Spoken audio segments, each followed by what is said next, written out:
This conference will now be recorded. All right, welcome again, everyone. This is our week 3 session on the dynamic sketching class, Thursday. Hopefully everyone is doing well for the week, and we have some stuff obviously to look at for the feedbacks. So for those of you that are listening in, that are still, watching on the recordings on things, just kind of remind you to upload your work, but also continue to ask questions when you can through the emails and whatnot. So I am opening them up, and I'm not really seeing that many questions inside of some of these. So sometimes even for people that are uploading work earlier, if you guys do have questions that you're kind of thinking about, but you don't want to, try to remind yourself later, you can always just put them in the email so we can open them up and read them from there too. So it's whatever, however you guys want to interact with me, it's kind of up to you guys. We do, of course, have Michael that is sharing a Google Drive account for us in a folder, which we'll talk about that later today in terms of how we can maybe incorporate so everybody can just dump their work inside there. That way, that stuff is just approved to me directly. I can just access the folder. We can maybe look at that section. So, Michael, later on, if we want to talk about that together again, that'd be great in terms of just clarifying that. I can access the actual folder, and we'll get in there. For today, we do have a several number of subjects to cover. The first one is going to be relatively straightforward. The last two subjects will be a little bit more of a brain kind of twister, so it does require a bit more attention to be kind of make sure you place in. So once we get to that section, I'll make sure I try to go, obviously as clear as possible. I try to do as many iterations as I can to kind of give you, again, a good example to things. And hopefully everything works out well. Looks like we have a couple additional pieces over here. Let me download that real fast. So like I said, we will be obviously jumping into our lecture first. So we have Photoshop over here. I just want to make sure this downloads fast. Okay, let's bring it over. All right.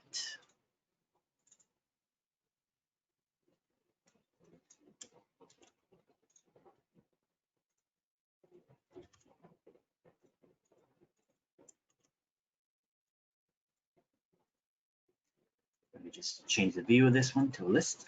All right, great.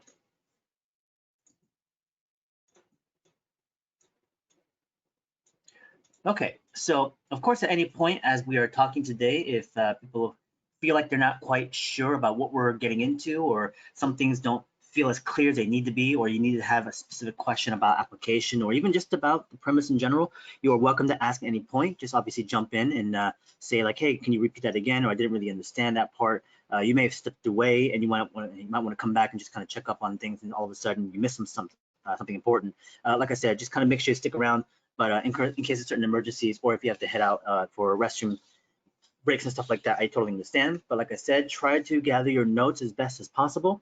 Of course, I will save these out as usual per the email and send them out to you. But of course, anything I talk about that is not being written down, you might want to get into the habit of continuing to just build that repertoire of just jotting down notes and making sure your little bullet check list of things are connected to maybe something that you feel is important to you in the process of what we're talking about today.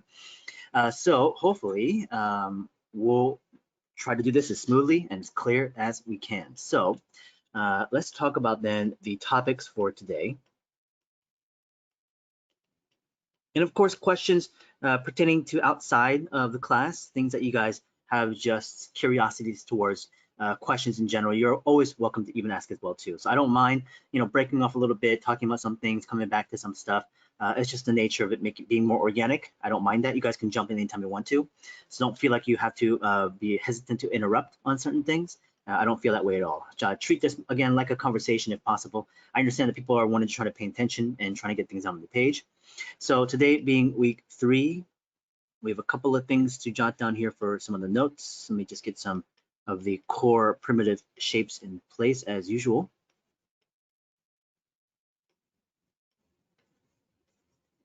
Okay, so for some of the topics that we have today, we do have first being the shape manipulation on organic and geo forms. We'll talk about what that means here in a second. The second aspect of the lectures today will go into our shape relationship on being able to bring the forms together. One of the last aspects is going to be in the surfacing types, how we indicate surfacing. Oops. So that has different categories within things like how we hatch, how we indicate textures. We won't be doing them on three-dimensional forms just yet. We'll save that out to the next week. Today is just about being able to practice our penmanship on getting those kind of details and line quality of hatching to a good degree. So that we also then have an assortment of references to pull from that we can then apply towards the things that we might be able to observe and draw and apply to. So these are the main three subjects that we need to cover for today. Of course, we can continue to add and tack on a few additional things if necessary, based on certain questions, curiosities, tangents, or whatever the case might be. So these are the main aspects that will also be applied towards the homework, and the homework will be given to you at the end of our lecture today. It's going to be not like crazy heavy load, but it is going to be a bit more intensive than last week, where we kind of covered just the basics of line and ellipses and the boxes in space. But today there's going to be a bit more to tack on to. So hopefully you kind of settle in within your scheduling and understand kind of like how much time you have per day to work on stuff, and realizing how much time it might even just take to do some of the exercises and the warm-ups you kind of covered. And some of you guys may have pushed more than others. This particular week, you're going to be hopefully be much more attentive to the way you kind of lock down time in a daily session so you continue to work. And this shouldn't be something where you have to kind of wait.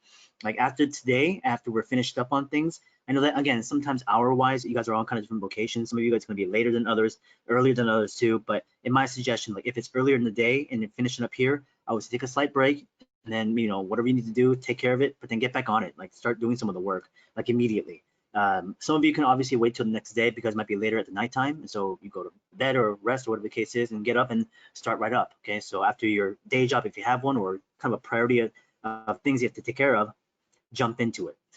This particular work, I wouldn't necessarily like wait 2, 3 couple days and then start to like leave the last 2 days to kind of work on some stuff and like really trying to do as much as possible. Doing a lot of this, kind of like a bit of this day by day, even if it's at just a couple of hours or less, will hopefully, like I said, compound and add to overall the experience of the entirety of the week. I think also just in terms of just building the mileage and being able to carry it over from day into the next session and being able to then apply it to the next homework or the exercise will hopefully keep that memory locked in better. Where you have a couple of days missed, then even some of the earlier exercise that we've done prior, you'll actually miss out on some of the gains that you have already built up to this point, and it will now downhill track. So a lot of you guys have already been pushing quite a bit now. If you don't even do some of the earlier mileage exercises of lines and ellipses before even these kinds of works, you're already kind of missing some of the opportunities of being able to continue to just practice on handling your penmanship, muscle memory, control things, confidence of line, whatever the case is. So of course, I'm sure you guys all understand, obviously, that in a single week, I can't expect you guys to even perfect, nor are you supposed to perfect some of the exercise from the previous week. It's just more about a sense now you feel, you understand what it takes, things that you lack, things that you're able to gain, and it will take a lot more time to really get or at least see the control and the gain that you want to go for eventually. So let's talk about then our first subject for today on shape manipulation. And I'm going to be doing this on multiple layers here. And like I said, if you want me to repeat something, you miss it, just let me know. If you also need me to slow down, I will try to do so. I'm just trying to keep a check on time because, again, we do have quite a bit of work to look at. And of course, there's this subject matter that we're covering right now does take some time too. So I can't really stop. I got to just keep moving. So let's go to our first thing within shape manipulation. I don't mind going back, but we can't do a complete deviation on things. And we can't necessarily slow down way too much. So let's go to our shape manipulation. And the type of manipulation we're talking about right now is this idea of push and pull. Now, again, you don't really have context of what that means just yet, but let's talk about first these shapes, the forms, the 5 core forms.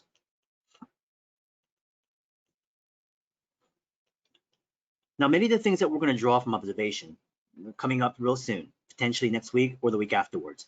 We'll start off with organic stuff, potentially insect forms, going into things like some hard surface objects, and then going back to even things like bone structure animals. We might stick to more organic or possibly jump around back and forth more. We'll see how it goes based on the experience of the first week of observational drawing. But when we see something, we want to be able to build them with the primitive forms that we can then try to strip down and filter.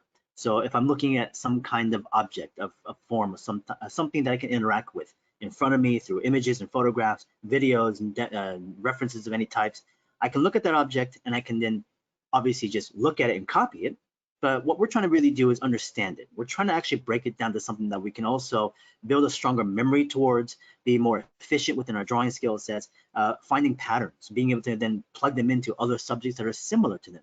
So if I built, let's say, a fish of some kind using some sort of structural forms, I can find another kind of fish that may not look exactly like it. It might have a lot of different changes in proportion, but I can still understand how to approach it and know that I'm looking for those primitive shape languages of things. But the problem is the things that we draw don't always conform to these core shapes literally. Sometimes they are not just boxes. Sometimes they're not just a cone. It's just not a pyramid. It's a weird oblong or manipulated kind of like silhouette.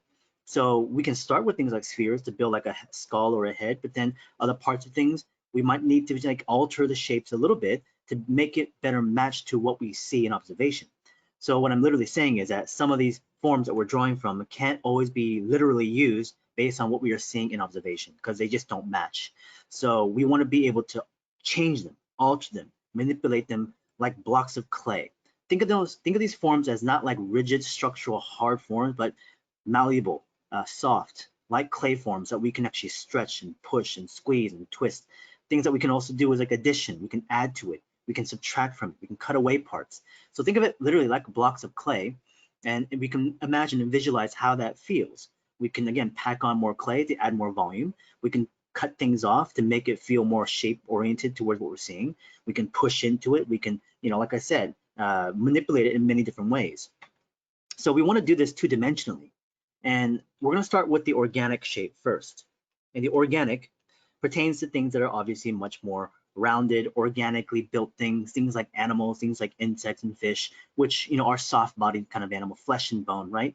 Where the bone can still be obviously hard structural forms, and it doesn't mean that we can't use geometric structures to build organic things. It's just that right now we're dealing with this concept of organic shapes and forms that naturally better fit the things in nature.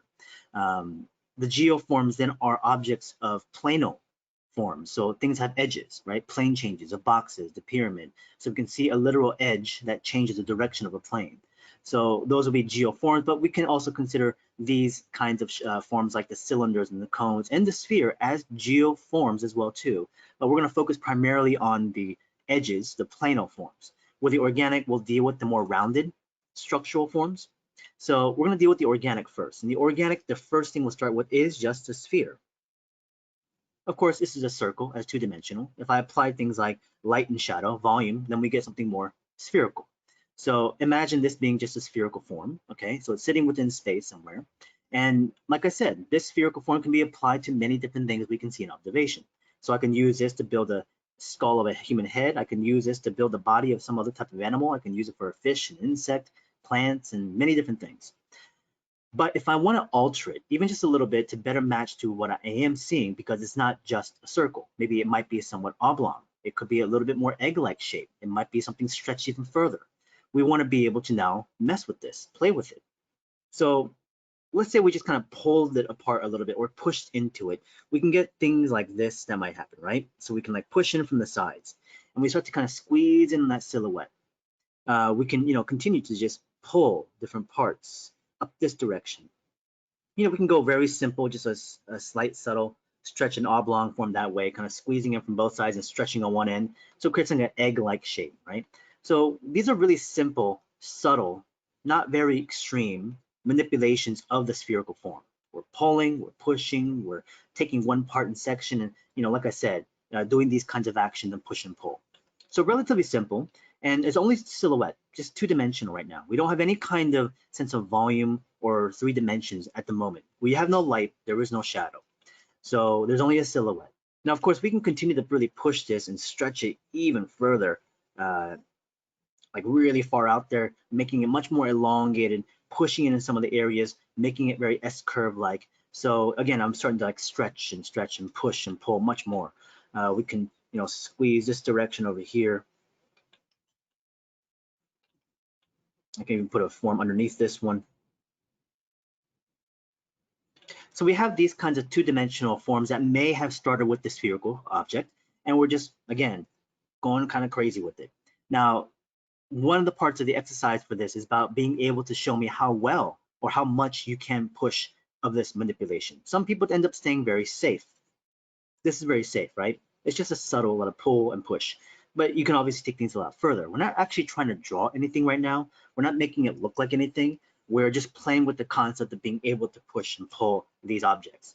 So the more you're able to manipulate it, the more interesting kinds of forms that you might be able to create. Now, of course, things in nature are also quite vast in terms of its variations of forms and silhouettes and many things. So we want to be able to obviously take things to a degree that we want to. We want the range, right? We want range of things that are just initially the safe side of the sphere and something very extreme that we can pull and push much further. And so we can even do things where it feels like it's coming closer to the camera like that, so it's coming this direction over here. But even though I say that, if I just show this to people without saying anything, you wouldn't have a concept about depth, about volume, about 3 dimensions. It's still just a silhouette, a 2-dimensional drawing. So there's no real other information on these objects other than the fact that you can see the silhouette of it. It's just a cutout. So we want to be able to not only now manipulate the silhouette, but we want to be able to now communicate the 3 dimensions. So we want to start to add things like volume, 3 dimensions. The issue is that we don't want to introduce light and shadow just yet, because once we introduce light and shadow, we got to be able to indicate those shadow sides. And how do we do that with line drawing? Typically with hatching or cross hatching, right? If we're using things like graphite or pencil, we tend to use those tools to kind of soften and blend, and right, we kind of build up the texture and also the lighting and the values within those. Painting, obviously, same thing. We use paint to show value, control of light and shades. But with drawing of a line, we have to use hatching. But we don't want to do that right now because we haven't really even gotten that just yet. It's one of the last things we're going to talk about. So, but I still want to communicate a very simple, straightforward method of controlling volume. There's a couple reasons as to why. One being because, of course, we want to show 3 dimensions of the object, but there are other things that will help us later on when we eventually get to things like surfacing. When we do actually hatch, these kinds of volumetric objects will tell us much more information about how we need to hatch. Because a lot of the questions that people come up to me is, I want to increase my hatching details. I want to get better at rendering. I want to get better at my quality of finish. But that's all great. But without that basic understanding underlying that, how it feels 3-dimensionally, it's really hard to build on top of. There's no foundation. Now, this foundation that we have right now as a 2-dimensional thing still lacks not enough information to be able to take it a bit further. So there's a step missing, which is now, again, a volumetric form. So how are we going to do this? Well, the first thing I want to apply is this concept of use of the center line. The center line will be used to help us control which and how the line of volume will wrap around the object. So the center line literally is an arrow, think of it that way. And the arrow, the center line, can curve, it can S-curve, it can even spiral. I think a good analogy would be to think about an animal in nature, like the snake. And if you think of a snake,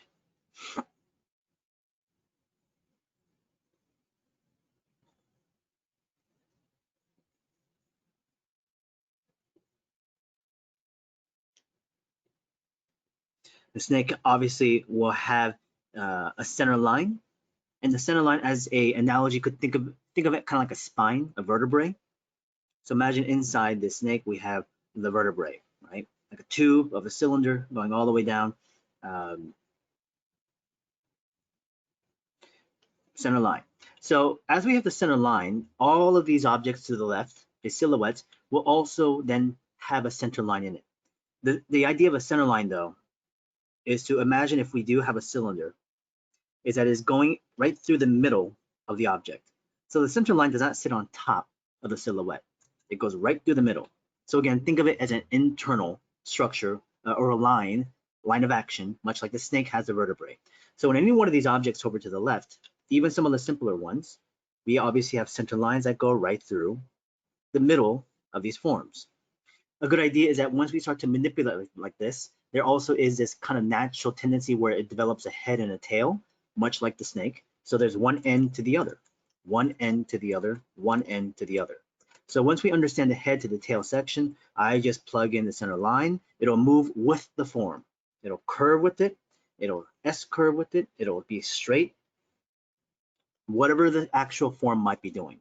So do I plug in the center line first and then try to do a form on top, or do I do a form first in center line? Doesn't really matter. You can try both. I typically start with the form initially to manipulate it, and then I place it in center line afterwards. Okay, so once I've gotten the center line in there, going back to the snake, another good way to think about how we plug in this sense of volume is think about what skeletal structures have.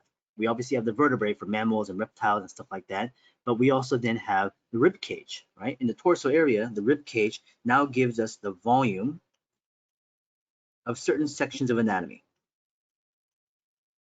The rib cage obviously is a protector. It plays defense to our internal organs of things, even us as human beings, and it can flex, but it does create this nice three-dimensional structure. And without the bones that we have in our bodies, we would just be piles of flesh on the ground. So the bones are quite important, obviously, for us. But in a similar fashion, as we have the center line, think of the line work that wraps around these center lines as an ellipse. And what we will call these is a cross contour. The cross contour is a line that crosses around the center line, okay, the contour line. Now, the contour, just a contour as a label, could just be labeled as a silhouette. The line, this would be the contour. The cross contour obviously crosses to the other side, okay? So that is what the cross contour is for, to give us a sense of three dimensions. It is, quote unquote, the wireframe. So if you build 3D models, if you know anything on 3D, that is the wireframe of your object. So with any of these things that I have, if I plug in a wireframe, let's draw through first. Here's elliptical forms or elliptical lines to show us the three-dimensional surfacing, how it feels, because this object being like a bean or egg-like shape is rounded throughout, okay? So typically what I tend to do is just control the outer surface of the cross contour. If you find that you tend to have a tough time capturing the curvature, you can draw through like this one here, but most people tend to just, and I also tend to just control the outer surface of the cross contour. So you don't always have to draw through entirely. Of course, you can use markers to help you control even the curvature of the surfacing, and then plug in with the lines after with a pen. But here's the thing again, the cross contour can be used with all these objects as I then show you the curvature of that surface. And without those lines, you had no idea whether it was just a round form, a flat form. Did it have any kind of surfacing changes as well too? Because in these objects, as I do a cross contour, you can imagine that the wireframe can also be controlled much like the silhouette in a shape manipulation. So I can say that maybe there's a divot in here. So maybe there's something pressed right in that side of it. The wireframe tells us the information of the surface, kind of like a topography or a geography map. You can, you've probably seen those before, where it shows you the elevation changes of a, plain or a mountainscape or a valley or something like this, and it tells you then how it feels in, 3 dimensions. So it's kind of like that, where you control then the wireframe around these objects, and it can show valleys and hills, but it could also just be rounded.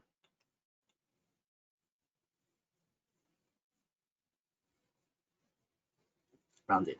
That I want to avoid right here. That was a miscalculation. It should go inwardly like that. We'll talk about the some of the do's and don'ts. So as you can see, again, you can control the wireframe up to the way you want to. It can feel very wavy and blobbish kind of thing. It can feel solid and just rounded. It can have specific areas of dents and hills and valleys too. So we can control the surfacing as well as the silhouette. So they will obviously work in conjunction together.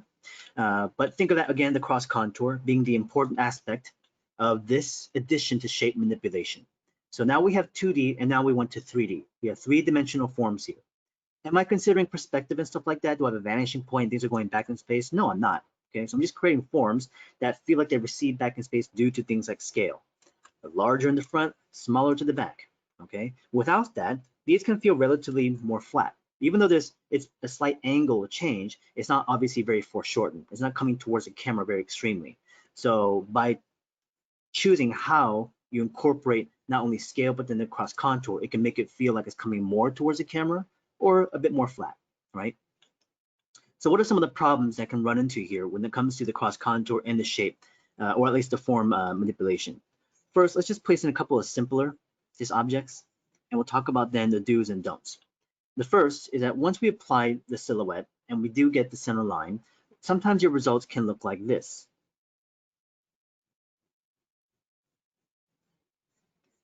Now I'm going to fully grid this out. And it's kind of similar to what I said earlier about the topography, the map kind of thing with the elevation changes. You would imagine like, well, if I had this much more gridding, there's going to be a lot stronger three-dimensional information. True. The problem is this is a layering technique of drawing. So you can imagine our next steps: light, shadow, texture, detail, line weights. So as we start to layer more of this on top, and we can't erase it, obviously, so it just keeps building, building, building, and it becomes heavier, denser, and very, very hard to look at because we don't know what to look at. So that means the question we have to ask ourselves in this cross-contouring effect is, how many cross contours do you need?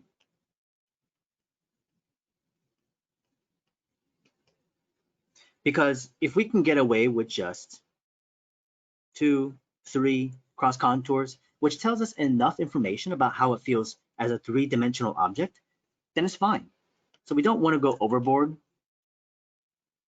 and we want to try to keep things a little bit more subtle, a bit more open, light as well too, because when it comes to the line work, I want to make sure my cross contour is very thin, very lightly placed in. It's not going to be super heavy because, again, as I layer more information, I want it to fall to the background. I can see it when I want to look for it, but it's not going to be the first read. So it may be the first layer of the drawing, but because it's the first layer, it gets pushed to the background further and further as we layer more stuff on top. So again, keep in mind the cross contours and that you don't overburden your sketch when it comes to applying that. And every single drawing that you will do for this term has to apply the cross contour. So it's not something you're very used to. It's not a normal process of just traditional drawing.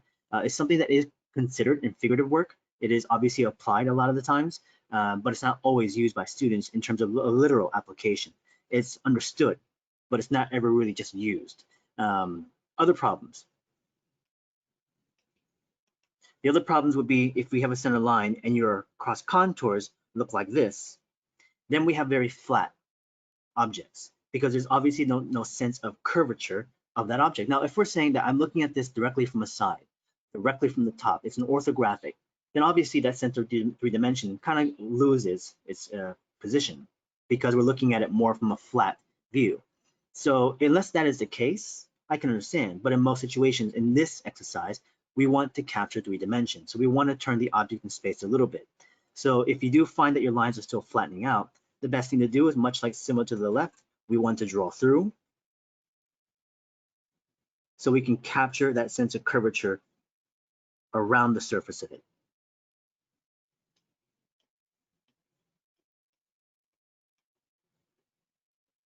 Now, there are other couple problems as well.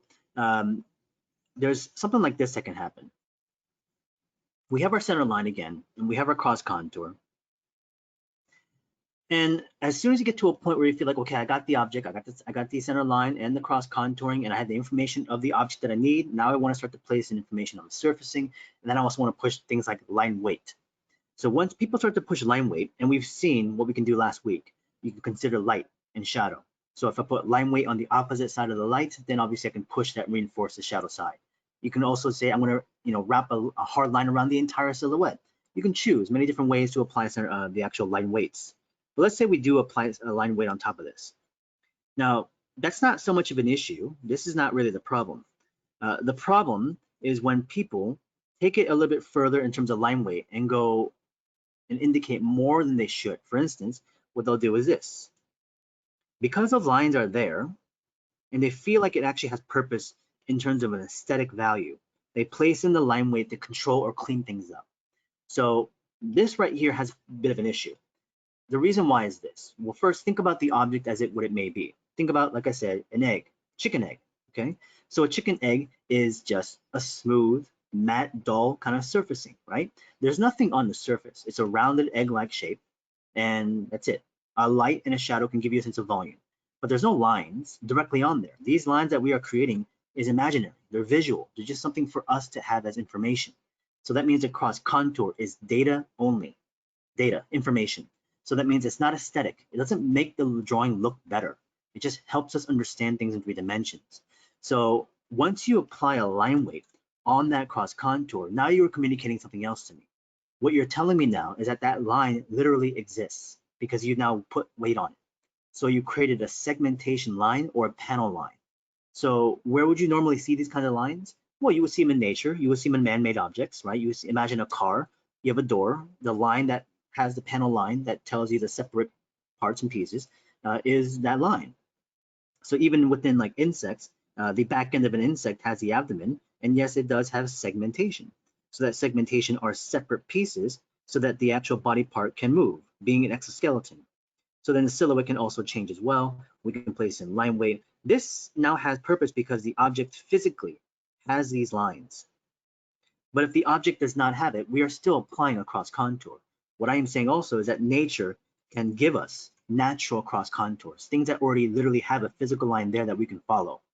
And it's everywhere. Man-made objects have cross contour lines that are actually there in front of us. Organic things, even us as people, we have cross contour lines, which shows us by the wrinkles of our skin, the overlapping of our flesh, the muscle overlaps as well too. Those are all lines that we can use to indicate cross contours. So we want to be careful that if you are doing this, you are telling us that that line is there, but you have to make sure you are choosing to, and if it does, it's always going to affect the silhouette in some way. The silhouette's also affected too. So to some degree, again, even things like man-made or engineered objects or vehicles and stuff like this will have panel lines. Maybe the silhouette doesn't change as much, but it'll still have a slight divot in there. Regardless of it, the idea is that we want to make sure we control where we place our line weights on top. Natural cross contour is something to always consider. Like even another way to look at it is consider like plants. Plants have these natural cross contours everywhere. Imagine like a piece of bamboo. The piece of bamboo has these lines that wrap around that tells us the 3 dimensions of that piece of bamboo, right?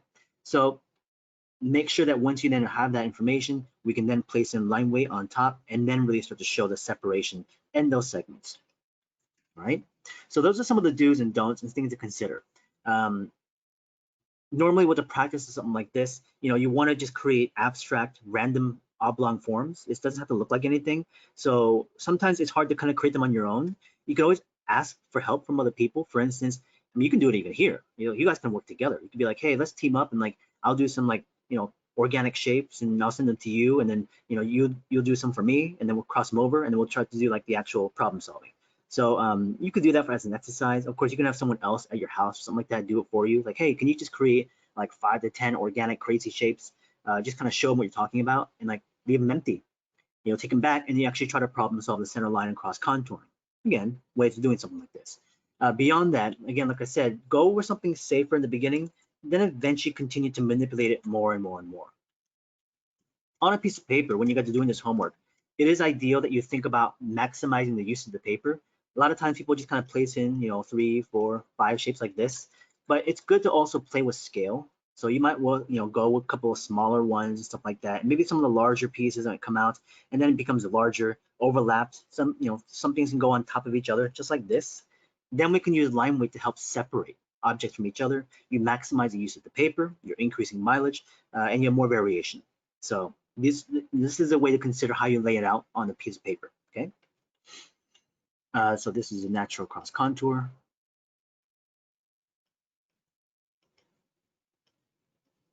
Naturally there.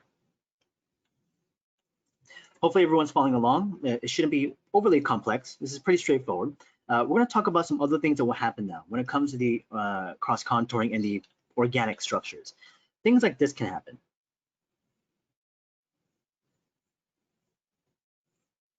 It's like you might have objects that are coming towards you and all of a sudden it kind of like goes in that way.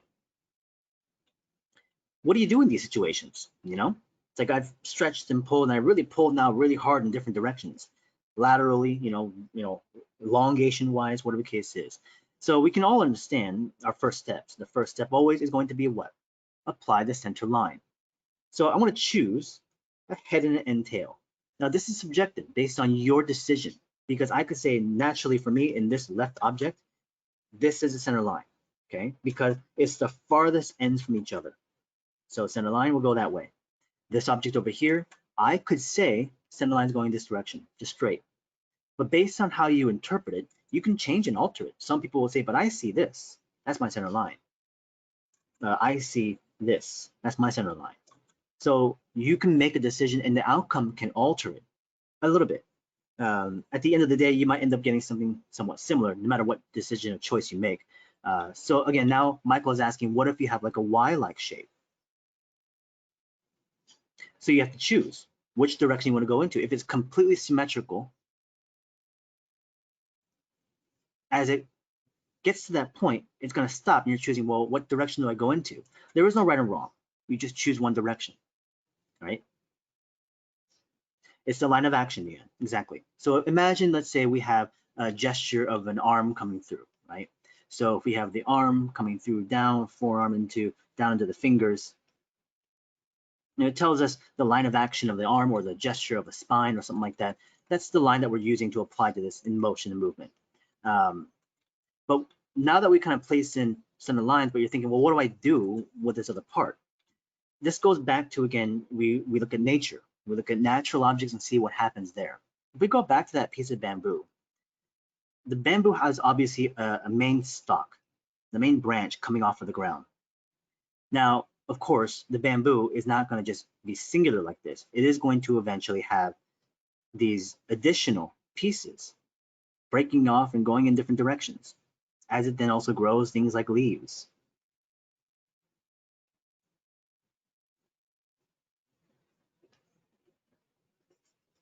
So what that means is, as our central line goes up into the branch, this is our primary center line. But then we have these other areas coming through, and we have then the branch coming this direction, going that direction, going up this way. Even the individual leaves have them. So Sophie is asking, why do we apply the center line after drawing the organic form? Why can't we establish the line of action first? The line of action is a center line. So why can't we establish the line of action initially? You could. There's no reason why you can't. You could say, here's my line of action, and I want to apply the organic form on top of that. You could do something like that. There's no reason why. I prefer to draw the shape and the form first because I want to manipulate. I want to stretch and pull and do these things, because if I do so, now I can adapt to that and apply the center line. But if I plug in the center line, let's say I'm doing an S curve, then I have to make sure my silhouette matches up to the center line, which is okay. There's nothing wrong with that. But I have the feeling of more freedom, of being able to stretch and pull as a first step by taking a sphere, which has no center line, and I can then take it in different directions. Again, the reason why we even have a center line in the first place is that we understand how we wrap the cross contour around it. The cross contour will not conflict with the center line, all right?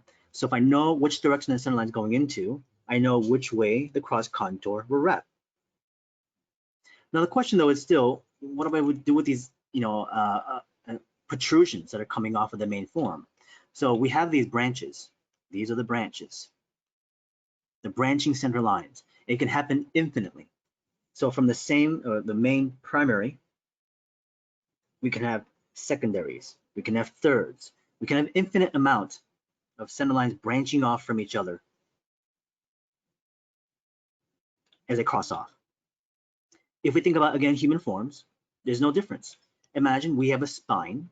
From the spine, our limbs grow out from them, right? From the shoulders down to the upper arm, down to the forearm, down to the hand. How does a hand work? It splits and branches off in multiple directions. 5, right? 5 individual digits. So those individual fingers will also have their own center lines. The wrinkles of our skin is in the cross contour that wraps around it.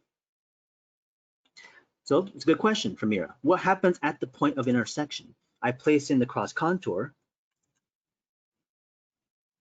This can have its own direction, obviously, because I'm following the center line. Cross contour has to wrap around the center line. I'm going to skip that point. I'm going to keep pushing it through. I want to actually change the direction of the cross contour on this one. Let's go the other way. Let's go back up, following the direction that we have from the primary. At the junction, at the split, which is what I call the fork in the road, okay? This is a gap space. Some people like to cross over one direction or the other, but I don't like to do so because it conflicts with some of the actual lines that are there, and we don't even need it in the first place. It adds more line that we don't need because the outer cross contour lines on the 3 sides tells us it's 3 dimensions of form. So we don't need it. It's just a gap space. Same thing here. I can cross contour this way, goes this direction, goes up. Maybe there's a slight dip right there, changes this direction here, continues on, and there's a gap space. Now again, I'm putting quite a bit of cross contours in there just to show you guys what's going on. I could delete a few of these. So that question of how many do you need? In between sections, I could have just had 2 right there, but I added a couple more just to show you guys how it's turned. But you can always do more if you'd like to, because we're not really adding much more on top of these anyways. So if you actually took it a little bit further, I'm not against that. Here, same thing again, as I have the Y-like shape, cross contour goes this way, this way. People ask sometimes, why do I do a double line? It's just aesthetic. There's no real other purpose. Keep your cross contours light. They don't have to be overly controlled. I don't mind them, having a little pass over things. It doesn't really, again, add value to the drawing in terms of aesthetic. It's just a simple line to give us indication of form, of 3 dimensions. So if they're light and quick, it's okay, but make sure they actually do communicate properly. Problems that can, again, rise up when it comes to direction across contour. People will sometimes do this, and it conflicts a direction of how you're cross contouring. By doing an S curve, you are now telling us completely different things about the 3 dimensions of the object. It conflicts one with the natural turn of a rounded form, but as you do something like this, you are now telling us at the edge of the silhouette is a sharp point. So if I looked at it from a side view, you're looking at something like that. So it comes out and then possibly back in. Now that could happen. There's no reason why it couldn't, but if it conflicts also with a cross contour that is naturally moving rounded, and you all of a sudden do an S curve, that obviously is not going to communicate very clearly. It'll be confusing. So be careful with stuff like that as well. So now that we have our cross contours, this is where now I can also apply things like line weights. Line weights can be established in certain areas, sections and pieces where things are closer to the camera. Things that are going further away from the camera, you might want to have a lighter line weight. Obviously with these ones, I push it a bit harder, but still, I can even still add more line weight to it. You can do this simple thing of understanding, hey, there's a light coming from the right, so I'm going to push my line weight to the left. I'm going to keep the line weight to the front and keep the weight of the lines in the back a little bit lighter. You can stress and experiment in terms of how far you push that line weight. Some people tend to kind of play too safe. It's better for you to experiment and try to push it as more as you can. It might be too much, but it's better to go too far. And so we can now start to understand the range, the line of what not to cross. But if you feel like, oh, you're still hesitating, you're only just touching it, you're only scratching the surface, take it farther, okay? In many situations, right there in the front. You can also just wrap the entire thing around the line weight if you wanted to, right? So many different things can happen here on that. Now, of course, there's no highlights, no shadows, no hatching. Don't do any of that stuff. This is only a line and construction. Now you can use a marker to help you establish the form and the cross contour and the center lines, but you need to redraw all those things with the pen afterwards. Okay, so you're literally drawing it twice. Once with the marker, and because it helps you to establish the object in space or in a piece of paper, it's less frightening. Even if you mess it up, you know that you can come in there with the pen and clean things up if you need to. You cross contour wrong, it's like, oh, that's the wrong direction. Change it with the pen. So the marker is that tool of a step in between to help you mess up if you need to, or in case you do, to save it. So these are branching center lines. Now, these are organic forms, and we can now plug this also into the geo form as well. The geo form that we are focusing on are the plano ones, boxes, possibly pyramids. And the kind of manipulation that we can do is to stretch. We can curve them, we can S-curve them also, but it still does have the planes that are attached. So as a geo form, we can start with the basis of just a cube or a box or a rectangle. And to manipulate this further, we can obviously, just do simple stretches and really thin. That's obviously one of the simplest things we can do. We can even S-curve it. Now you might think, well, isn't that organic now? But we still have the edge. We still have the plane.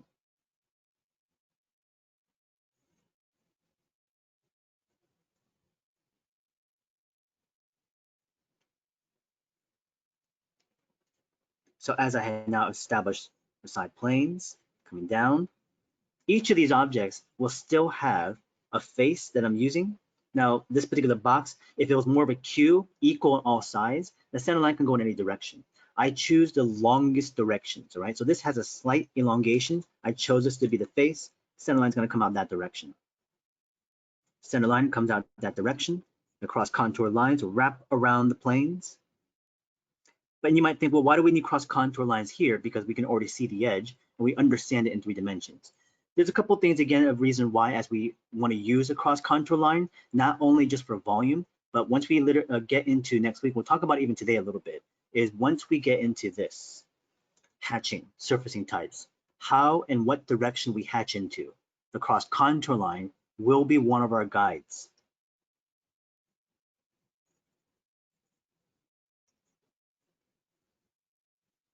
As this object turns, I'm going to try to match up to the back plane right there. So those are some cross contours on geoforms that are being somewhat manipulated. And again, you can continue to alter, and on the geoforms, the other things that we can now start to play with is the idea of addition and subtraction. So we can take a box,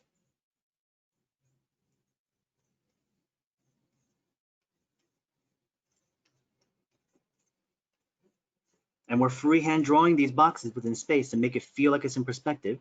So we're not really establishing any kind of process of perspective lines or anything like that. This is where it kind of pulls from, again, some of the exercises from previous weeks. And we start to now find points, and I can just start to add and cut things away. I'm going to cut out that section. Let's add a piece back over here.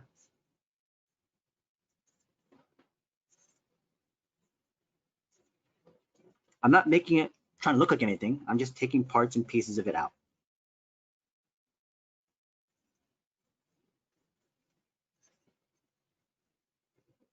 Of course, the marker becomes very beneficial in this particular exercise, being able to continue to just draw on top of each other with the lines. And I'm not just adding, subtracting. We can do bevels.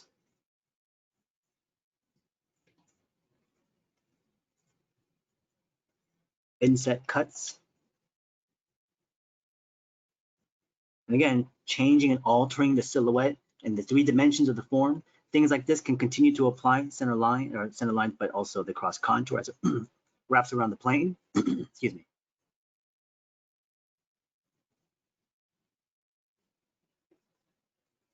Now, as you can see, things can become quite confusing. So this is why you actually want to use a very thin line in the beginning or a marker to establish then, where all this stuff is happening, using the pen to clean things up, and also alter the range of line weight.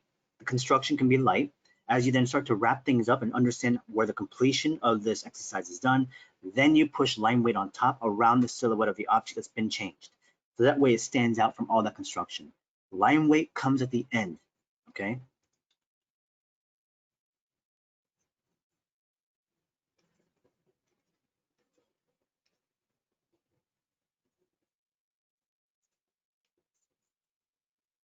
This one I'm pushing line weight around the majority of the front end of the object.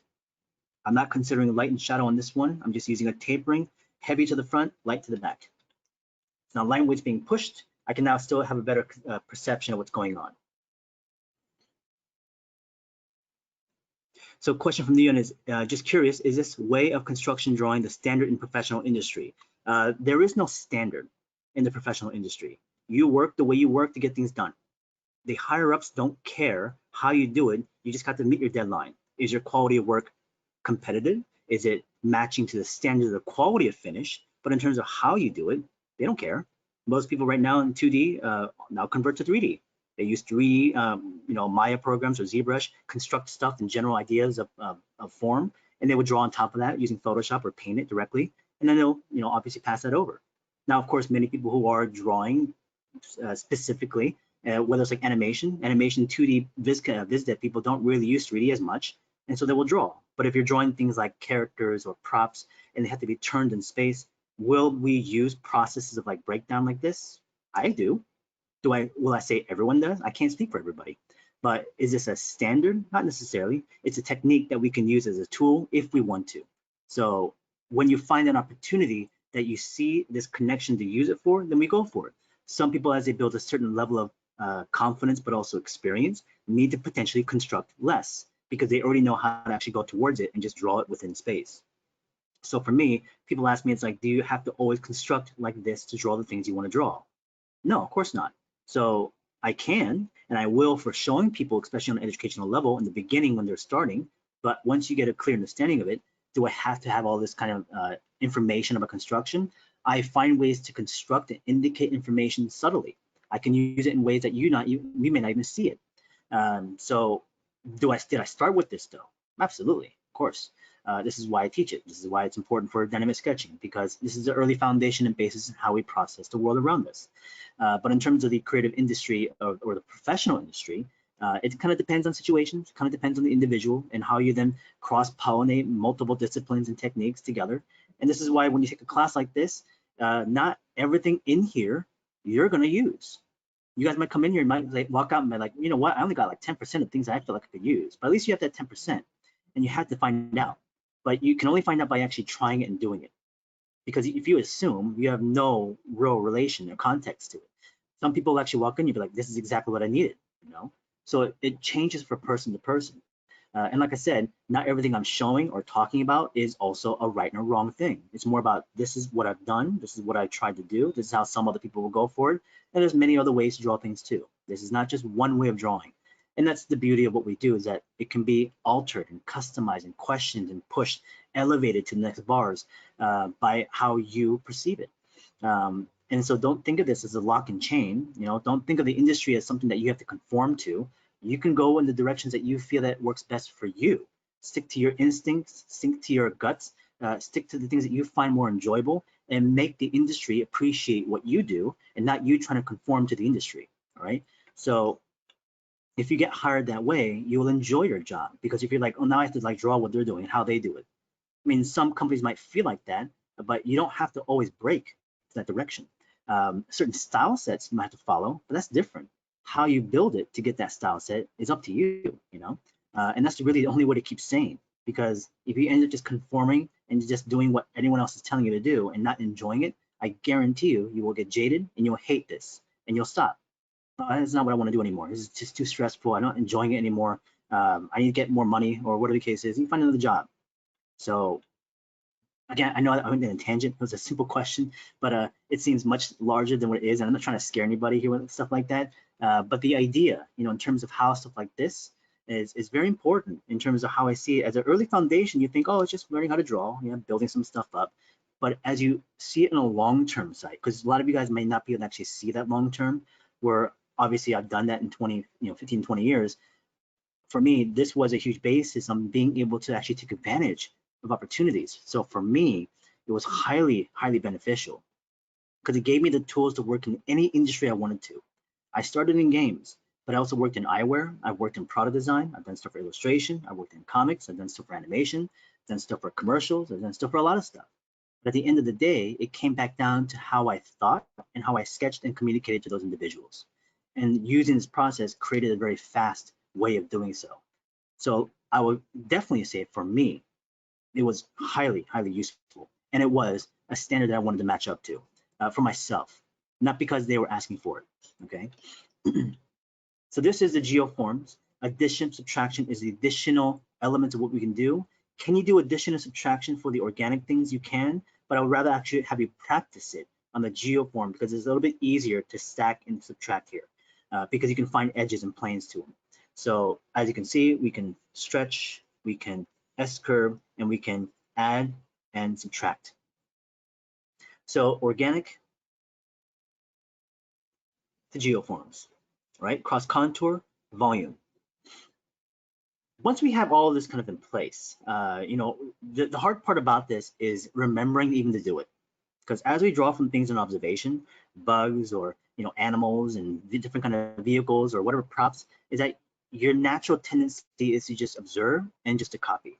And you don't always think about, okay, I got to simplify. And you simplify and you get the form, but you forget to really apply this cross contour application, because you think, I've already simplified it. I don't need to have it because I already know myself. Problem is you forget. Problem is you also forget about the process and the pipeline of you working, and some things you were thinking about the moment, it fades a little bit. And you come back to it thinking, oh, what was it trying to do here? Like, what did the object even look like? then you also get lost. You have no reminders about the next stages of things when it comes to surfacing an object, hatching it, indicating shadows, indicating textures, indicating whatever details.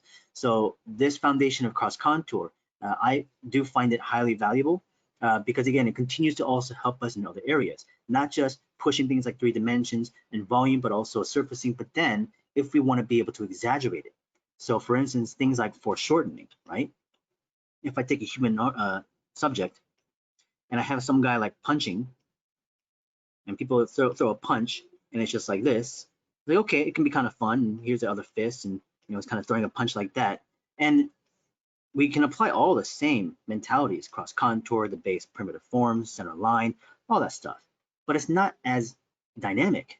So if I play with, how we can use cross contours, but then also manipulate even further things like scaling, I can make this actually foreshorten even much more and make this guy's arm coming towards the camera, which can make it something much more visually visceral compared to the other one. Now, I'm not saying this one is better than the other one. I'm just saying we have the ability now to be able to alter and change and push and squeeze and do things towards the cameras in different fashions to make it feel much more than what we're used to. So this is one of the benefits of being able to apply this to see things better in 3 dimensions, right? So let's go to our next element now, this next subject. And this first part of this shape manipulation is relatively straightforward, pretty simple. There's nothing really too brain teasing about it. We just have to be able to just obviously control our lines, make things clear, push line weights in proper ways, draw through as much as we can, change up scale. But besides that, pretty straightforward. This next part, the shape relationship. I may lose some of you here. As to why are we even doing this? This seems way too frustrating. I can't figure it out. And you're not going to in most situations because we are not computers. We're not going to be able to process the mathematical accuracies of how these things will happen when I'm going to show it to you. So what we're looking for is an estimation about the relationship between forms and how they come together. Now, the types of things that can happen within a relationship, we've already covered a sum. Okay, the sum that we've already covered is overlap. With the boxes in space, we have multiple objects occupying that similar area, and they're overlapping on top of each other, which gives us the perception of depth with things closer to us and further away from us. So overlapping is one type of relationship within that same space. You can also do the addition and subtraction. We can stack the forms directly on top, right? We can add, subtract. We've already done this right prior from the geoforms. I can add to it, I can subtract from it. So it's a literal stack. But the other part of relationship is how we can now interlock. We can combine these forms together. So the combination of the forms can be a little bit, like I said, deceiving in its simplicity in terms of how it's being explained, but man, the complexity of just trying to figure it out when you do it. So why do we interlock? Many things that we'll look at in observation, organically or man-made objects, show certain evidence, especially like in architecture, about how pieces are coming together, how they're interlocking in space. There's an actual touching, physical touching there that is not just stacking, but is actually going through each other. So we want to be able to actually visualize that and actually construct it accurately, or at least as close as we can within our, certain level of understanding. The best thing to do here to practice on this interlocking exercise is actually to see it. So if you guys observe just the things around you, you'll find a lot of this kind of interlocking thing happening, especially within architecture, but in many different props and objects around that you have. Many things are mostly going to be stacking, like one thing is stacked on top of each other, but in a lot of other cases, you'll find this kind of change of how things are pressed into each other. We can find this organically, and like I said, even mechanically. If we're going to draw this stuff, I would recommend looking at things, but of course, if you can't even just find anything in a good sense, that is a literal kind of a simpler version of it, because sometimes when you're drawing something, you see it as like, oh, that's a digital device, or it's a kitchen product, or whatever the case is. You see it as what it's supposed to be designed for. You don't see it as a breakdown of primitive forms. So sometimes seeing just primitive forms being put together is something a little bit better for some people. Then you can use things like Sketchfab, or you can use things like SketchUp. If you guys have SketchUp at all, if you guys have played with it ever before, it's a great program. I do believe it's still free. SketchUp.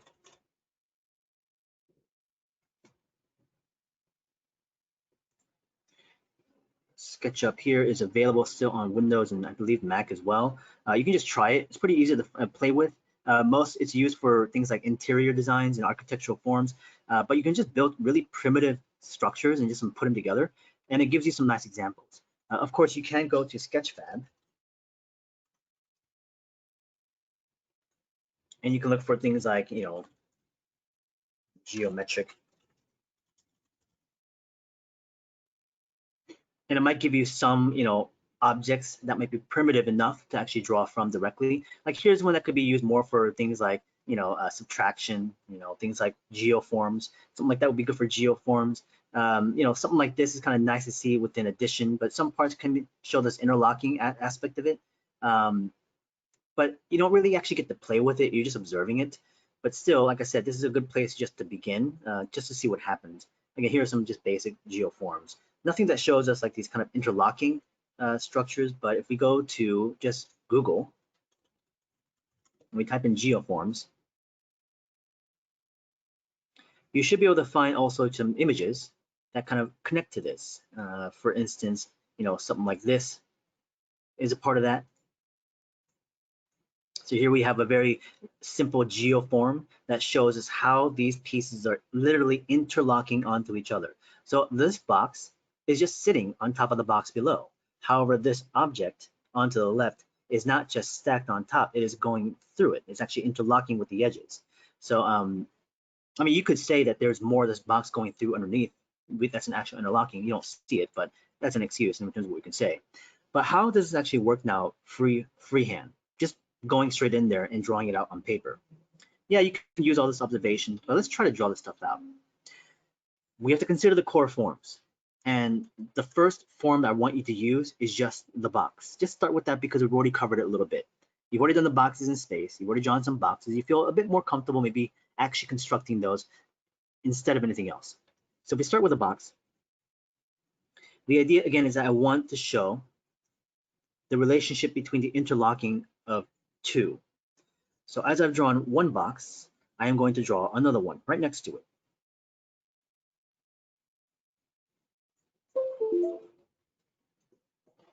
So here's another box right next to the form.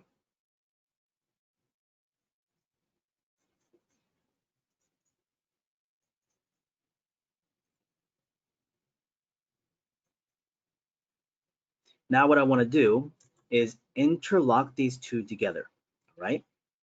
What I wanted to make it look like is this, where you have one box coming down,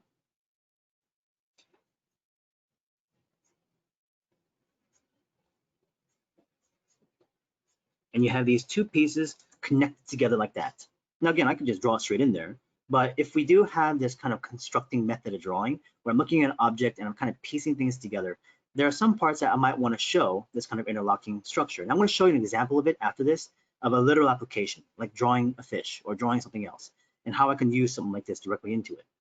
Now, like I said, it won't always be as an opportunity. Not everything that we draw has this, but when that opportunity rises, you want to be able to problem solve that when you tackle it. So how do I find this kind of connection when I've drawn through both of these boxes? Now, the thing I want you to really walk away with this is actually that thing I just said, the draw through technique. That I don't want you to literally just draw what you're seeing, but I want you to visualize all the way through entirely. So draw one form, draw the other form completely.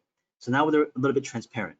We can actually see through it and we can see these overlapping parts. So the question is now, how do I find this interlock? Well, this is where I might lose some of you guys. So just kind of, try to go slow. I'll repeat this if I need to. I'll do multiple forms here. The first thing is knowing where the actual interlock is happening.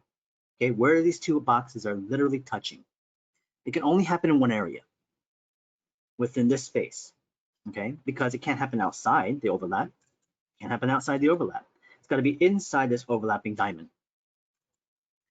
Next question is, well, where's the actual placement of where they're actually contacting, the point of contact? And for me, I try to visualize or look for the closest corner of this plane, the closest corner. And the closest corner within the box is here. Okay, that's the closest corner to me in the camera. So on that corner of this box, in between that space, inside the overlap, I have to choose a point of contact. Now this is arbitrary, and this is why it confuses people. It's actually anywhere you want it to be on that line. For the sake of easiness, I'll put it right in the middle. Okay. Now, as I put that dot right there in the middle, I have to now follow the plane that is interacting on top of as it goes down and back. So at that point, it's going to follow that line,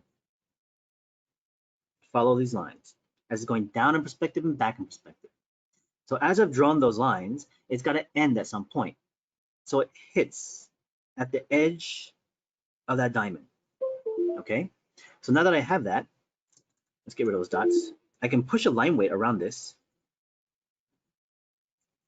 And if I take away the lines that you're not able to see, this is obviously a connection you'll get, right? Now, if we go back a little bit and say, well, what if I put that point somewhere else? Again, I could put it here. I could put it there in between them, anywhere in between those lines too. So if I do so, these lines will also go back this way, touch that point, go down, touch that point. It'll go down this way, touch there, go back and touch there. So the idea is that I am shifting the box's position by choosing a different point on that corner. If I looked at it from a side view, what you are essentially doing is in between those spaces, you are choosing an arbitrary point on those lines. So as I do so, it shifts the box deeper in connection or more shallow. Okay, so this will feel like it's deeper in connection or more shallow in connection based on its choices on that corner. Now, if I've confused some of you guys, again, like I said, we'll do it again. Let's take another box and put it off to this side over here.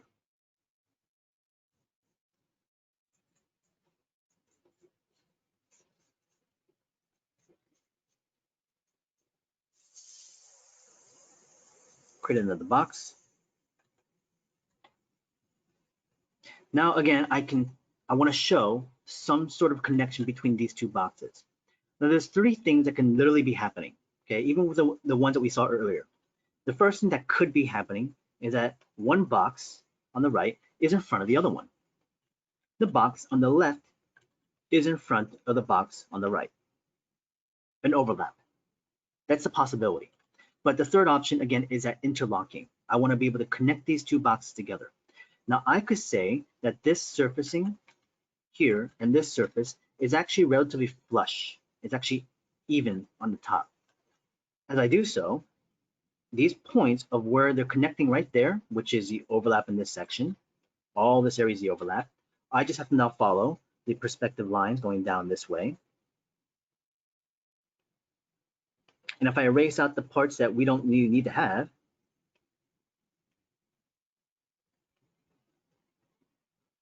we now have these two boxes interconnected together, right? Now, if I put that position of point somewhere else, again, the overlap is here.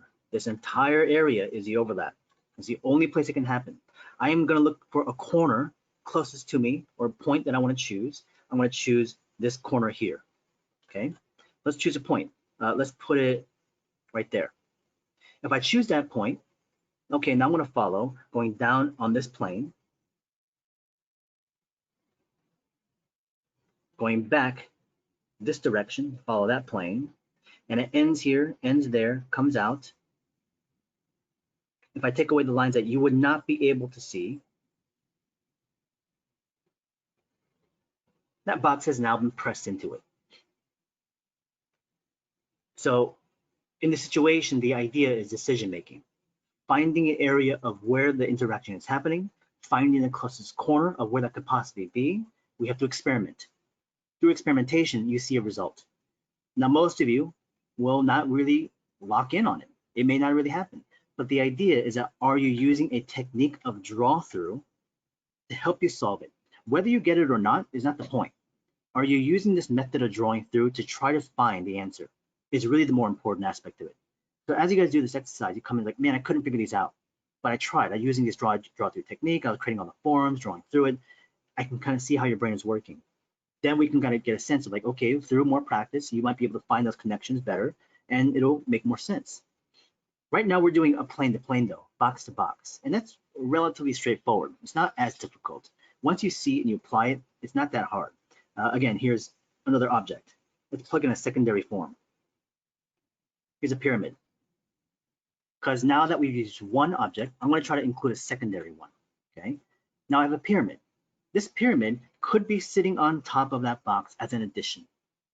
That box could be in front of that pyramid as an overlap. Now I want this pyramid to be interacting with this box, intersecting with it. The only area of intersection is in between this space, the overlap. The closest corner is here on that corner of the pyramid. If I choose a point, I'll put it in the middle for the sake of easiness. I'm going to now follow back in perspective this direction to follow the plane, down this direction to follow the plane. That connection is there, intersection. If I take away the lines you would not be able to see, we have the pyramid now being pressed into the box corner. In this situation of the exercise, for a lot of you guys, I would actually even recommend you copy these directly. Just literally do what I did. Look at the image and demo, copy it. So you can actually feel it out. I'll even leave in dashes to kind of show you where that draw through was. Okay.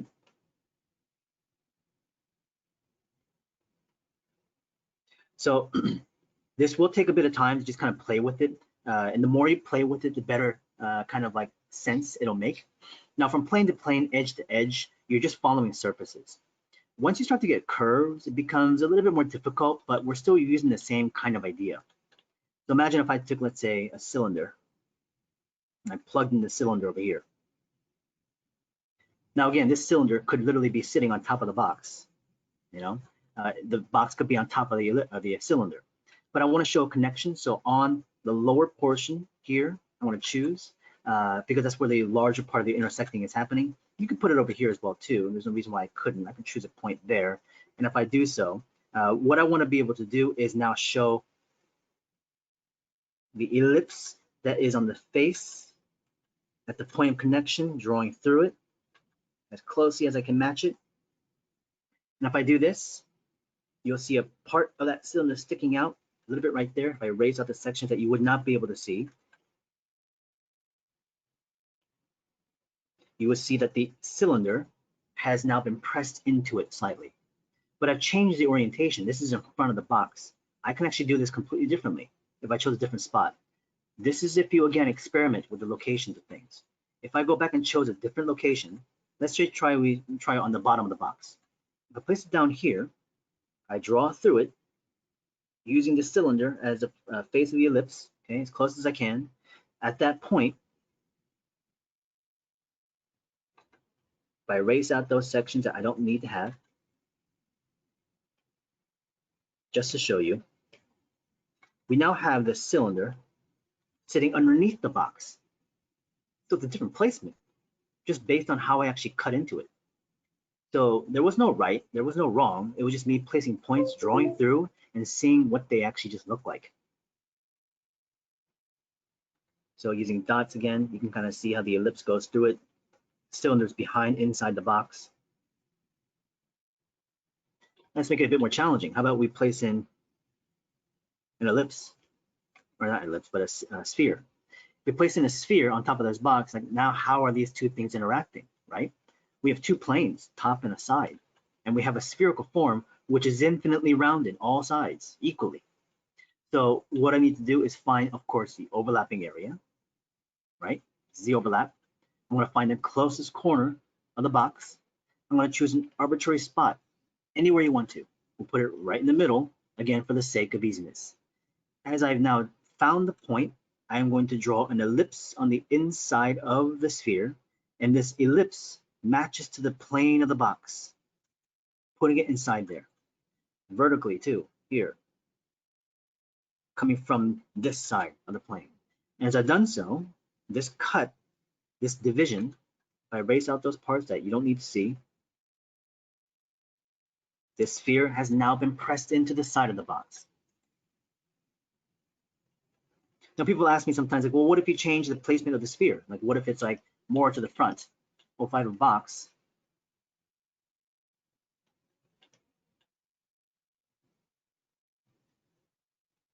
and we place a sphere right in the front, you could say that it's just overlapping. You would not be able to actually even see the connection. Even if it was being pressed into it, you wouldn't see it because it's obviously only going in so far. But what if it's going even further? And actually you can see the corner of the box coming through it. Well, in that situation, all you have to do is find the corners. You have all these corners there, you know, on the closest corner of the box right there. Any point you select, you can use those points. I would draw through. So it's going to go this way. It's going to go this way from this corner too, actually. So it connects like that, connects like this. So now you have this point, the corner of that box just peeking right out.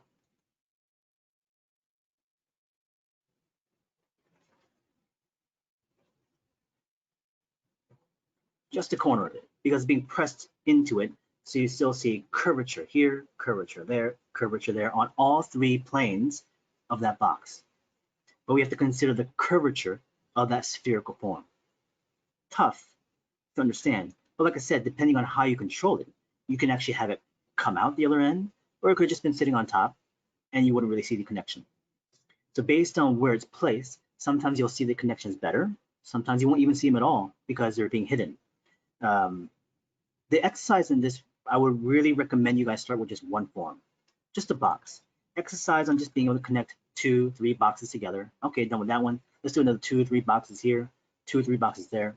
And as you've done a page of that, you're going to now migrate to a secondary page and add one more form into those combinations. Just like I did here, I added a pyramid. Oh, a bunch of boxes, let's add a pyramid. A bunch of boxes, let's add a cone.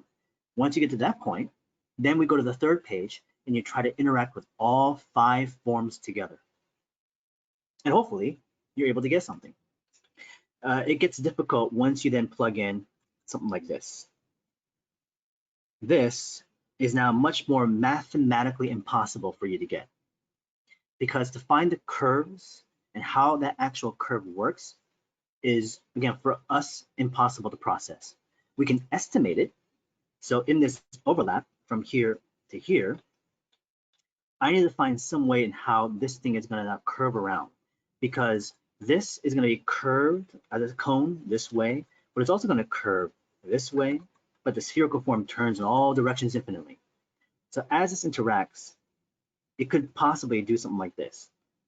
On the edge of that cone, I'm going to choose a point, okay? A point. And if I choose that point, I'm going to now curve that ellipse going in a certain direction. It could be that way. It could potentially be a bit more, but I'm going to now estimate this. I'm just going by visual right now, okay? It might turn like that. So it turns in this way, but then it's also going to curve around with the ellipse. So what you would see then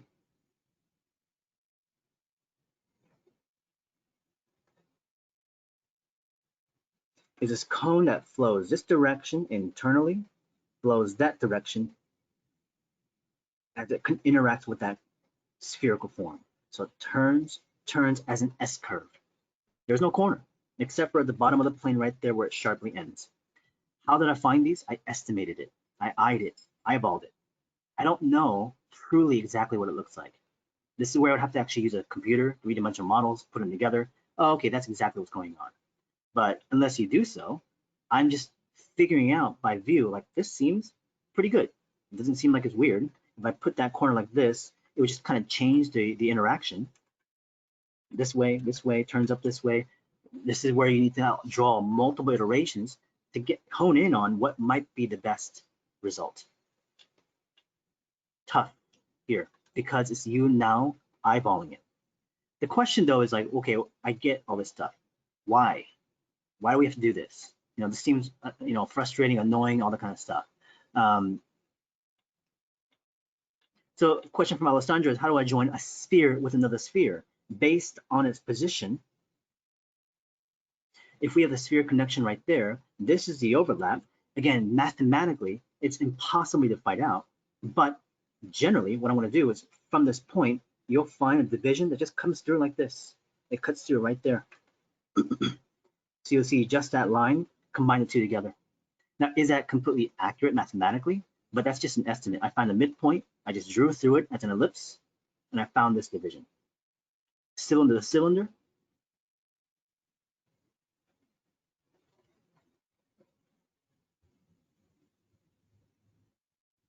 I have to understand that it curves this direction and curves that direction. So as it contacts a certain point, I can find the point on one of these lines. Let's find it right there. Let's put it at that section and junction. So as it hits that point, it's got to curve this way, then it's also got to curve that way. And so what I'm going to get literally is an S curve wrapping around like that. So it curves around like this, curves around like that. I take away those lines, you'll see this, but this is a shallow connection. I can go a little bit differently now. I can go a little bit deeper with this. So as it comes inwardly, pops out, curve this direction. And because it's a deeper connection, you have a less of an S curve. It's just directly right through the cylinder, right through the middle of it. And that's what you'll get.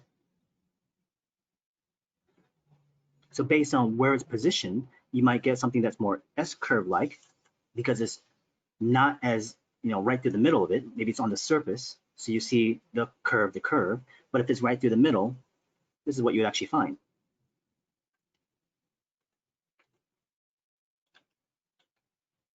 Again, looking at actual physical items, even tools. Tools are a great place to look at because you find a lot of this kind of stuff happening.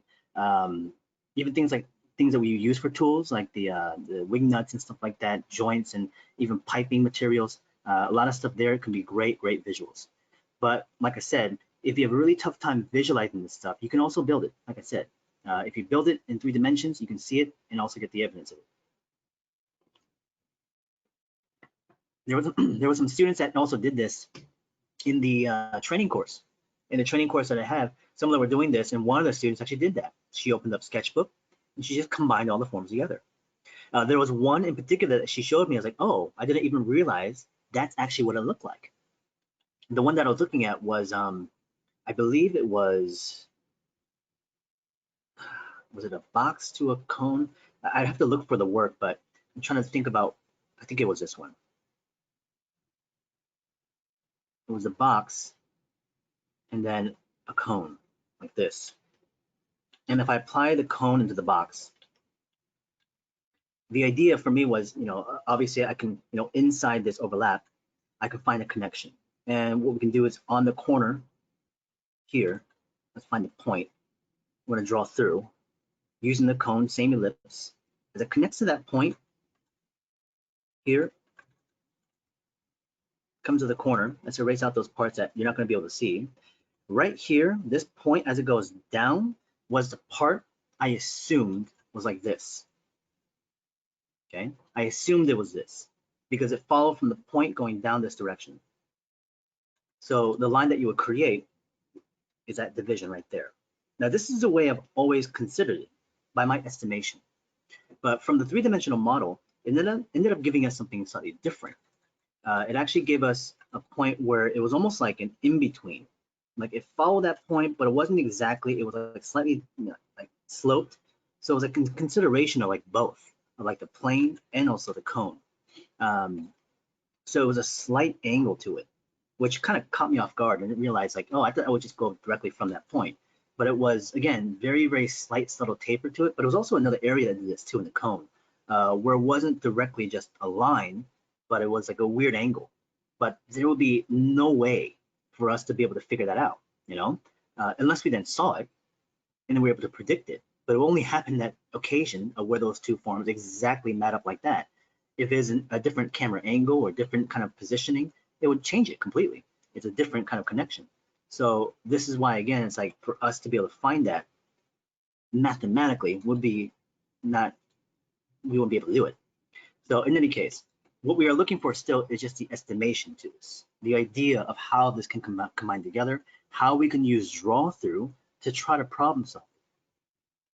Well, again, now going back to why. What is the point of this and how can I even use it? Well, let's say we do draw something like a subject. Let's say we do draw like a fish. The fish is a great one to use. Imagine if we do have like a cone for the head. And the body form could be like a tapered, kind of cone-like shape as well too, that curves a little bit, that goes back into the tail. That could be a top dorsal fin. There could also then be the cross contour that wraps around the body, some additional fin-like structures. We might have a side pectoral fin, some additional fins underneath the body. So I can understand the primitive forms of this fish. How do we draw this on paper without erasing? You don't erase, you leave it. We use markers or a light pen. And if you'll mess up, you'll mess up. So you gotta do it again. So this is where we obviously have to accept, where sometimes we have to commit to it and try to problem solve it. Pen pressure can be a good thing, drawing very lightly. Using, again, a marker to help you ease into this would be better. Typically for me, if I'm on digital, I'm trying to communicate to you guys, so I'm erasing some things out so you can see it better. But normally I will leave it as it is. So drawing lighter, then pushing line weight on top. And so that way those connections are much more apparent. So leave it. I want to see the construction. So even like something like this, as I've drawn it digitally, I'm not going to erase anything out. Okay, I'm going to leave everything as it is. So this is the first layer of primitive forms, cones, elongated cones, geoplanes, stuff like this that applies towards the idea of what a fish might look like. But now I have the big overall structure of what this thing is. Then I can go to the next layer of like smaller functional thing or features within eyes and mouths and gills or surfacing information. So I can plug in where like the eyeball is because I can see it. Now I can just estimate and just draw where the eye is too. But I want to maintain a better sense of symmetry and control. So I'm actually going to draw through and create a cylinder inside the fish's head cone. Now, as I've done this, these two primitive forms are now interacting with each other. There's a cone and a cylinder. Now I want to press them together because this will also create these natural seam lines that are a part of the fish. So I can actually go in there and find this curve of the cone as it turns underneath, as it interacts with each other. Some additional lines that show things like wrinkles and overlaps of flesh. The eye as it then kind of insets. You can imagine then a slight bump right there. Goes into the mouth. I can even find now corners of planes. Here's the side of the mouth as it comes down into the gill. Goes up into the gill, back into the eye. Find the lateral lines of the body.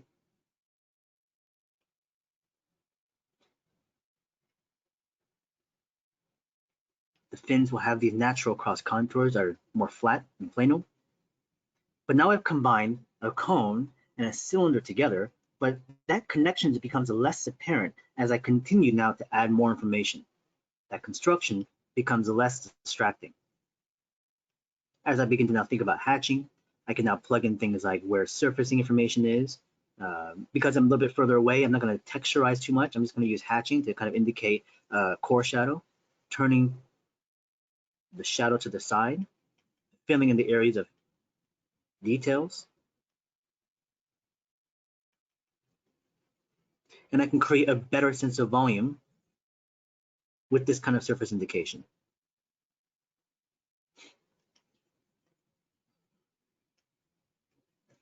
So now the construction becomes less distracting. It's still there. You can look for it and you'll find it, but it might not be the first thing that you actually realize as you look at the drawing, as a first time view, right? So I can now also turn this in any angle of view that I want to.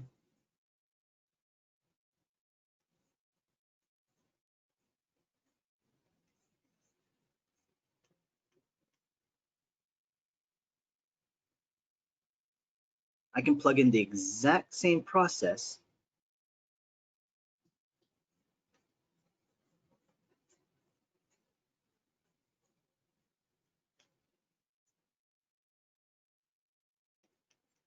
and it doesn't slow me down because I know exactly what I have to do in every single step.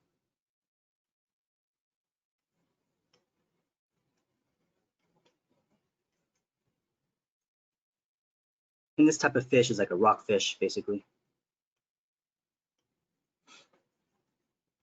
So it becomes so easy to create these kinds of combinations in primitive forms. I can then turn it in space without hesitation. And so there was no difference in how I built these drawings. It's a completely different angle of view. It's a different kind of pose, but it's the exact same kind of fish. And so the way I built it was no different. I can now visualize in my head in terms of like how it looks like in different angles of views. And so then if I plug this into other kinds of fish, because of their similarities of anatomy, I don't hesitate with any other fish or marine life that's similar in any way. Whales to then the sharks, and even though they're completely different kinds of animals, literally as biological, but in terms of structural, in terms of how I think about it as a visual form, it can share some bridges.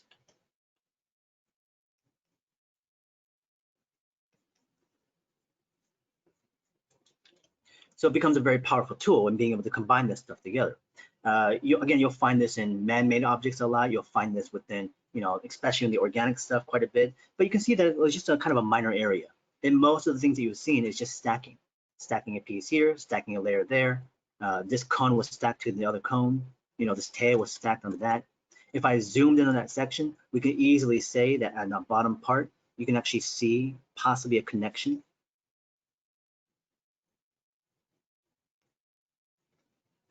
Something like this potentially.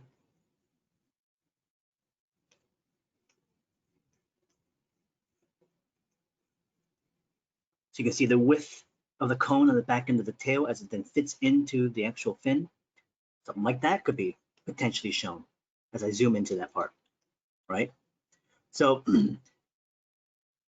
it does have a lot of importance, and especially when you do want to use it, and having the capability of doing so will show a lot of draftsmanship skill sets.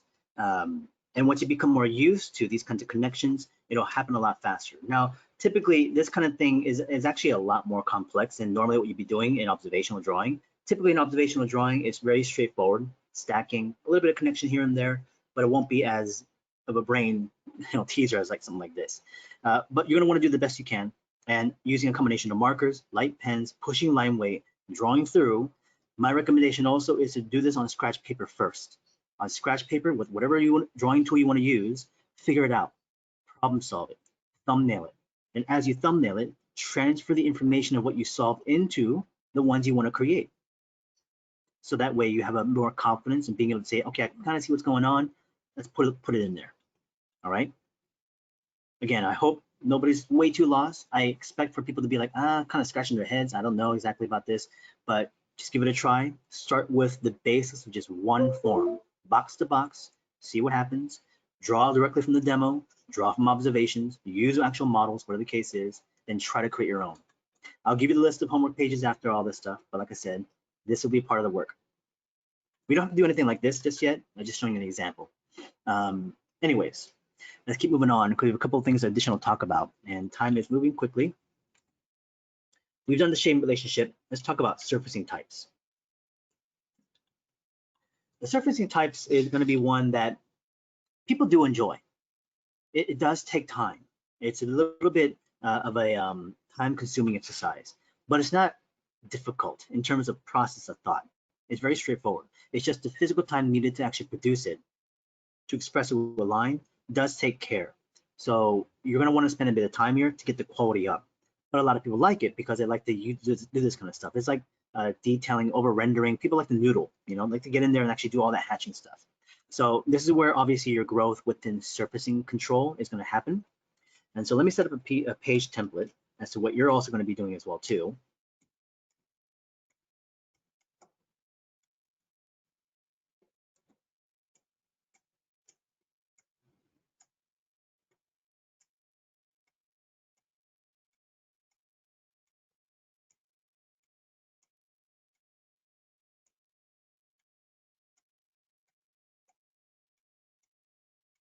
Okay. This is column 1, column 2. On a piece of sketchbook paper, let's say the spiral bound is up here. You are going to create this block template down the middle. You're going to split it. You're going to create a series of bars. Now, each of these bars will be about the width of your thumb on average. In measurements here in the US, we use inches and feet. This will be about a ½ inch. Okay, so width of your thumb, just go by that. Put your thumb on the page, just kind of mark it. That's about the width of my thumb, so you can go by that. Once you measure it, then you get all these equal, okay? In between those boxes, you will have empty space, white space. So this is the way your template should be set up. Now, if you have a large sketchbook, then you're kind of screwed. You're gonna do a bunch of these, okay? Because each of them are gonna be this width of your thumb. So how many you put on the page is depending on the size of your piece of paper. So you have a smaller sketchbook, you might do less of these. But hopefully, you're able to produce, just for yourself, more on the mileage side. We're gonna deal with 4 types of categories.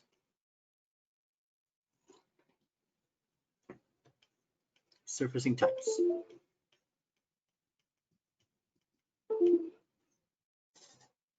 Excuse me as I unplug something.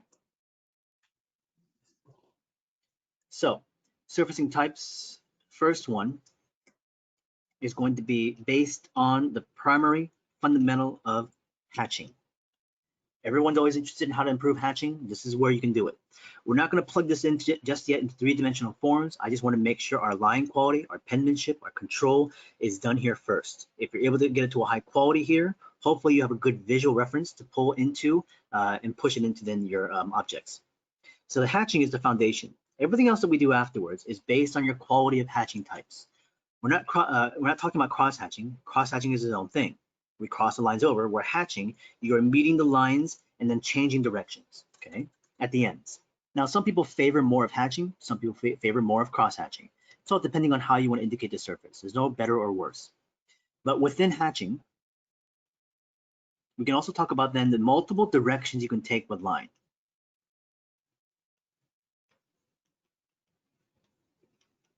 The directions.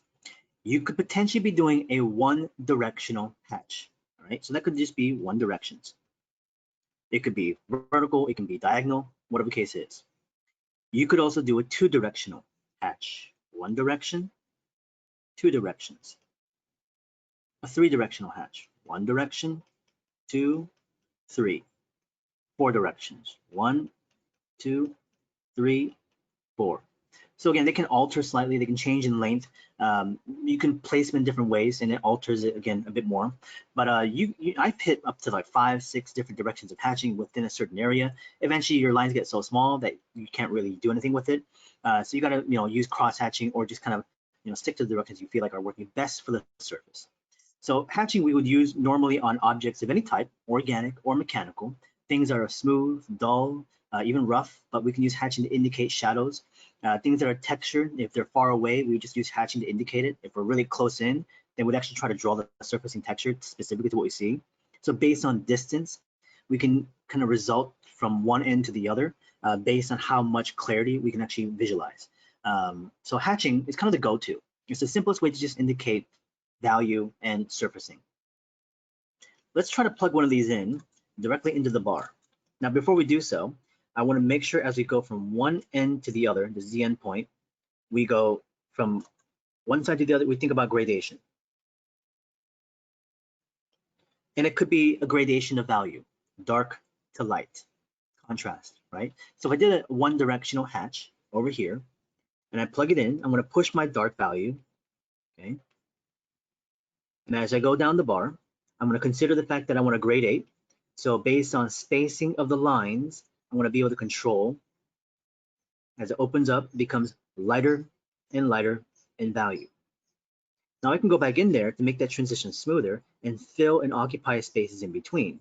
I'm not trying to match the lines. I'm just trying to fill to gradually make it much more smooth of a gradation. That's all one direction, okay? Now I pushed it pretty dark in the beginning to make that transition. You don't always have to make it really high contrast. It can be lighter if you want it to be. So we want to be able to see a range of your value control. If everything is equally as dark, it kind of all feels the same. So you want to be able to see some things that are really pushed, some things that are a bit lighter. So gradation is something to play with. You can kind of play with that a bit more, just to make that gradation a little bit more smooth. So here in my recommendation, it is to use a heavier pen in the beginning to push the contrast when you need to, then shift to a lighter pen at the end of it. So thickness is a pen. I would not be using brush pens. Don't use markers. Just use lining tools. Heavier pen at the beginning, lighter pen at the end, okay? Now, if you use like a 0.1 in the beginning, it's gonna take you forever to fill that dark. So shift to like a 5 or a 7 or M and try to go in there heavier. Let's try 2 direction. 1 direction, 2 directions. Kind of going back and forth to fill some of that empty space. As I go about quarter way through up to the halfway point, my lines will continue to now start to space out. This has a direct connection to your line exercises and how well you're able to visualize your spacing. I can go back and fill a couple of areas, try to match up some of the values, make that transition a little bit smoother.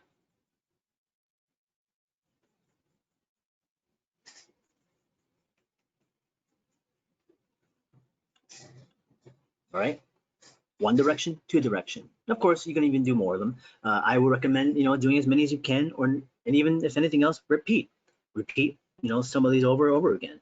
Because as you do it once, you only have one feeling, so you want to keep adding on to the experience. So here's like a 3 directional. 1 direction, 2 directions, 3 directions. And repeat. 1, 2, 3. As I continue down the bar, I will open up the lines a little bit more, making it as gradual of a shift as possible.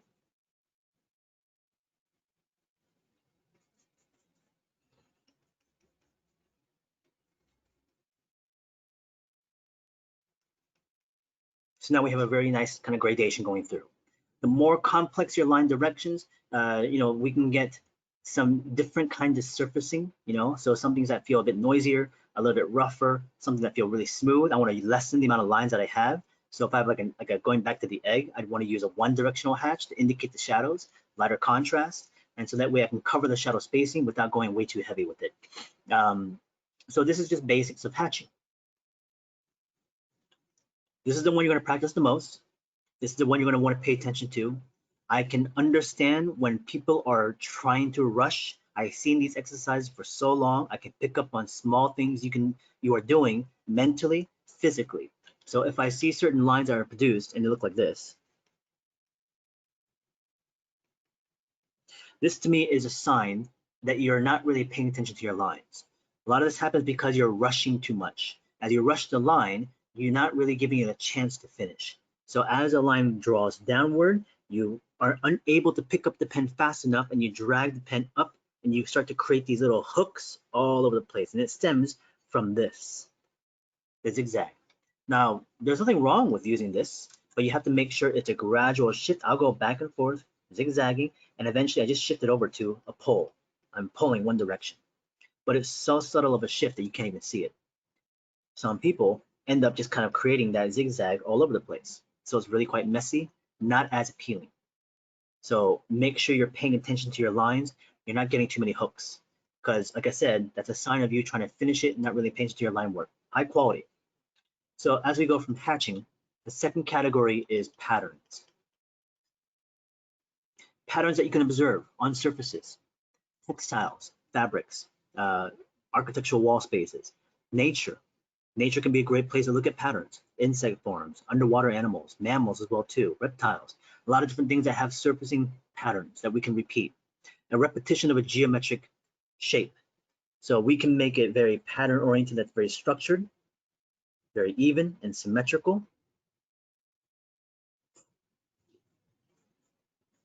Thinking about diamonds or checkerboard kind of feel, we can fill in a contrast.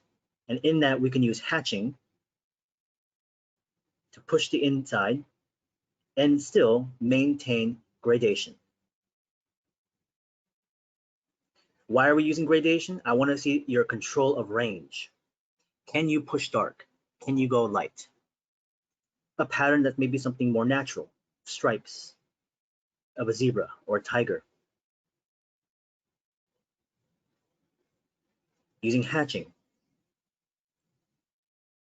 to fill and also show gradation and a shift in value.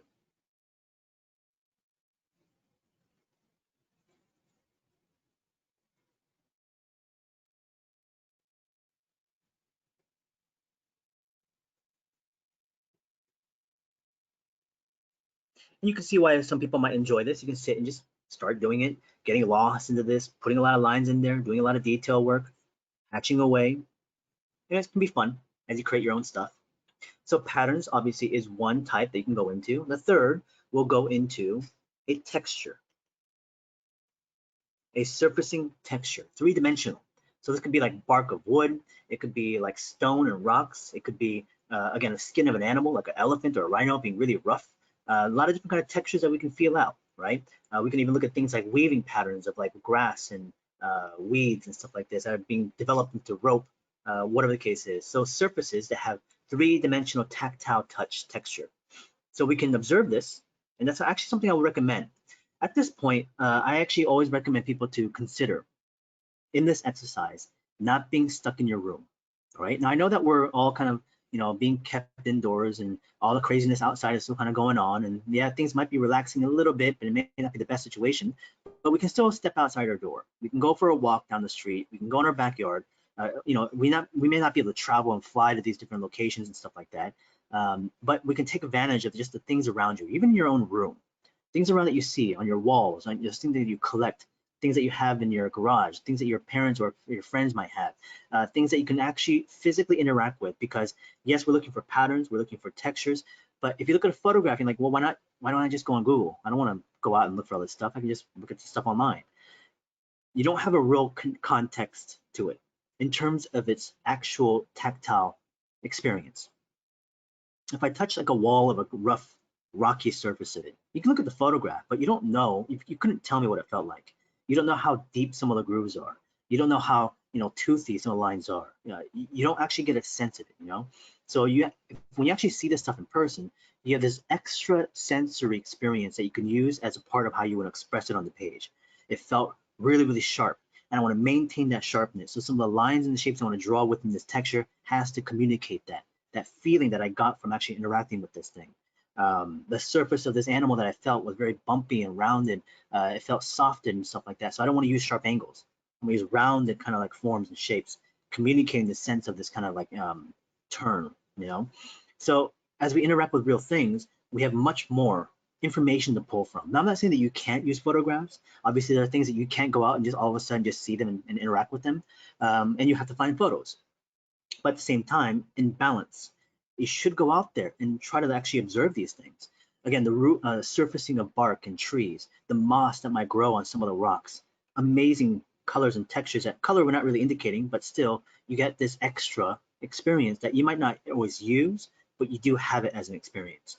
Again, I was just traveling, just by road trips last 2 weeks, weekends, going out to like the different parks in the US. I was in Moabs in Utah, and I was out in Yellowstone in Wyoming. And these are natural parks, have amazing structures, and the arches in the Moab, Utah, all these like dwellings I was visiting and doing hikes with a friend of mine, and there was nobody there. And so we were all going out and just looking at these places, just me and him.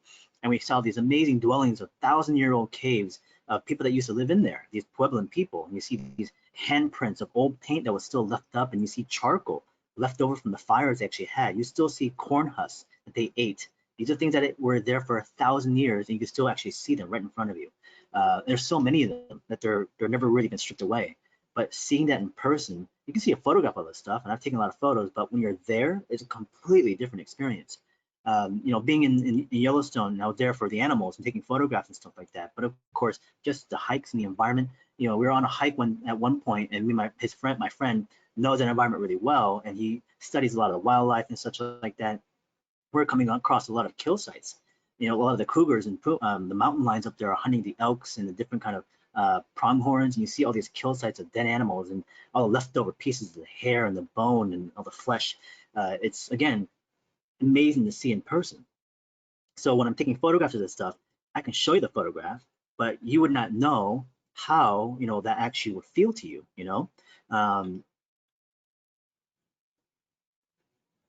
So what you're talking about, Nguyen, is about how you experience the world around you. You become much more aware. You're more sensitive to things, which is a part of actually what being an artist is.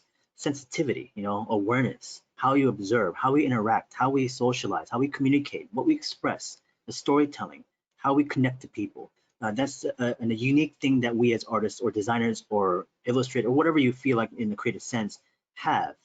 that maybe some other skill sets don't. They have overlaps, a lot of overlaps, but it's just slightly different.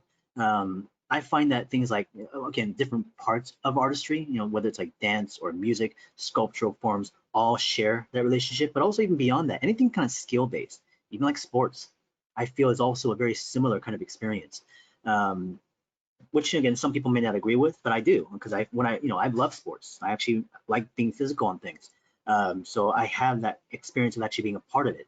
And when I'm, doing drawing or sketching or actual art or design, whatever the two directions I take it into, I treat it very mentally and physically the same, and how I then perceive the things around me. So having that in place at first is really difficult because it takes energy to focus. You have to be conscious of it. Oh, I got to think about this. I got to look at that. I got to take a photo of this reference. So when you're actually having to be conscious, it's tiring. Man, I'm done with that stuff. I don't want to think about it anymore. You put it away. But once you put in some enough time, it might take a long time. For some, it might take a lifetime. But eventually to a point where you have that moment, like that's it. Like I'm not even thinking about it anymore. It's just this daily habit I've been doing, where you're constantly on. Then the world feels different too. And there are those moments that I've had, as a student growing through Art Center, even before so, I've been drawing most of my life since I was the age of 5. And every one of those transitions of the 10 years of like being, again, a toddler to then, a 10-year-old to then a teenager to then a 20-year-old and 30-year-old. And I have these moments of decades where I'm going through transitions of education to work, to the people, to the social environments, and how certain moments enlighten me a little bit based on how I can perceive it. Now, I'm not saying I truly, have perfected it, nor would I call it a mastery to anything, but what happens is that you become aware. And through that awareness, you build curiosity. You seek it more because you know that you have no real control of it, but you're looking for more of it as an experience because it helps you, achieve a certain thing that you're trying to express. But then also it's just that part of life. You just live it. It just becomes very intoxicating. It's a similar action how when we create something, we want also that sight response of achievement. We want people to recognize it. That releases a chemical, that helps us feel good. It's happy. Oh, I'm glad I did this. Make me feel really nice. A lot of similar things that we can do when it comes to like building relationships with people, families and stuff like that. We release similar kinds of endorphins.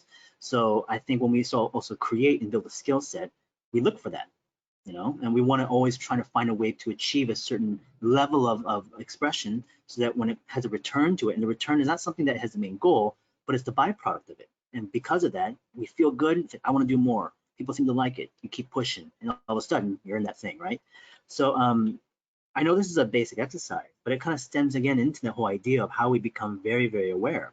So even here, right now, at this very moment, you can be doing this action. If you don't really do it enough, you might want to now try to do so.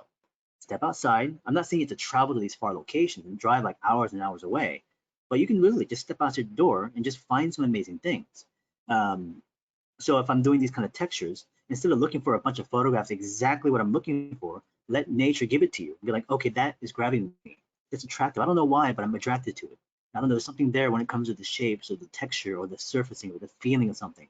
So if you're not sensitive to it, it doesn't call to you. But when you're able to listen and learn and watch and observe, then things open up and you perceive so much more and becomes that much more exciting.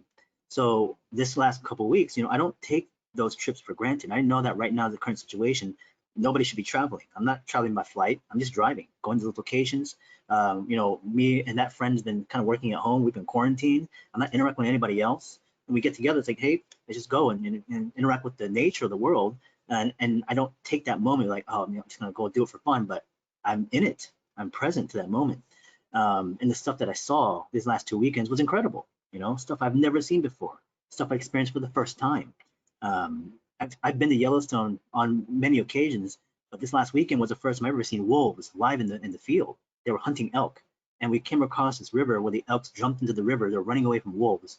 We jumped out of the car to take photographs, and we saw this wolf in the background running through the forest. I've never seen that before. It was incredible. I've seen many wolves in sanctuaries and zoos and stuff like that, but when you see them in the wild like this, it's crazy, And we have grizzlies and black bears, and they're like 20 feet away from me. And so, we don't want to get out and interact with things like that, but still, it's like to see that in person is an out-of-body experience in a lot of ways.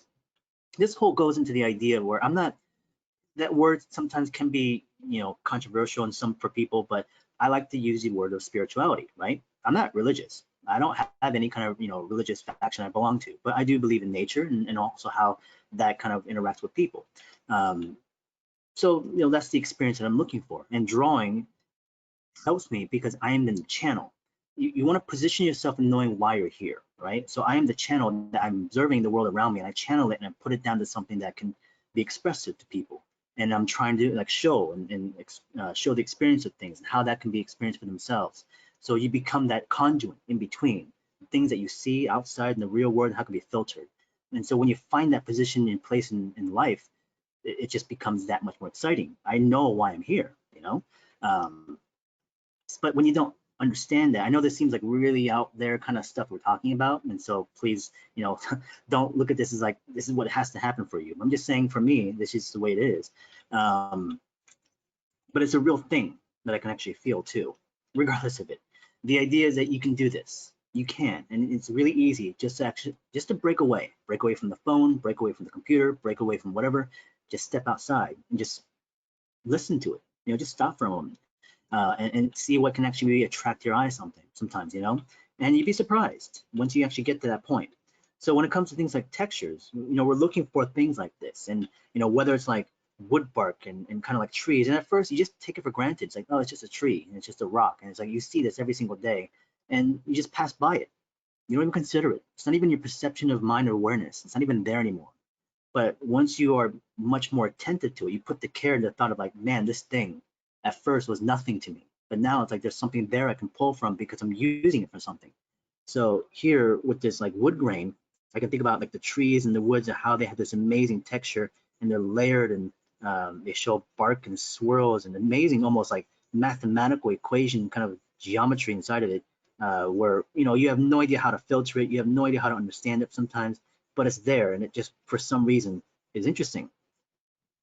So that level of curiosity that as you build it will then bleed into other things, and it becomes palpable. It's something that you can actually feel. So as I then draw this out, I can now feel it within the drawing. I'm not even making decisions. I'm just kind of letting my hand move based on the things I've experienced, based on where I want it to go, imitating or mimicking the things I'm observed. Oh, it's incredibly difficult. This is why you are then an interpreter. You have to find out how to communicate that. And there's no one that can show you or tell you how to do it. I can show you the impression of how I would do it, but that's not necessarily the way that you're going to do it because you see it differently. So this is why it takes then discipline and practice of repeating it countless amount of times in the regimental practice, something more logical with the balance of something more, I guess almost even existential. So here we have like a wood grain texture. You can see the swirls and the knots of the wood layered on top, heavier in the beginning and lighter to the end, transitioning and gradating on top. We can even do things like quills or some kind of like spikier material, whether it's like on a cactus of a plant or on a quill of a, I don't know, a hedgehog or possibly a porcupine. And we see these like thorns coming out of it.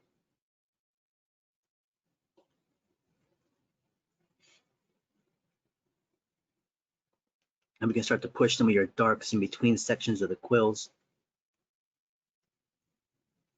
showing density in the beginning, kind of changes the scale and size of things at the end. We can start to see the individual sharper pieces as they communicate more and more as to what they are.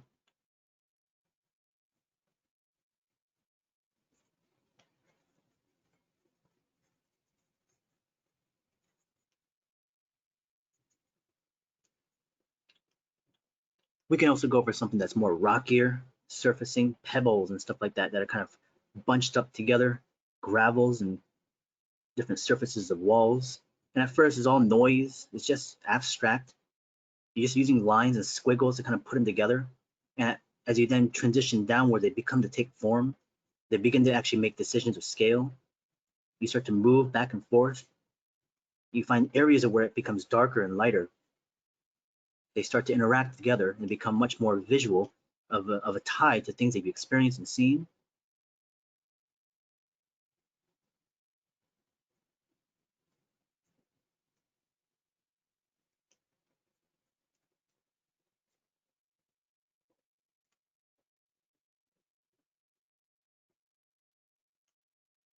becomes larger chunks of rock forms.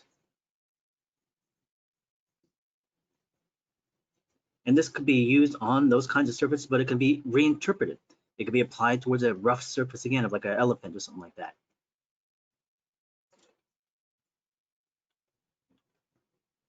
So if you're studying on location, what's the recommended way of studying something? Find the strip, an area of a location on that surface that you really want to capture, not the entire thing, right? You look at the entire surface of something, it's way too intimidating. Look for a section of something. You can even, again, like I said, take a photograph of it so you can maintain focus, but always have a photograph and that thing in front of you. So as you're doing it on location, you're always observing it, but you can also fixate on a specific location on top. That way it doesn't become, like I said, a noise of information. You want to get a little bit closer so that we can actually see some real layers of information and how they're interacting with each other. So as you do also photographs, this is where then you have to also be very attentive to like which orientation you take the photograph into, how close you get, how far you get, and then from there cropping things if you need, whatever the case is. So the first three that we've talked about are ways of indicating surfaces of objects, things that we can observe, things that we can also use as a way to communicate.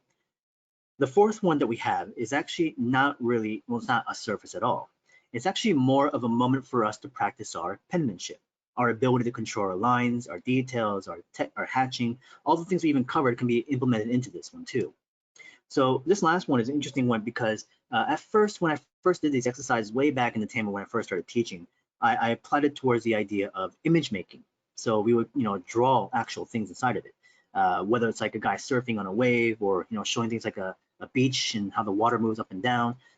It would be actual things that we can draw observationally. But I kind of got away from that. It's still something we can observe, but it's more of a practice in an area that I found was a little bit abstracted, but hard to process. Effects. This was something I thought was not really ever talked about, tended to in any degree. And even here now, we're only touching it, just touching it. The effects of things that we can observe are things like what? Fire, water, smoke, lightning, sparks, energy of some type. These are things that we can still see visually in front of us, but they're not static. They're in constant motion. They're instant motions too, or steady slow motions. But they're things that we can see them. But how do we capture that within a single image?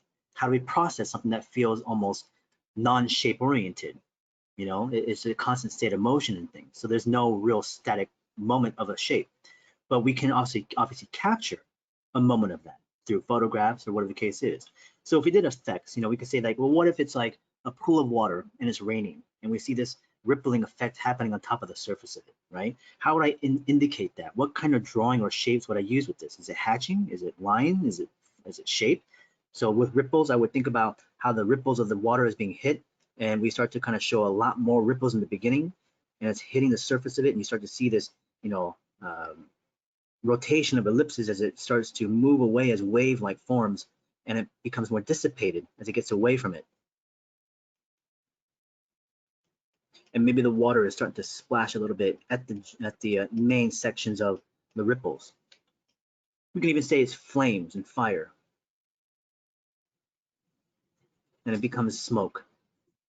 And how I then alter the shape communicates something different. As I have something sharp and angular for the flames, becomes billowy, rounded, and soft for the smoke. I'll use hatching to show a contrast for the flames as it potentially sparks. And it has an energy of direction of hatching.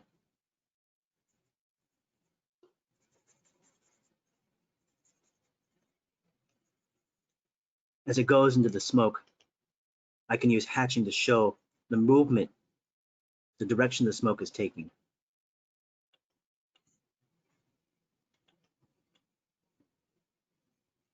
So question from Nia is, do you always have to draw from observation to have these kind of interpretations of the things that you're seeing? No, I would definitely use other artists to do it too. Why? Because they've also observed it and had their own interpretations. Having seen how some person who is much more skilled than I am to show me how they've interpreted gives me much more ideas, or I guess ways to problem solve it as well too. So did I observe a lot of other artists for things like even effects? 100%, absolutely. And so are you allowed to do that as well? Of course you could. Who are my inspirations for things like effects? Actually, it was the artist for Dragon Ball, Akira Toriyama. When I was a kid growing up and reading Dragon Ball for the first time, when it was actually being put out in the early 90s, effects that for me, what captured that manga, like I hated the animation. I never really watched it, but I loved the comics. I loved the way he drew. What I enjoyed the most from Dragon Ball and Akira Toriyama, which I didn't really know what I was looking at first, but the more I thought about it as I got older, I understood what I was trying to receive. What I appreciated about the work from that manga was his sense of speed. At the time when I was exposed to certain work, so I only was exposed to so much. So Dragon Ball being one of them was really the only artist that I looked at I felt like captured the sense of energy of movement that I'd never seen before. His choreography in terms of fight scenes were also really incredible too, because his camera movement and how he then moved from panel to panel was so smooth but instant. The reason why I couldn't stand the animation because it took forever to do anything. So it didn't capture the energy of the actual comic at all. So I couldn't stand it. I had no patience for it. So I always went back to the comic because I just felt like he was able to just really communicate something with so much more visceral energy. And energy of actual effects was also another part of it. But there are a lot of other artists that did that really well too. And of course, I was exposed to them more and more eventually. I wasn't really gravitating towards the Western comics at the time because a lot of the comics from the 90s, like the Marvel stuff and the Image comics, like their effects work, I never really liked them. I just felt like they were trying to capture something more realistic. They're using like particles and like a lot of hatching, but what I felt like the manga artists did was they use shapes. They use shapes to actually indicate those kinds of actions and energy forms or effect forms. But the funny thing is, like, before the manga and the Western comics and Marvel in the 90s, if you go way back in like the 60s and 70s, Western comics that did effects really, really well. Like Jack Kirby was an incredible draftsman. Jack Kirby did a lot of comics for covers and interior pages. I've been actually, gathering and collecting a lot of Jack Kirby books recently. Going back to like the Silver Age comics of Marvel. I'm actually a big collector in comics again, where I stopped collecting comics for a long time, but recently I kind of got back into it, really selecting the pieces that I want, but specifically looking for a lot of Kirby stuff too, because I love the way he did effects. He has these really odd shapes and used amazing hatching techniques, and I love the way he posed the characters, who are very like dynamic but odd at the same time, really blocky, but I like that. So when you look at a lot of manga and Japanese artists, actually they actually pulled a lot of inspiration from the Western artists way back in the 50s and 60s too. So the only reason manga and anime kind of exists is because of the Western cartoons and stuff that existed. Betty Boop and that kind of stuff. You see Astro Boy coming, at that point in time. Huge influences from the West. Now it's kind of vice versa, where manga and anime kind of grew up, and now Western artists are pulling from that a lot. And Europe is kind of in the middle, doing their own thing, and also grabbing from all ends. So it's really interesting to see this dynamic of overlap, where you can't say that Western comics and Asian comics and European comics are independent. They relate. They all borrowed from each other. They all looked at each other, and they were influenced over decades of time. So anime and manga wouldn't exist without that, and this over here wouldn't exist without this.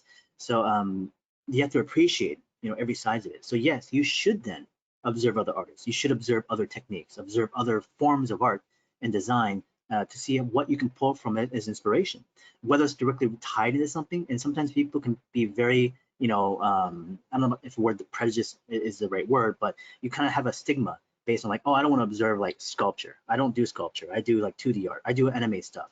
I don't look at fine art. I don't look at contemporary art. It's like, well, you got to observe everything. Oh, I don't want to learn art history. I don't know anything about Egyptian arts. I was like, why would I learn about that? I want to learn about comics. Well, Egyptian stuff is very related to comics, right? So you got to find all these kind of connections. And you will never know where you find inspiration if you close yourself off to things. So the experience of it, again, is important, as I said earlier. One last effect, how about something like a blast? Let's blast off like a rocket engine. It's too bad the rocket flight engine, the blast for SpaceX yesterday didn't happen. Hopefully it'll actually happen going into this weekend. Then I can use hatching to show the kind of energy that moves into it.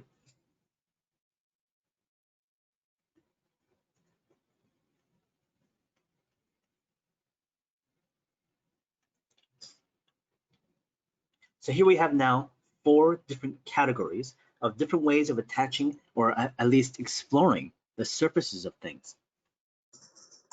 This is going to be the culmination of all the things we're going to be doing this week. All right. Now, hopefully it wasn't way too much to absorb. It shouldn't be that bad, honestly. Typically in an Artiner kind of class, I actually do all this stuff and there are a couple of additional things. One of the last moments, of course, is how we apply this stuff into 3-dimensional forms, which we'll actually say about next week. Not only that, we have a couple of other exercises. We have a project coming up next week as well too. So today is going to be mostly mileage. Next week, we do have a project I want you guys to try when it comes to actual visual communication. Let's talk about then the homework, what the homework is this week.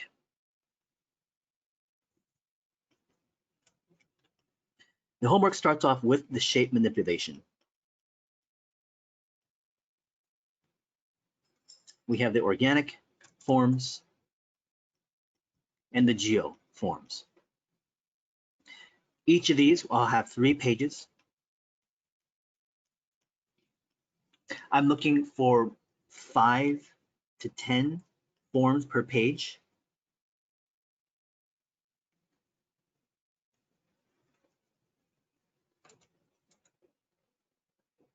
So as long as you're hitting within these numbers, you should be good.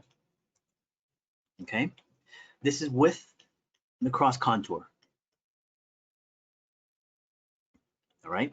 Organic geoforms. How that would be placed on the page, as I said in the beginning, you saw that earlier, which is how we can compose a page together. So you can have larger objects, smaller objects, overlapping things, whatever the case is.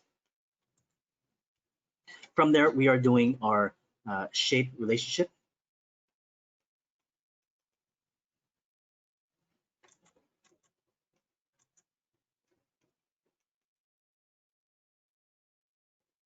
So we are doing 3 pages total here.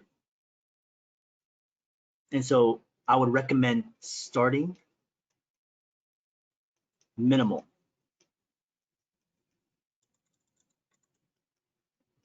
So use like one form, like the box, to do a couple combinations. Second page, add one form, the pyramid, the cone, do a couple combinations. Last page, try to use all 5 forms together. How many forms do you do per page? Experiment, play around. There's no real set number. Last set is surfacing.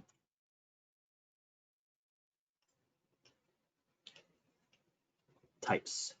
So this goes into the idea of hatch, pattern, texture, and effects. We are doing 2 pages total with this one here. And we're filling up the entire page with the blocks. Make sure there's a thumb width for each block, white space in between, and you'll use all 4 categories to diversify that surface a bit. Okay. First page will be typical in terms of what you create. It'll all be very similar, in my opinion. A lot of the hatching, the texturing, all you guys will use kind of the similar ideas. The second page is where you will have to use now your problem solving of observation, research, getting out location, looking at photographs, and trying to diversify the surfacing or types of things you're looking at, and also even just repeat, so you can continue to develop a quality of pushing this stuff. Now, the hardest one will be this, in terms of the actual problem solving aspect of it. The most time consuming will be this. This one will be pretty straightforward. Now, how you begin the homework is based on what you feel of your interest. Oh, that one should be fun to do. I want to start with that. You could do so. Now, some people like to start with something a bit easier just to get that ball rolling. So think about, again, where this might place in. If you're also a little bit afraid to tackle something because you feel like it's going to be too hard, you might want to just start with that. Get it over with, right? Either way, each one of these, doesn't matter which way you start, because, of course, you know, there's no real tie to them just yet. Either way, if there's one direction, I would say starting with the shape manipulation, then the shape relationship, kind of like how I did it right now in the natural process, could be good because some of the geoforms you're doing over here might have some help as you apply it over there, but then also vice versa. So really, at the end of the day, it doesn't really matter where you start. In any case, we have 3, 6, 7, 8, 9, 10, 11. So, minimally, we have 11 pages, but this is minimal in terms of what I want to see.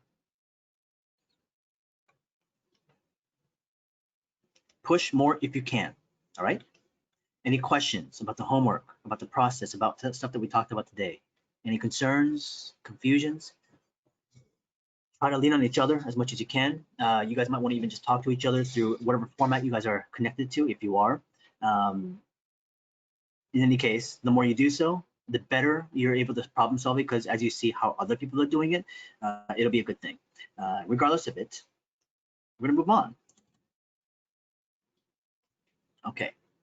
Next week and week 4, there's no time change. We're all kind of set in schedule. It's already now going into June, so we'll be in week 4 at this point. This is week 5, 6, 7, 8. So the last day for us will be in the early week of July. For next week, we will be having a discussion on the application of this texturing and hatching on surfaces. We have a lecture on dissecting some forms, thinking about the interior and exterior of stuff. We also want to talk about the project in terms of what I want to give you guys, but there's also something I want to bring up. We could potentially just jump into also tacking on an observational drawing session. So we can say this is some of the other additional techniques, which won't take way too long. So we can also then look at our first subject matter to draw. However, I also want to give this option, and I gave this to my yesterday's class, and everyone was for this option. And typically what I do for my other classes, let's say like Art Center, CDA, the physical type of classes that I have, I don't really do this for CGMA because we have a set schedule and I don't change it. I can't change it. But here, I can change it the way I want to with you guys. I can work with you guys. So typically what I do in the other classes, I actually have a day where I do lectures on many different subjects. And the subjects that pertain to design and art, but not necessarily straight to just sketching, but more on the mentality and the approach to, the field as we then come up, whether you're just starting off or whether you're moving on a bit further. Some of the lecture types pertain to things like portfolio building. What is a portfolio? How would you want to build it? How do you interact and network with people, right? The actual part of social media. How do I engage with it? What is it? Is the best way to use it? What's the wrong way to use it? Things like industry, things like even form language, the introduction of what form language even is. I teach a class of Intro to Design Thinking, and that's what kind of the introduction is for. If I do drawing or dynamic sketching, the basic concept is I break things down to understand them as a primitive form. If I do that, I can understand it, but then now what? What do I do with it? So design of an introduction to it is how we can then start to think about plugging in observation into design thinking. So I can also talk about the introduction of that, just the idea of what it is. From there, we can also talk about the history of entertainment design, what it's for. There's also the idea of branding that connects to social media. So there's a lot of things I've actually discussed as a formatted lecture, which I've done for a couple of years now. So I've actually a formatted way of talking about it, but this is only based on interest. If there's a majority of people that are very interested in hearing this stuff, I can get into it. If a majority of you are not, then I don't mind. I don't have to talk about it. It's just, less work for me. But this is all based on, again, interest level stuff. And I can understand not everybody's gonna be interested in it, but I do want to make sure I kind of move with the majority. So for people that are like, well, but I don't really care about that stuff. Well, hopefully, based on the things that we will talk about for the lecture, it'll be enough for you to move on forward with addition to the lectures that we'll have. Do you guys feel okay with that? Would you guys want to listen to some of those things or hear about them? Okay.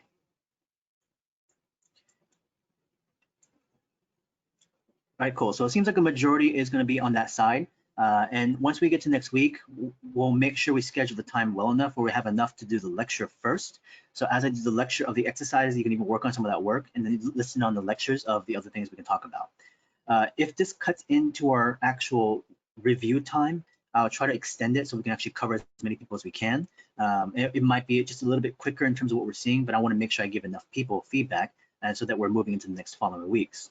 What happens though is that the next following week, because the actual workload is a little bit less, you will also have potential time to continue to add on to the previous week's work. So like I said, it might happen where like the overall feedback of like this week and next week might happen, once we come back together again the week afterwards. So that way we get to see the feedback of week 3 and 4 together, essentially. That's only if we have the time that runs out way too much. But I'm going to shoot for doing feedback next week to give you guys so that we have information to move into week 5. But we'll play it by ear, and you hopefully can work with me and be patient with that. And I would really appreciate it if you guys could. But like I said, that's my overall goal, is to give you guys feedback next week.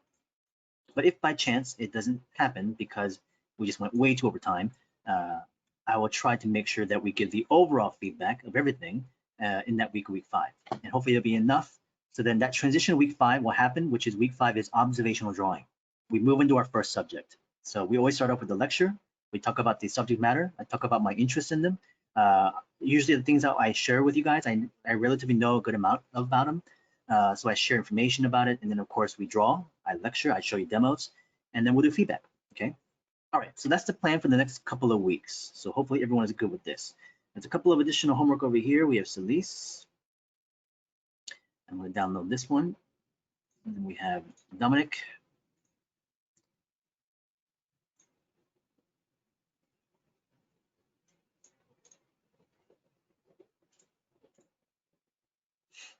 Let's bring this one over here.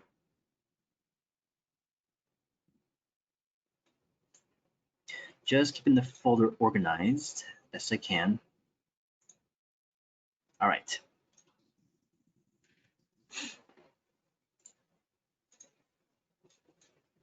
Let me save this first so that we don't lose it or if it crashes.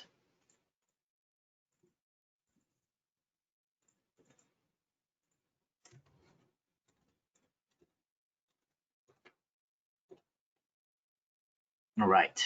So of course we will bring some of these in Photoshop if we have to. Today it's very straightforward. We're only looking at the basics of exercises, lines, circles, boxes in space. So it's not going to be way too intensive because everybody's been doing the same thing. So there are slight changes in quality and we can discern some of those. But I'm just going to do a quick check over to make sure everything looked out okay. And there's a couple of little warnings of things that you have to try to do. I'll obviously indicate that. There's some specific things that I might bring up for a majority of the group in terms of what you guys should consider now doing going forward with these exercises. But in general, this shouldn't hang us up way too long. So today, I believe we are starting from the bottom of the list and moving way up. So I'm going to start with Sophie, if Sophie's stuff is in here, right here. And I'm going to work my way up the list of people. If you have not submitted work, all you got to do is just let me know saying, hey, unfortunately, I didn't get it in. Maybe next time, that's fine. So like I said, hopefully we can move swiftly through this with enough information to give you guys. So let's start with Sophie. And I'm going to take a look at some exercises. Give me 1 second, I'm going to turn on lights. Sometimes dark. Okay.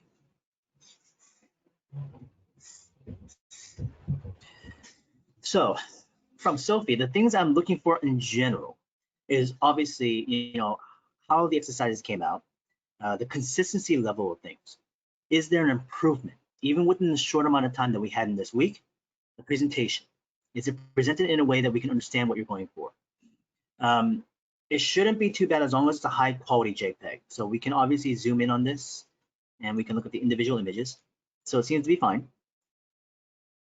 If these images were tiny, then of course that would be a bit bad, but it seems like it's all right. So we have page number 1, and we're starting off with the basic lines, arcs, and waves, and we just want to make sure everything is listed properly. Now I'm looking again for specific things too. The specific things that come up for me are going to be spacing. I feel like unfortunately the spacing was a little bit off. Like there was a wider, some narrow, but unless they were blocked out, like right now we can easily say that there's a block of 3 here, block of 4 or 5 there, block of 3 right there. So we can say that in those individual blocks, the spacing isn't bad. I would make sure on the presentation side of it, maybe do more within those blocks so we can really see the consistent nature about that spacing. If we just do 2 or 3 of them, we don't sometimes always get it. Sometimes it feels like it's one big block and you're shifting back and forth. And that can, like I said, communicate in ways that you don't want to. Now, I'm not saying that it always has to be that pristine. Sometimes people just kind of want to do it because for the sake of it, but just something to be mindful of. Regardless of it, line control is good. Speed is on the slower side, but it's not too bad. I would normally always recommend for people to move faster to adapt to instead of going slower. But in this situation, it seems like the control, the pacing is fine for you. Typically when I see speeding being a bit slow, we start to see a lot of these kind of gap spaces, a lot of jittering and shaking. Like the angle changes also tend to happen too. But that's typically what happens with a long line. For you, Sophie, for anybody else, my recommendation now is to only focus on the short and the medium. Don't worry about the long lines. At this point, for all of you as well too, transition to the ballpoint pen and scratch paper. Use those tools to draw lines and ellipses for your further practice in the future, just for your own exercise. Before you do any actual homework for about 5 minutes, practice a few lines, practice a few ellipses using ballpoint and scratch paper to get warmed up. then move into your homework, all right? So this should be a daily regimen, even if it's only 5 to 10 minutes a day. That's it, just 5 or 10 minutes, just to keep it practiced, keep it going. Obviously, tackle the ones you felt were the most difficult, but that doesn't mean you should just let the ones that were easier kind of slide. Now we can also see how Sophie's moving down and left to right, down, left to right, which is good. I'm glad to see different rotations, different movements. You're also tapering your lines really well. Now they're not necessarily overlapped the most cleanest, but you hit it once in a while really well. You hit it really well over here too, but it's a nice pull. This kind of like start and pull line is going to be a good effect for in the future, because as you build up line weight for things like boxes or angles of lines, you want to be able to transition your line work where it becomes smoothly graded into the original silhouette. So the problem with like a start and stop is that it becomes a blunt edge and it doesn't really tie in well to the original lay-in.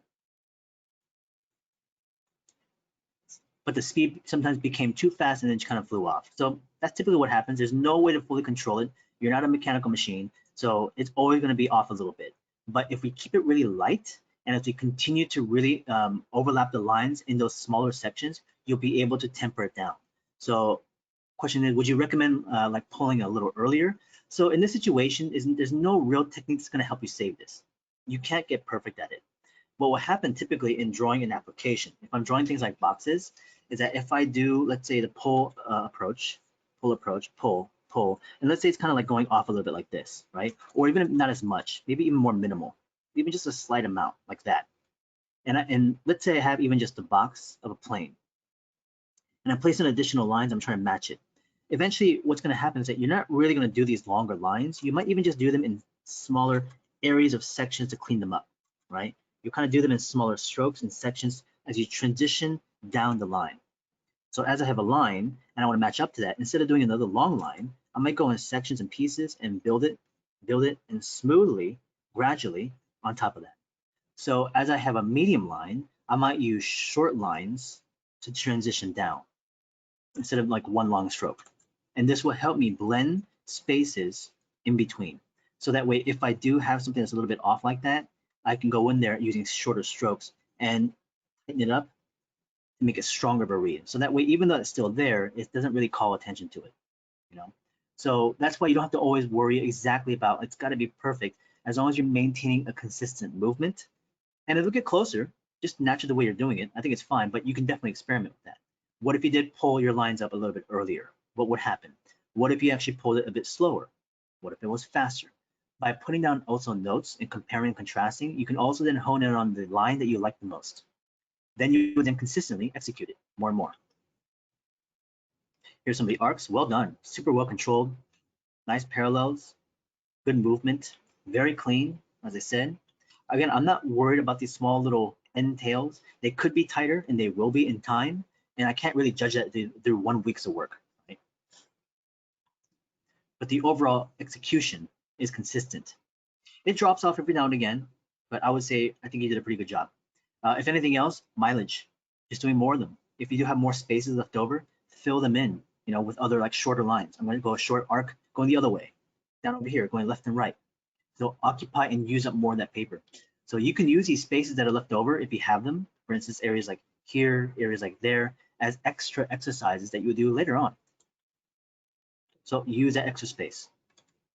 Let's go to then, oops, that's not where I wanted to go. Circles and ellipses.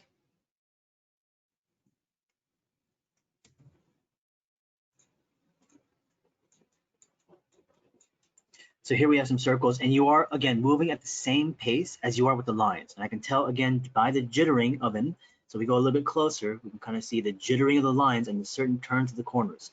So this is typically with a slightly slower speed. You're not slow at all, okay? But you're not moving to the point where you can actually get a very sharp rotation of a line work, which requires more speed. So would I recommend that? In this situation, I would actually just try with it. Experiment with speed and move a little bit faster. Faster in the beginning and then slow it down a little bit at the end. Okay, so the rotation feels pretty good. I would say there's a good amount of rotation in the beginning, a little bit less at the end. If you could probably rotate more at the beginning, if anything else, but definitely move a little bit faster if possible, by a hair. The circles feel pretty good though. It's consistent, you're actually spacing them well. They're all touching evenly. It's a good exercise right there. Good movement as well too. Scale changes right here are better. So I was looking for a little bit more scale change, large and small. Larger circles are obviously much more difficult. And we're able to hopefully just get it to a certain point. Yeah, so just make sure mentally, a lot of you guys are not trying to overly control this. As we said earlier, you would not be able to draw a perfect circle. So it's better to have something a bit more accurate, a bit more rotational, so you can build a muscle memory. So keep it looser, keep it moving a bit quicker. Ellipses are naturally going to be easier because that rotation is, the circle is obviously symmetrical on all sides. So to match that exactly is really difficult to do. With the ellipses, you can definitely just kind of throw a line in there to show a division. And kind of move with that form. It actually just naturally feels better to move in that way too. So these feel better in terms of speed. They feel a little bit quicker. You see the speed of it down here. It feels rotationally faster. There's less jitter. There's no shake. The miss and overlap is not about speed. It's just about because you're moving too fast actually. Well, it is about speed then. Yeah. Let's go back to the other side down here with the ellipses. Better here was much more rotation. So the first ones were like 1 or 2 rotations. These have like at least 4 or 5 rotations. That's going to help you again with muscle memory, next execution. These kinds of like more organic ones I thought were always more, have a better result from a lot of people. They feel less constrained by the box, and now you can just kind of freely move. So you're able to produce things more in a way where it could produce a gestural kind of movement, where you're just kind of feeling it. You're not really trying to control it way too much. But definitely the ellipses were a lot stronger. So far, overall, I would say there's no one side that's better than the other. Sometimes people tend to have a stronger line and less stronger ellipses and circles, or vice versa. But in this situation from Sophie, we're seeing a relatively good balance of both. Your circles, ellipses, and lines feel relatively equal in quality. It's a good thing, but what's more important here is now thinking about how well you'll be able to transfer this in application. So once we start to actually draw more things, how well will you be able to maintain a stronger control of your pen? Time will tell. For now, though, pretty good exercises. Nice job. Let's take a look at the boxes. Oops. So we have 3 iterations here. Here's the first one, loading boxes. Sorry, let me just get a right view. So we have the flow line, and we have a series of boxes. Now we can see where the weight of the line is being placed in. From front to back, we do have the transition, thick to thin as it goes back, large to small, good overlaps. The relative perspective is pretty good. There are a couple that skew a little bit awkwardly, but in general, they feel pretty nice. The only thing I would recommend here is that when you have situations like this, where you have a slight mishap, a slight problem of line, this is where the line weight can potentially save you with some of those. So the amount of line weight you actually pushed is actually very light. So that means you actually still have a lot of room to go heavier with the lines. This then now gives you the opportunity to potentially save some areas that don't really feel aesthetically as pleasing. Now there's a certain point where you go too heavy, but if you still have those kind of mess ups, you can't really save them. So in this situation, I actually would go heavier with your lines, experiment with that more. Like this is pretty good. You went heavy on that corner, not too bad, but there's a nice kind of central area of focus right there. I like the amount of shapes that we have here, the forms, and they kind of go back in space, smaller, larger. We're looking up and down the perspective, all kind of eyeing it. This is cool. You can kind of see where the line work kind of fails a little bit. But yeah, go ahead, Alessandro. Okay, cool. Got it. Here's another flow one. Excellent. Here you're pushing a little bit heavier. Nicely done. I like that you kept it really light in the back end. Stronger perspectives, a little bit of skewing right there, a little bit of skewing over here too, but definitely the pushing of the line weights are much more helpful. So you definitely can experiment that more into the future. Line weight can be pushed, and you're definitely on not near even the edge of how far you can push it. So experiment, play with it, even this particular week with line weights, see how far you might want to go for things until it gets to a point where it's a bit uncomfortable. It's like, oh, that's way too heavy for me. I don't like the lines. And you can kind of feel it, okay? I can't tell you exactly how far you need to push things, but I can tell you from here, it's not enough of it. It's a nice range. It's a lighter line for now. It's a good one to have. I want to use these too, but I just want to make sure we can also stress it a little bit too. All right. You're having serious troubles when trying to draw in perspective because when I was concerned about that, I felt my lines weren't straight enough. Well, again, this is a part of the practice on being able to control your lines. The marker is going to be the beneficial tool here. So in terms of the idea of that concern of the perspective, using the pen makes it that much more serious. So if you have a certain tool that can help you ease into it, that middle person, that middle transition, it's that marker. So this is where I would recommend a lot of you guys actually do get the marker. If you don't have one, get one, even just one, like a 20%, 30% marker, Copic, Prismacolor, whatever the case is. You just get one of them and use them to help you block them out. Because at least now you can see what's going on and you can correct the things that you feel like you need to. And it's okay because I want to see the construction. I want to see how you build it. So in that situation, use a marker. Okay, thank you, Sophie. Let's go up to Noka, and I have to download these real quickly. Let's look at the images first. So let's take a look at the lines, circle, waves, arcs, circles, lines. Here we go, page 1. All right. So what's the difference between using a marker and a pencil? The marker is still a permanent tool. You can't undo it. You can't erase it. You have to commit to it. The marker can feel just as chaotic, and you can lose your place as you would also like a pen.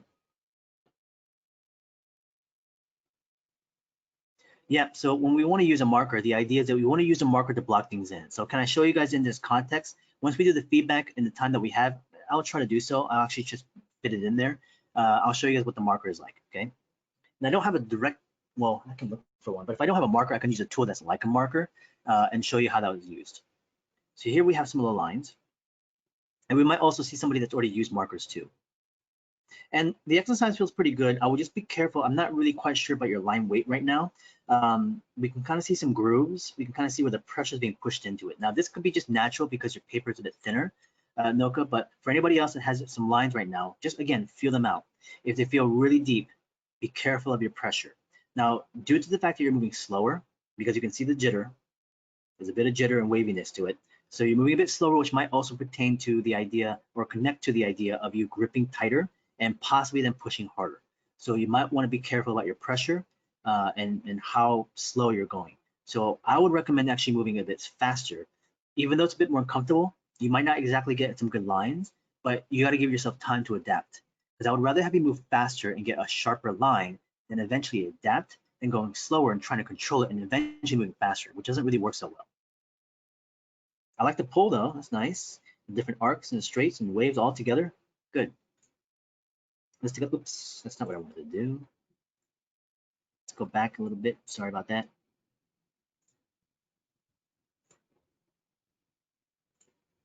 Let's go to the second page.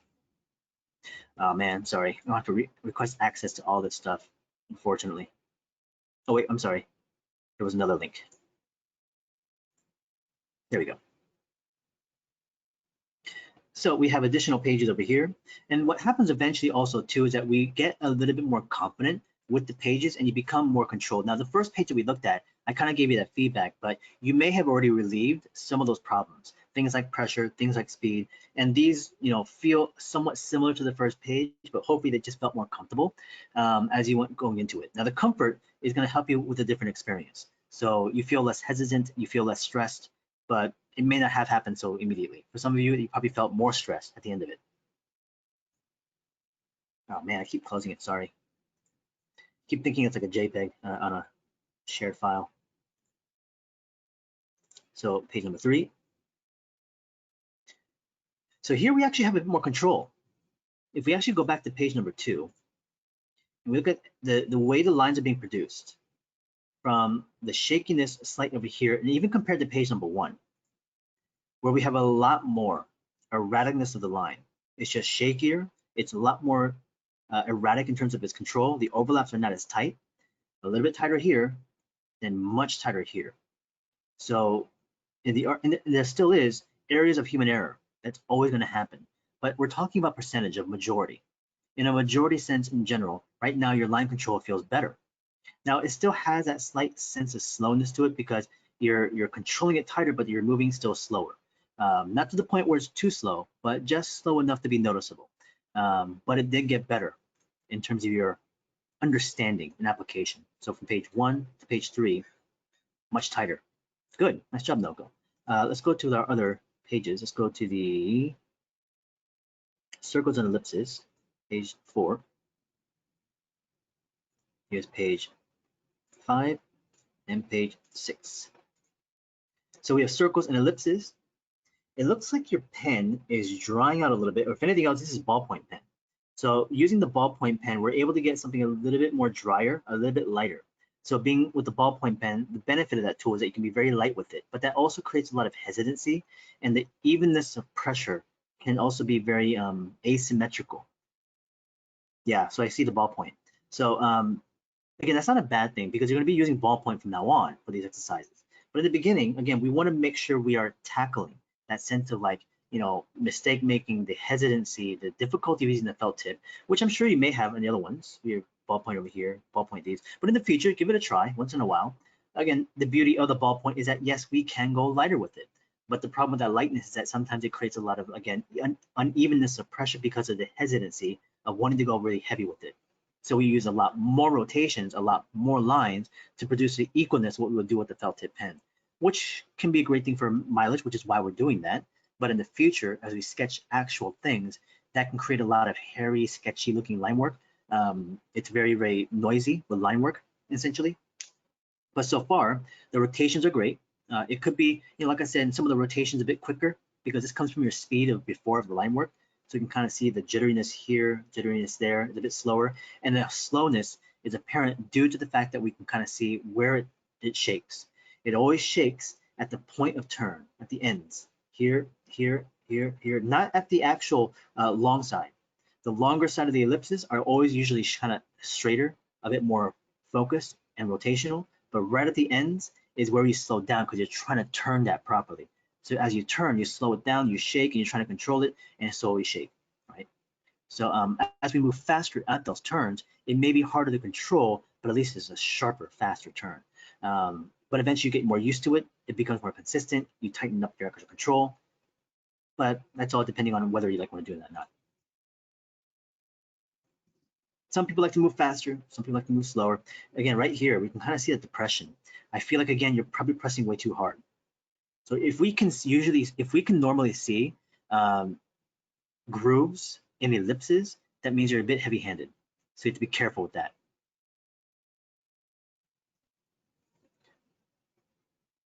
Okay. But either way, this is your first experience in it. And right now, these are fine in terms of presentation. The way it's blocked out is great. The rotations feel good. They will become different as you continue to really grow with it. Right now, for the moment, it's fine the way it is. That slight shakiness or slowness to things, you adjust and try different stuff. And a single week of that is not really going to give you this whole comparison of notes. But the third page actually does feel a bit better. Very consistent though. That's the one thing I feel like is working really well for you is that your ellipses and circles are all very consistent as they progress into each other. So nicely done on that side. Let's take a look at the boxes. So we have 4 iterations here. Now, I don't mind this per se. What I'm looking for also is having people doing this on a single piece of paper largely as a complete sheet. This could be considered more like you trying to like figure things out. But again, I don't mind this so much because you put the care into it. But in the future, like when you have these kind of exercises, I know I probably should have communicated that clear, but you know, this would have been essentially like one here would have been a complete full piece of paper, which we can just zoom in on it and just say it is. The problem is if we divide this stuff up, you change the scale of the area of space. And so that changes also how much you want to shrink things down or how large you want to go. And when you go really small, these can be quite hard to draw. So if I had the full sheet of paper drawing this thing, we have a lot more range of space to change up the scale. So once you change the amount of spacing you have on the piece of paper, it alters then a little bit. So be careful of that. But so far the boxes are moving nicely. I like the line weight. I would be careful of pushing too heavy on the inside. Try to keep it more on the outside if you can, because I feel like now you're pushing too hard on the outside and inside, a bit too heavy. So maybe choose one or the other if you can. I prefer the outside because again, we're overlapping a lot. As you overlap, one shape is behind another one. We can use the overlapping line work, the heavier line to separate them. Favorite one so far, bottom right. I like that density of lines a bit cleaner, tighter. The scale one of number 2 is better here, but each one of them has this nice little thing about them. Like the first one is probably the more rough one. This third one over here is interesting because I like the way you pass the lines. You actually extended the line to make the sharper corners, which is pretty cool. The fourth one is the most refined. The second one is the best push and scale. Cool, nice job, Noka. Beyond that, just consider the things we just briefly talked about in terms of speed, movement, and of course, trial and error through more practice, all right? Let's go up to Nguyen. Let's take a look at where his stuff is. Give me a second as I try to find it. This is Wang, this is Gorky. Sometimes I don't see it. Nguyen, did you say, here it is. I did download it. Pretty sure I did. This might be it. No, this is Alessandro's. Weird. For some reason, I'm pretty sure I downloaded it, but it's not. Oh, it's in the T section.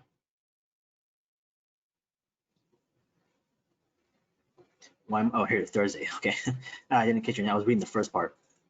Thursdays. Okay. Let's take a look. So I'm going to zoom in on this a little bit.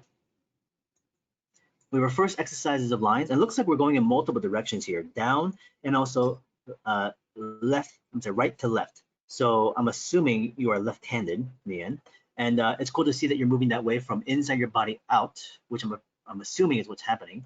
So continue, like I said, experimenting with different ways of your movement. Even if you're right-handed, like try moving into your body, like pulling in as you go from right to left. And then of course going away from your body, left to right, and also if you're left-handed, inside your body out, and also out to in. And I think those directions would be helpful in terms of, especially when you go into hatching. The movement of hatching I normally have is a downward stroke. So I don't normally hatch going outwardly, I hatch downward for some reason. When I construct moving out from my body. When I hatch, I move down. But the control here is pretty good. You tightened up the endpoints really nicely. There is slight slants here and there, so the control of those parallels could be a bit better. The longer ones are the ones that have the most, those kind of problems. But that tends to happen, especially when you're moving away from your body. This could also mean that you might be leaning in too much. So as you're drawing with your hand, you're drawing in general, you might be leaning on your right arm inwardly to see where you're going. So if you guys are leaning in too much of this, your hand as it moves away from your body might naturally curve downward a little bit. So which is why all like doing a down angle like this. So how do we remedy this? Try not to lean too much and be a bit more straight on to the paper. So I know it's kind of hard, but this is why then you would adjust. You would actually hold the pen further away. So your hand would be further away from the nib so that you can actually see where the pen is touching the paper.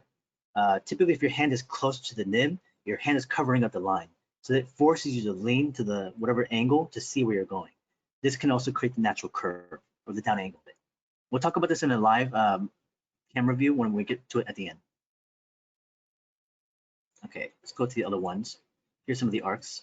Wow, some nice sharp turns over here. Very difficult to capture these, but super clean. Nicely done, Nguyen. Pressure is natural. This is just from the paper, thinner. So I don't think you're heavy-handed. This is just mostly the paper. But the control is very tight. It doesn't seem like you're going slow. There's no jitteriness here. You're not going way too fast either. There's a little bit of mishaps here and there, but that's natural. But overall, very, very clean. People also tend to have a side, like some people can draw arcs really well and they can't draw a line. And some people can draw a line really good, but they can't seem to curve it.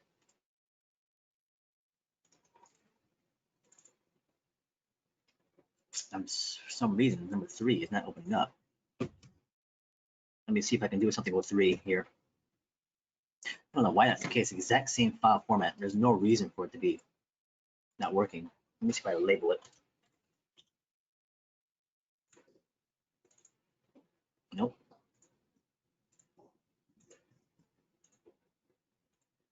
What about JPEG? Nope.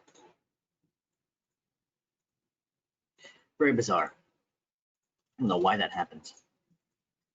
Properties, JPEG file. It's only 15 megabytes. No security on it. I have no idea. Yeah, I should open it from the email. So this is, let's take a look. 1, 2, 3. This one here. This is page 4. So yeah, it's corrupted. That's what happened. So if you do have it, you can resend it if you want to, but we can take a look at the other pages. but I'm assuming it's very similar to what we have over here, which is our additional lines of exercise, which was the waves. But if you do have them, you can send them over. Here are some of the ellipses and turns. Wow, some nice turns as well. Look at those circles. It doesn't have a lot of rotation. You have about maybe 3-4 rotations going on, which is good enough. But man, these are like nicely turned. There's a good amount of speed here, so there's no jitteriness again from the top, bottom, left to right. Of course, we're not going to get a perfect circle, but man, these are hit nicely from the small to the large.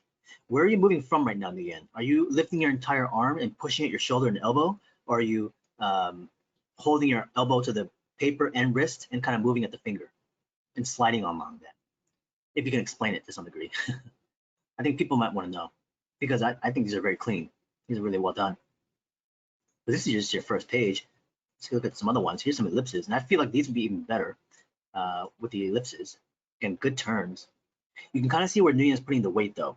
Right at the corner at the bottom here is where most of your weight is. So as you're turning downward, you're putting pressure as it goes away from your body. It's interesting because you're also putting more weight on the top too. So as you're coming to the bottom, to the top, you're pressing hard, then lightening up, then pressing hard, then lightening up. It's kind of interesting. But again, the speed is moving really good. Very nice. Some nice variations over here. I feel like this also has to do with possibly a little bit of foundation. Have you done these exercises before, Nguyen, prior to the class? Yes. When? Where? You move your shoulder and lock my wrist and elbow. You ghost 5 to 6 times, and you feel a circle. Okay, you ghosted well. Did you take a class of this prior? Maybe you explained it to us, but I can't remember. So you've been practicing draw a box for almost a year now. Okay, so that's where it comes from. You've already been putting the mileage in for a year. So this is where it's showing dividends. If you're doing this for the first time, I'm sure when you even remember when you did it for the first time, how did it feel? Like, was it difficult? Were you getting the same execution now, or have you seen growth in that year? By the way, if you, Nguyen, or anybody else here has been practicing these kinds of exercises prior, whether through my format or anybody else's format, if you do have some of this work, I'd actually be very curious to see it, just to like show people. So if you have stuff from like a year ago or like 6 months ago, stuff you've been practicing on from other classes, show it to us. Bring it in. I'd like to see it. You thought it was impossible. Yeah. So it took a year to get to this point. You're gonna hear some of the boxes that Nguyen has done, similar exercises that what that format, how to draw a box will do, because he's using the same exercise as I am. So there's going to be obviously a very nice achievement here. I will say line weight though is similar kind of action here, where I think you can stress it further. You're great in terms of being able to execute the construction. The line weight is really thin and very light and well controlled, and pressure perspective feels solid. I like the double action line. It's very clear. Scale changes are pretty nice, but I think even the line weight alone could be pressed further.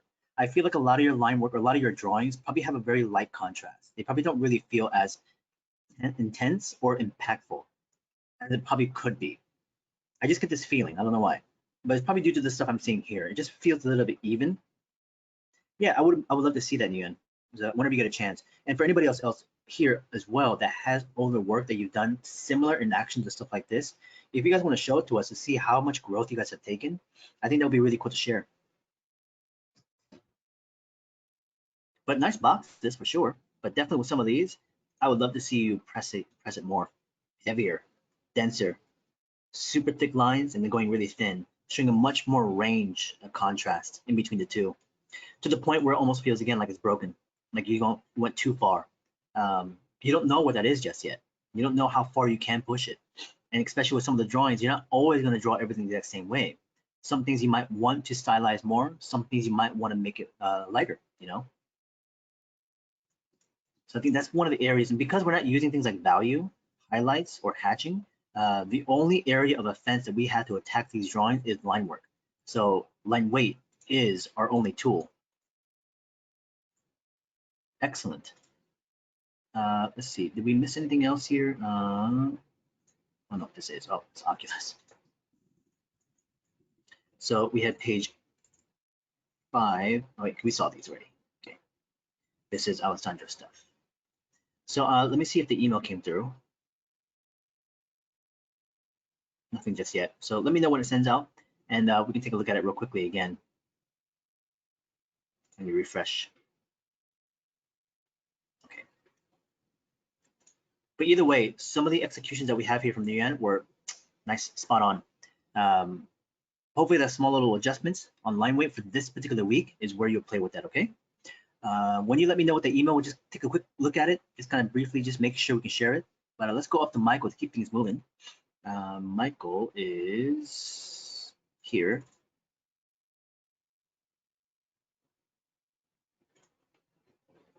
Right, so let's start with basics of lines 1. Okay. So we can kind of see the exercises you're using also, the nice little sketchbook. Is this the Cottonwood one? Awesome. How do you like it so far? Feel smooth, nice enough, hopefully.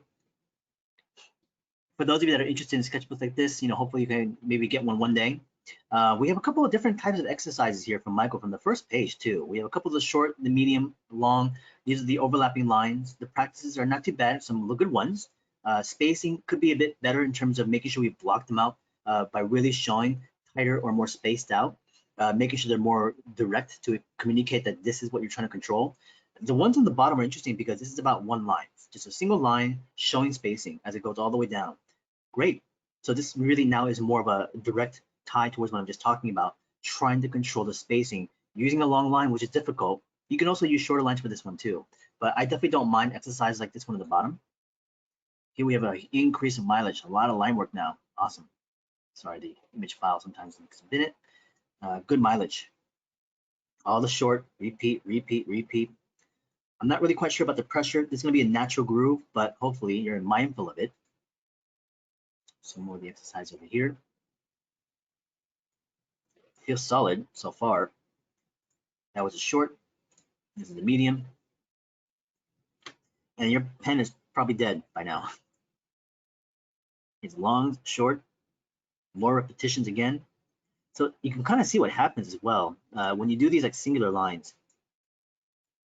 Typically when you go in there with the line work, for anybody that's also doing this, it's always in that right in the beginning, which is the scariest. It's the hardest to start on. So once you place the line down, you shake, jitter, jitter, jitter. And then as you move, it straightens out. And then as you get to the end, you waver because you're trying to control it a lot. Oh, well, unfortunately, okay, that's too bad. Well, hopefully next time we'll try to save that stuff. It's a good thing to always back up your guys' images, but hopefully if you're able to recover it, or if you do more, just submit it again for next week, okay? That we can kind of take a look at together for more stuff. But again, here with Michael's stuff, we can kind of see that it happens a lot. It jitters in the beginning, in the beginning, in the beginning. So how do you then potentially remedy this potential initial hesitation to draw the line? Do we just put our pen down and start moving? Because that's what Michael is doing here. You put the pen down and you start to move. In this situation, there are a couple of things that we can probably try. One is to ghost, as what Nguyen has done. We ghosted the line several times. So as you're ghosting, you're already moving. So as you move, your hand has now become accustomed to that motion. And as you get to the certain point where you feel ready, then you put the pen down and move. So as you ghost the action of it, and then you place the pen down and move, it might produce a better line. Now you might have already been doing this, but it will hopefully help in time. And that's just a time factor. So that way, when you go to the other exercises, which is the overlapping ones, that's still going to happen, which is that in the very first one, you're going to shake and shake. And the only reason why we can't see it is because we've overlapped it. So hopefully into the future, as you are building the organic forms and geoforms for this week's homework, we won't really see that jittery line in the beginning to establish that construction. So as you ghost it, move it, then establish the line. Again, good mileage, good waves, pretty good control. The natural, again, waviness of it, mishaps are, again, the way it is. I don't expect there to be perfection. I just want to make sure we're putting the right discipline and mindset to do more, which you are definitely doing. Nice job.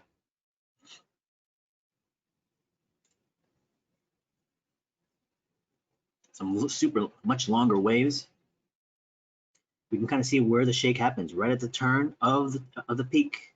Turn, turn, turn. It becomes shaky. So that reveals to you that once you start doing these organic shapes this particular week, Once you have those turned areas of the organic silhouette and you place in line weight, just make sure obviously the exercise being done earlier, right before, as you practice it, you go into your original drawings of your organic forms.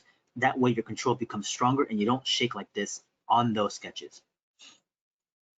Okay, let's go to our we have arcs up here. Not too bad. Could be a little bit tighter on some of these. I think speed could be a beneficial thing here. Moving just slightly faster on the more relaxed arcs. The really peaked arcs, you can't really do anything about it. It's just a really hard line to hit. But I think even pulling some of these lines right now, you're stopping a lot. So just like pull the line, pull, like right down here, we pull a little bit. So the line becomes tapered ever so slightly. And then we have the circles. So the circles, this is again where you're showing us that sense of speed is emerging, where you're going again slightly slower when it comes to the circles. It might change when we go to the ellipses. We might see a change in terms of rotation. So here the circles again. Yeah, a lot of jitter, a lot of jitter. Good amount of rotation. I would try a slightly thicker pen. I feel like this pen size is like a 0.3. It could be a 0.5, but I feel like it might be a 0.3. But you might want to try something slightly thicker to build up that pen. Okay, it is a 3. So try a 5 if you have one for these exercises. Okay, not a 7, but the 3. So if you don't have one of those, maybe in the future as you buy a couple more pens, the 3s and the 5s are the ones you want to stick with. But as you do these exercises, maybe try the 5, because the 3 might be too thin to match up to. So no matter how much practice you put into it, it's just too difficult of a line to match up to. But still here, again, rotation, pretty good, but just speed it up ever so much, just a little bit. Good scale changes. I like the variations of the way you executed this. The spacing, you know, the consistency is not too bad. But again, like I said, right, you can see the instant change. Obviously, circles are more difficult for everybody. Ellipses, stronger. There's still a little bit of shake because of the speed, but it's very consistent in terms of the shapes that succeed each other. Now, there could be a better degree change. Like some of these ellipses could be wider and thinner. So you're pretty consistent with that single one. We have a good scale change, but the degree change, right? And we're back to the beginning lines. Awesome. Let's go look at the boxes real fast. Now we can kind of see now how this line control emerges when execution is applied. And we can kind of see the difficulty of controlling line weights as you're placing it on top of boxes. You're obviously controlling many things here now. Proportion, not proportion, but perspective, scale, placement, then of course line weight. So as you have all these things to deal with at the same time, it's sometimes really hard to maintain accuracy and of course control the line work. And we're having a lot of mishap of lines here. So what do we need to do? Well, okay, I could just say do more, practice more. I mean, that's one potential route, but I don't know if that's the best way to go. I think you should also resort to using the marker. Now, I'm not saying that's a crutch for anybody. I used the marker a lot when I was a student because I felt like it was a great way to make sure that I can continue to really produce something of, you know, clarity that I like, that I can continue producing more. It just kind of feeds into this idea of growth. Now, you can push through this because as you look at it, you be like, okay, I'm doing better than I thought I was doing. But there's obviously a lot more control here. So you can just kind of repeat, and it will get better. As you can see, it got better. As you did the second iteration, the line control, the perspective is much stronger in your second version than the previous one. So you kind of had to get it out of your system, right? It's like, oh man, I was just trying to feel it out. I don't know what I'm exactly doing, but now, bang, right there, you know? So these feel way better. The line control is tighter. This is also the potential area where using the thicker pen in the beginning or at the line weights. 3 is to construct, use the 5 to push the line weight, okay? By using the 3, you can see how many lines you have to draw to build that line weight. So it becomes very sketchy looking. So use a heavier line weight in the beginning, at the front, use the 0.3 in the middle sections to build that line weight. Don't touch them at the back end. This is again where the marker can still help you establish the placements of things, but this is much, much, much better compared to the last version. So that is nice. Good job, Michael. Let's go to our next individual. Let's go up to Mira. And here it is, PSD, I'm sorry, PDF. And we got some arcs. Oh, I'm sorry. We for some reason. Yeah, that's it. Okay, sorry, I thought I changed pages, but we're looking at arcs first. I'm sorry, the waves. If you look at the waves, we can kind of see the control of the lines being placed in. A little bit on the slower side, good presentation. You hit the points really well. A little bit of froness and tails at the end parts, but they will get better. I would definitely continue to add more to these exercises in the future for this week by using the exact same pages. So right onto the side of it, do more. Short and medium, short and medium. Now they're relatively the same. The amount of actual mileage that we have here is okay. There could be definitely more. And this is why, again, this particular week, these particular pages having that empty space, you could have definitely added more to them to increase the amount of that experience going into this. You might just need a bit more, well, not just a bit, probably a lot of time to continue to really find that pace and the control that you need. Now we're also using a potential pen size. I don't know if you listed it here. This is also a relatively thin line. Based on the paper size right now, the line work that I'm seeing that's being placed in is really, really thin. So this could also be the same size as what Michael is using, or potentially thinner. So yeah, you're using a 0.3 as well. Same thing. I would actually bump up your line weight 1. Just take a 0.5. Now the 0.5 is not overly heavy because your pen pressure is not too bad. It doesn't seem like you're like scraping into the paper. So the 0.5 actually might be beneficial because you'll be able to match up to those lines really well. Even if you're really, really good, with a really thin line is just so much potential for error that your shake, you kind of overlap or something like that because the line is so thin. When I do these exercises, I use both a 3 and a 5 because both are great to use to build line weights. So I would actually try to also transition to the 5 if you have one. Let's go to more exercises, not the circle, let's go to the lines. Lines feel way better though. Obviously the turns and the arcs, difficult for most people, but these feel nice, clean, straight, good parallels, good spacing, nice presentation. Some notes, line thickness varies in the same line, and this is where you're trying to correct it. So you're wavering the line a little bit, so you overlap to build that refinement. The line curves, yeah. Noticing yourself shifting from elbow to wrist movements, interesting. Drawing at the edge of the page when my finger doesn't rest on the page allows for more errors to occur, yeah. So good little notes in terms of noticing what happens physically. Spacing, notice that I space out while doing these exercises, okay? Sorry, noticing light, dense, going to try and decrease pressure. Okay, cool. So if you're noticing a light dent, that's natural. So I think that's why it's okay for you to move up a little bit. If you've been pressing really hard with the 3, you would have already killed this pen by now. So that's why I'm saying I think your pressure is fine. Let's go to the bottom page of 5. We have some more waves over here. Is it the same? It looks the same. Because they have the same notes over here. So I'm just kind of wondering if that was the same one. So here's the lines, again, ellipses now, some of the circles. Again, here, this is where, again, continual more mileage I think would be necessary. We have the minimum. Oh, you meant to use that for arcs. Okay, well, hopefully we'll have more of that in the future. If you want to resubmit that in the future, you can. But definitely with the ellipses, keep pushing much, much more. Now we have a good amount of them, and we start to see the 2 types that we've used, circles and ellipses. Again, slightly on the slower side. This is where the arcs and the turns are probably more difficult for you.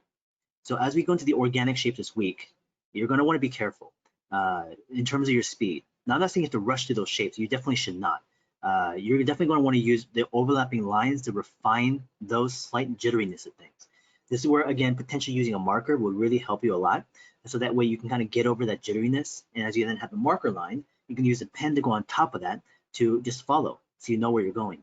So with the circles and ellipses here, we can see that, again, you're rotating well.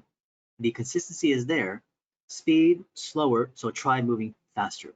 As you get used to the rotation here, it might then pay more gains towards the actual application of organic forms later on. Very jittery, yeah. So speed, try moving a bit faster. It's going to be uncomfortable. You may not like it, but it's better to fit that or hit that speed and then being able to adapt and get more accustomed to it. Let's go up to the boxes.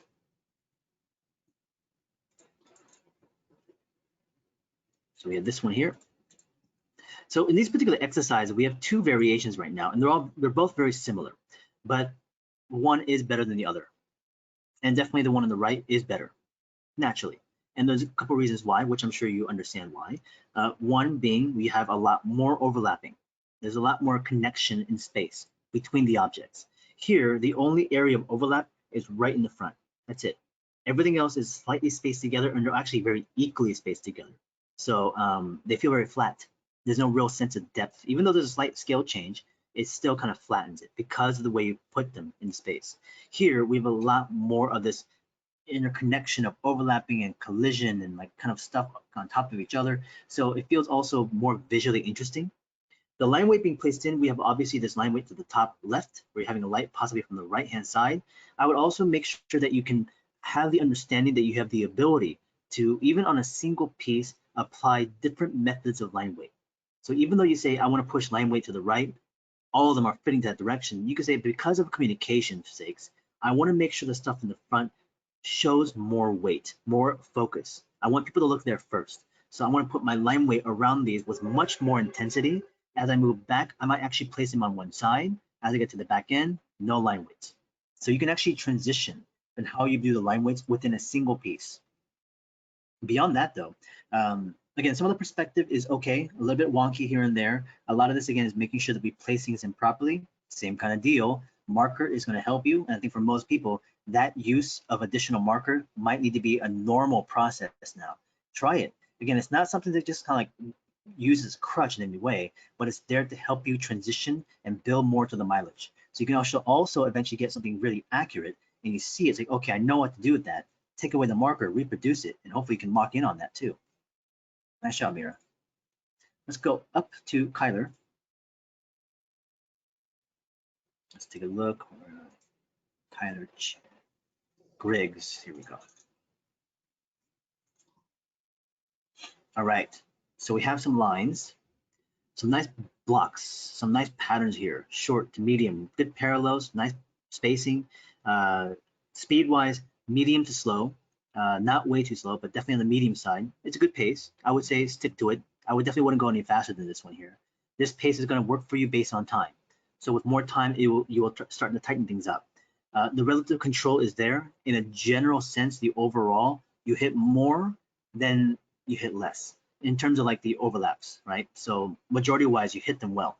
There's a couple of instances where you don't, but majority you do. And you're consistent from first page to second page. They almost feel equal. So there hasn't been an immense growth, but you have found kind of like this, like these are great though. Look at that one, it's so much tighter. Short to medium, extremely strong, nice parallels, very good spacing, nice presentation. Longer lines in general, always going to be a bit tougher, but man, those are great. Some of the arcs, very free form. I don't mind that so much. We do have a lot of start and stop. I wouldn't mind seeing some of the tapering happening on the lines. So easing up your pressure a little bit. So we pull the line work a bit more, playing with that a bit in terms of experimentation. That takes a bit more subtlety and dexterity in the finger of being able to know when to pull that pen lightly so it streaks out. Tougher, but you might want to try it. But your arcs did get better too, within especially the shorter lines. Longer ones still hitting it really toughly, but don't worry about those so much. Keep focusing on the short to the medium now. And then of course the taper. Good, excellent mileage. It has helped for sure. And you are being aware, especially in terms of how you're placing them on the page, which is excellent. I see that. So here with the circles, same deal. We're actually in that right in the middle, medium to slightly slow speed. It's not way too slow. There's a slight jitter, but there's some good rotations here. So would I say you should speed up? I think the same thing. I think you actually should just stay with the speed you're at.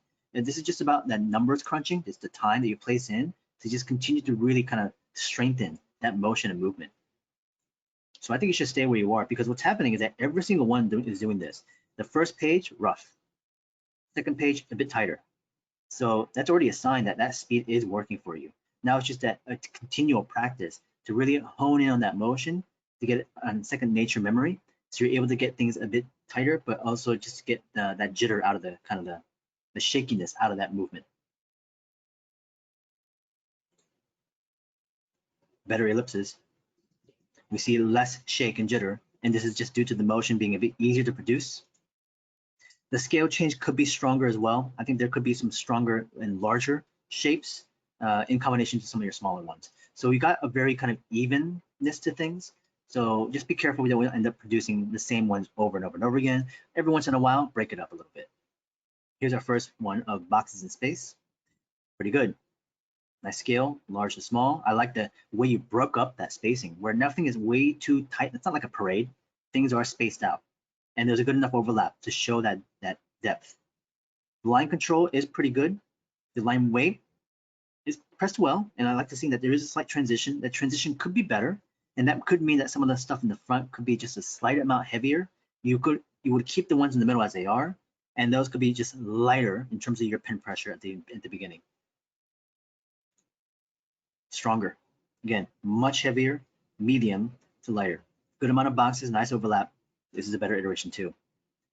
So far, I think, Tyler, it's not a good and bad thing. It's not a right or a wrong.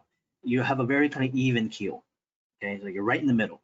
So you got some rough ones, but you strengthened it. So there's a slight uptick, but then you kind of evened it out. Okay, so there hasn't been this great crazy upgrowth, but there has not been a crash either. So what this means is you're consistent. You have a certain level of execution already based on your muscle memory. Now what this means is hopefully based on time, discipline, sticking with it, you will have that continual gradual growth. There might be some moment where it's like an aha or a light bulb that has this incredible spike. But at the moment, it's going to be a very gradual, slow growth. And it can be somewhat frustrating, but based on what I'm seeing right now, and hopefully what we see next week, it will either confirm that, or we'll see this increase or decrease. And we'll have to see where we to adjust towards this. For the moment, good. There's nothing crazy, awesome, amazing, mind-blowing, and there's nothing like, there's kind of roughness to it. It's all like, great, you hit it right on the head. So what could you do to increase that side of like amazing growth? I mean, it's only because you would have a much rougher start. Would you have this amazing, crazy growth? Because you're like, oh, I didn't think about it this way. I've never done this stuff. And you just have an increase.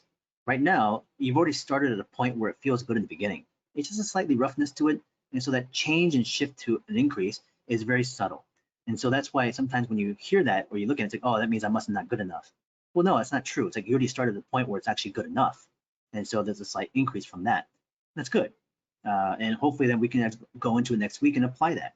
And if we do so and you're consistent, that means you started at that point and it'll be like this continually. Slight upticks, slight upticks. So stay to the focus of the path.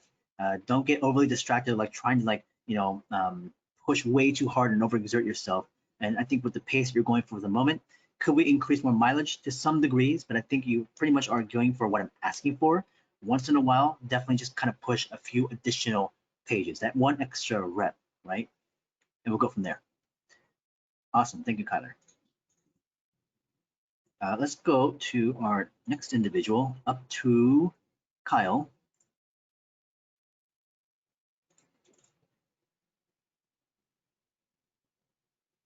All right, so we have some early page exercises. This might be just a good warm-up. This is page 3, it looks like. What is this one? Page 6. It's kind of jumping around a little bit. Oh, wait, no. Oh, yeah, it is. It's weird. Anyways, it's fine. Interesting notes. This stuff here from Kevin. I'm sorry, Kyle. Kyle. You grouped them by the exercise in the PDF. Okay, thank you.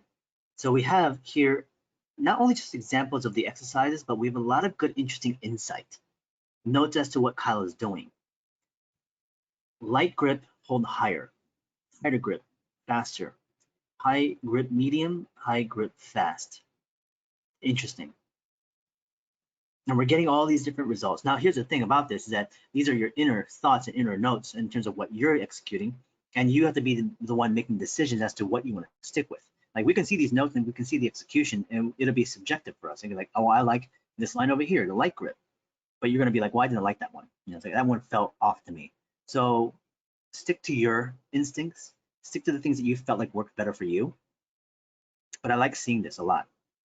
That kind of experimentation, comparison of notes, that's really good. Here's the second page.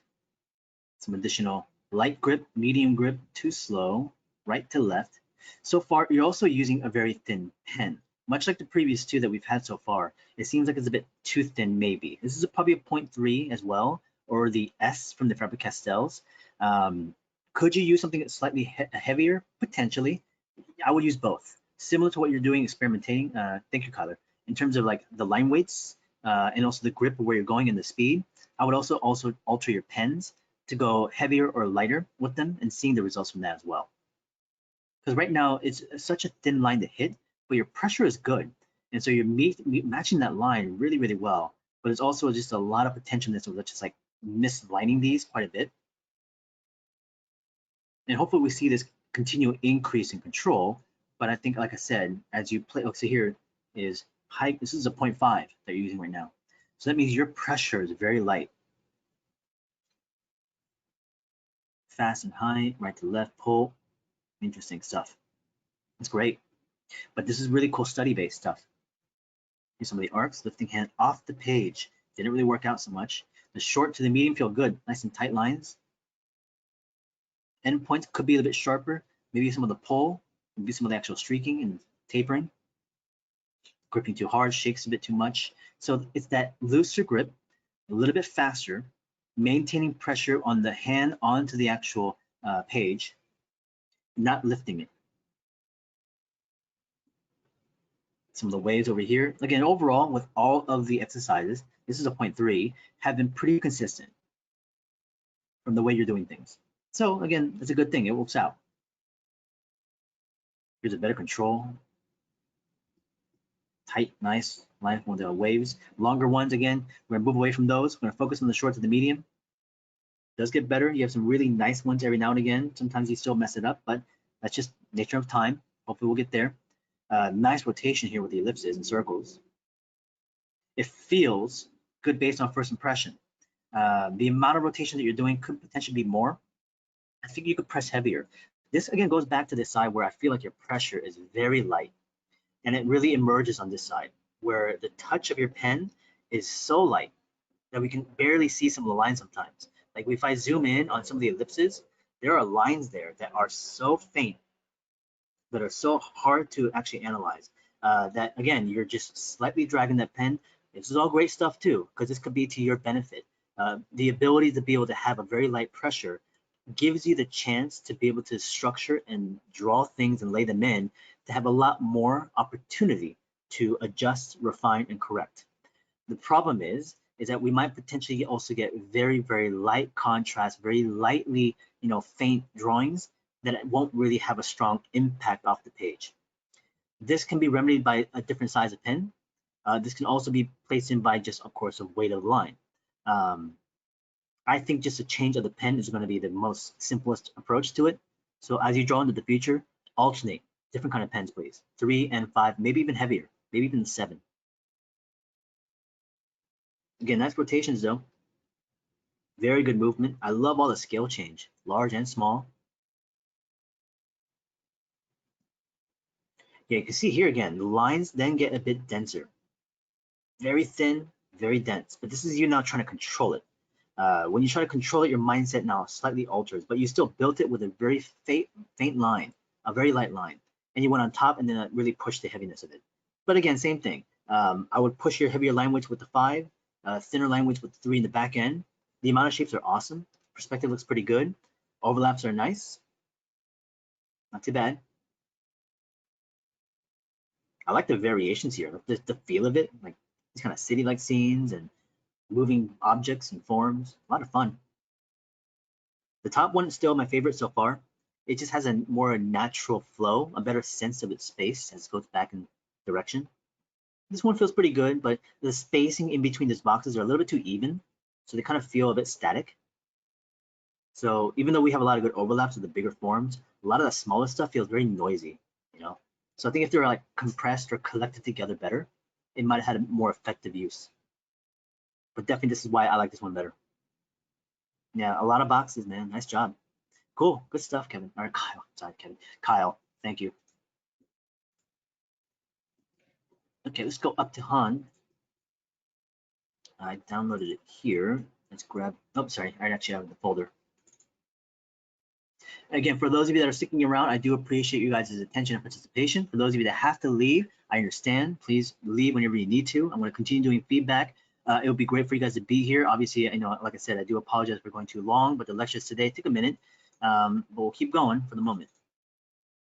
So here's some of our line of practice. Okay, page 1, page 2. The orientation I know is flipped, but we can still see the degree of actual control into the features. Make sure the orientation is proper to the way you want to show it to us. And so that way we can, especially next week. For today, it's not too much of a problem. We're seeing vertical and horizontal lines. Control feels pretty good. This kind of bleeding that's happening right now, are you using a felt tip or a different kind of pen, Han? I'm kind of just curious, because if the ink is bleeding and running like that, I'm just wondering what kind of pen that is. Some people from yesterday's class were using fountain pens in combination, and the fountain pens can be beneficial, but at the same time, for an exercise like this one here, can also have a lot of problems where the ink doesn't dry fast enough and it bleeds or it streaks like crazy. And of course, it tears up the paper, and this doesn't really look as nice or feel as nice. So I'm just kind of curious about that. We do have a couple lines here where it kind of ends up stopping abruptly, and of course, a couple of pulls as well, which is nice. Parallels are not too bad. Let's take a look at some additional pages here. Here's some of the arcs. Yeah, it's a pretty strong stop. It's a roller pen. Okay, so as a roller pen, they're more like gels. So being a gel pen, it does dry a little bit slower. So there's always an opportunity to streak that line. So just be careful with that. I don't mind that pen being used because obviously it's going to be giving you a very strong line. Just be careful of just the fact that it's going to be not drying as fast. And even if it does dry, as being a gel, it always has that chance to run and bleed. So if you're using a marker, you would always want to use the marker first and then the pen afterwards. Don't use the pen like a roller pen first and try to put a marker on top of that. It'll bleed like crazy. It'll streak it, mess. So just be mindful of the tool. Things to consider: working session 2 to 3 hours, break 30 minutes, sitting position, good. Some of the curves, not too bad. It looks like you also put an endpoint to kind of follow, which is great. Some of the waves and the arcs, again, pretty cool in terms of the actual stroke, but the endpoints, you can definitely play with the pull of the line, taper it, pull it, and see if you can get a different result. Speed, I would say, is going to be medium to slow, but you want to maintain that. I don't want you to move faster. Get more comfortable with the movement you have now. Shorter lines are definitely going to be better for you, so stick with the short to the medium for the moment. Pretty good mileage so far. Now, this roller gel pen, I definitely will, Gorky. This gel pen tends to have, it's a very heavy line. So it's really difficult to taper with it because you can't get dryness to it. So with a felt tip pen, even if it's kind of brand new, with the light pressure, you can actually taper it really well. So pressure, you can get a lot more range. With the gel pen though, it's going to be much more difficult. It depends on your speed though. If you move really fast with the gel pen, you can get streaks and tapers. But if you do move slower, it's always going to be really heavy. So this is why with the ellipses and the lines that I'm seeing, you moving just slightly slower is going to give you a much more abrupt line. And it will not have these nice kind of strong tapering endpoints.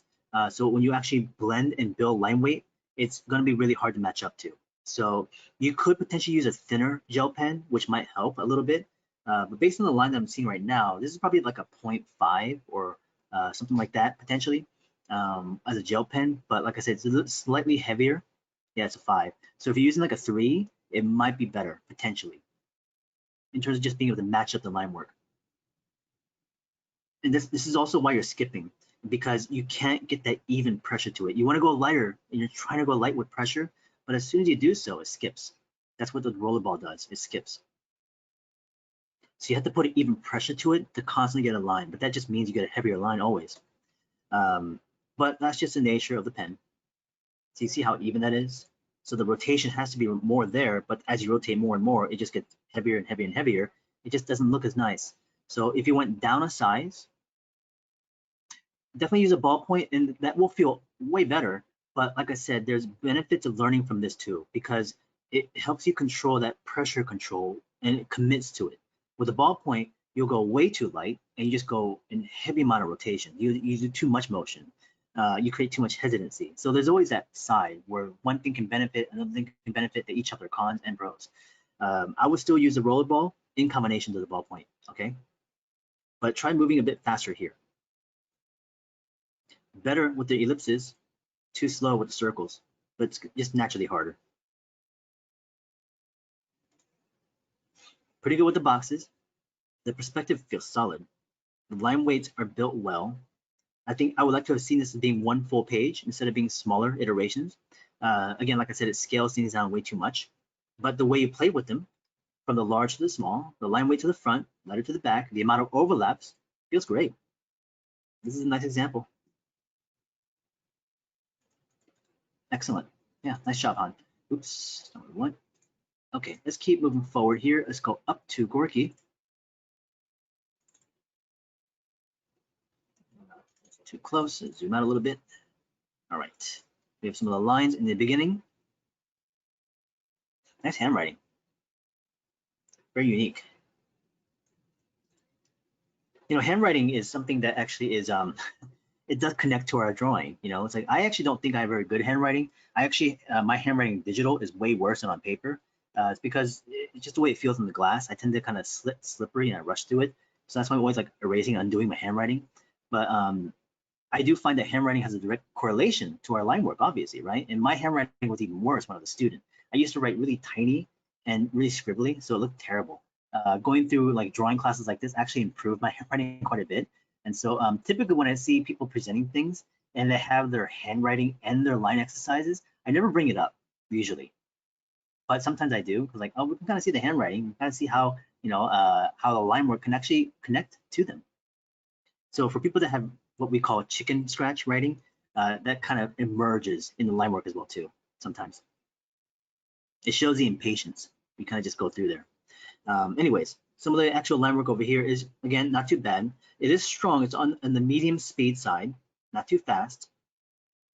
When there is speed, I'm sure that you end up missing the line work a lot more. But so far, okay, again, like I said, it was pretty good. Much better control on the second page. The spacing is way better. This is a 0.5 line, so I think that 0.5 is appropriate for you. I would say continue using that. We can kind of see the movement difference of going down vertical. Your line work does not match up as well. So that movement is going to be it is much more difficult for you. So stick with the one that you feel that's more comfortable and rotate the page if you need to. But I would still practice some other motions like this too on top. Nice. Again, that's good setup as well too here. Good mileage. Here's some of the arcs. So far, a lot of you guys overall have practiced it well. The natural occurrences of error are always going to be there, and that's normal. And so this is all very common things that we're noticing at the moment. Things are worse in the beginning, then they get better. Longer lines are harder. We jitter a little bit too slow. We change up the pens. We try to find better balance. So these are all natural things that we see over time. I've seen over the years, over and over and over again. So all this stuff that's happening right now is very typical, which is a good thing because now I know what to expect. So what that means is as you continue on with the way you are now, hopefully things will tighten up, but the next week will be very much the solidifier of what areas of the exercise you have to continue working on more. Because right now we can just look at the ones we have now. It's like, okay, this is weaker, that's stronger, work on this, work on that. But until we see next week, we won't really know which ones need to be strengthened further. Because as we draw lines right now, they feel pretty good, the parallels and stuff. But as we go into things like boxes and the construction of the shape relationship and the hatching, you might realize, like, oh man, my lines actually are not really that good. Like I can do it here, but in application doesn't seem to really work so well. So maybe we need to apply that more on the exercises and we'll see benefit of it. But so far, Gorky pretty good. Like I said, amount of mileage is excellent, relatively consistent as an overall. Speed, medium, keep that up. And what I'm looking for are tighter ends and sticking to the short to the medium. Ellipses are, again, medium to a slightly faster. Well, no, just more medium, exactly. Because if I look at this a little bit closer, we can see certain areas where the jitteriness is there. It shakes a little bit, even in the small, and definitely in the larger. We have about 2-3 rotations going on. I could definitely see you maybe pushing a lot more rotations in the beginning, but it's consistent. Your shapes as they then work next to each other feel good based on the fact that they all feel equal. But the speed of it, I would actually have you recommend trying going a bit faster. This is just because of the fact of how many rotations you have. By rotating more and moving a bit faster, you might build up more mileage and it might feel more comfortable. The ellipses and circles are almost equal too. in terms of execution, in terms of result, like usually the circles will be really, really wonky, and like the ellipses will feel better, but overall they feel relatively even. The degree changes in the ellipse could be better too, thinner, wider, but again, very, very consistent. These are all good signs, but definitely some areas of things to consider. A lot of things you've already kind of heard, but definitely apply towards where we're going here. Boxes in perspective, or boxes in space. We have some good iterations here in terms of the general execution, but it definitely could be pushed more here. And the pushing of things happens in a couple areas. One, scale. The scale is too even, okay? And even if you go smaller, the amount of scale change in range is not enough. Thank you, Kyle. The next thing is then the amount of boxes. Push amount of more, so more shapes, more forms. So as you go into next week, as you have those exercises, don't play too safe. Push more if you can. Beyond that, where the line weight goes based on more forms, you can then control that better. Right here, because we have so minimal, you kind of evenly place them in there. So flatten it out completely. The next thing is actually being able to push things out of their kind of spacing or relationship. Right now, everything's like paraded and lined up in an even line. So they're succeeding right next to each other. But I would have collected many more forms in certain areas. So you can actually build a collection and like space things out and kind of even them out in some areas too. Sometimes we can become just a singular line, but we also have two that are very equal. They're both the same.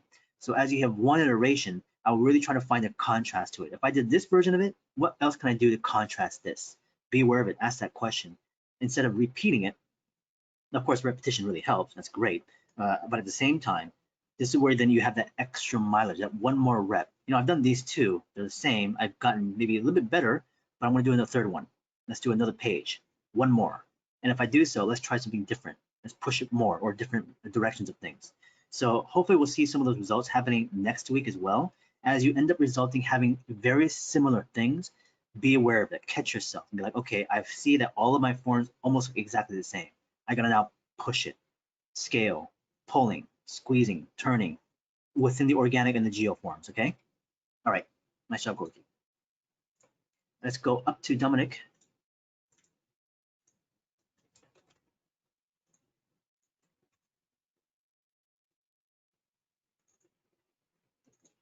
All right, we've got some of the lines.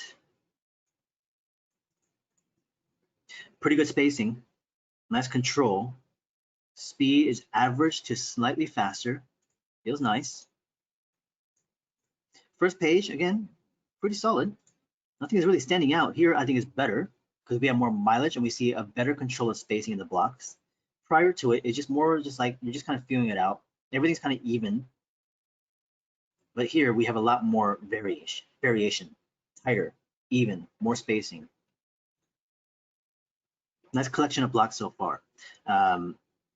Beyond this, we can't really tell whether if you're stopping the line or pulling it. I mean, based on some of the arrows that are there, it kind of covers up the endpoints. So you might want to leave some of those open so you can kind of see if they're ending or if they're pulling. You might want to also try that pressure control a bit more so we can actually taper that line better if we don't have enough of it. So far, your straight lines were good. Some of the arcs feel a little bit slightly wonky, like some of the arcs are not as consistent. What I would have done with something like this is that I would have placed in another middle line from the beginning to the end points. So having a midpoint, having that arc match that point equally. So I would have also placed in a vertical line and points of where you want your arcs to hit. And so that way you can turn and match those arcs equally. Because right now they're all a little bit inconsistent.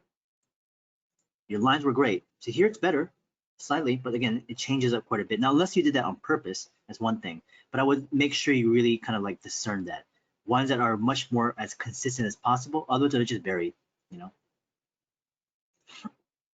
Nice waves though. Control and tightness is great. Okay, good. So as long as it's on purpose, I don't mind.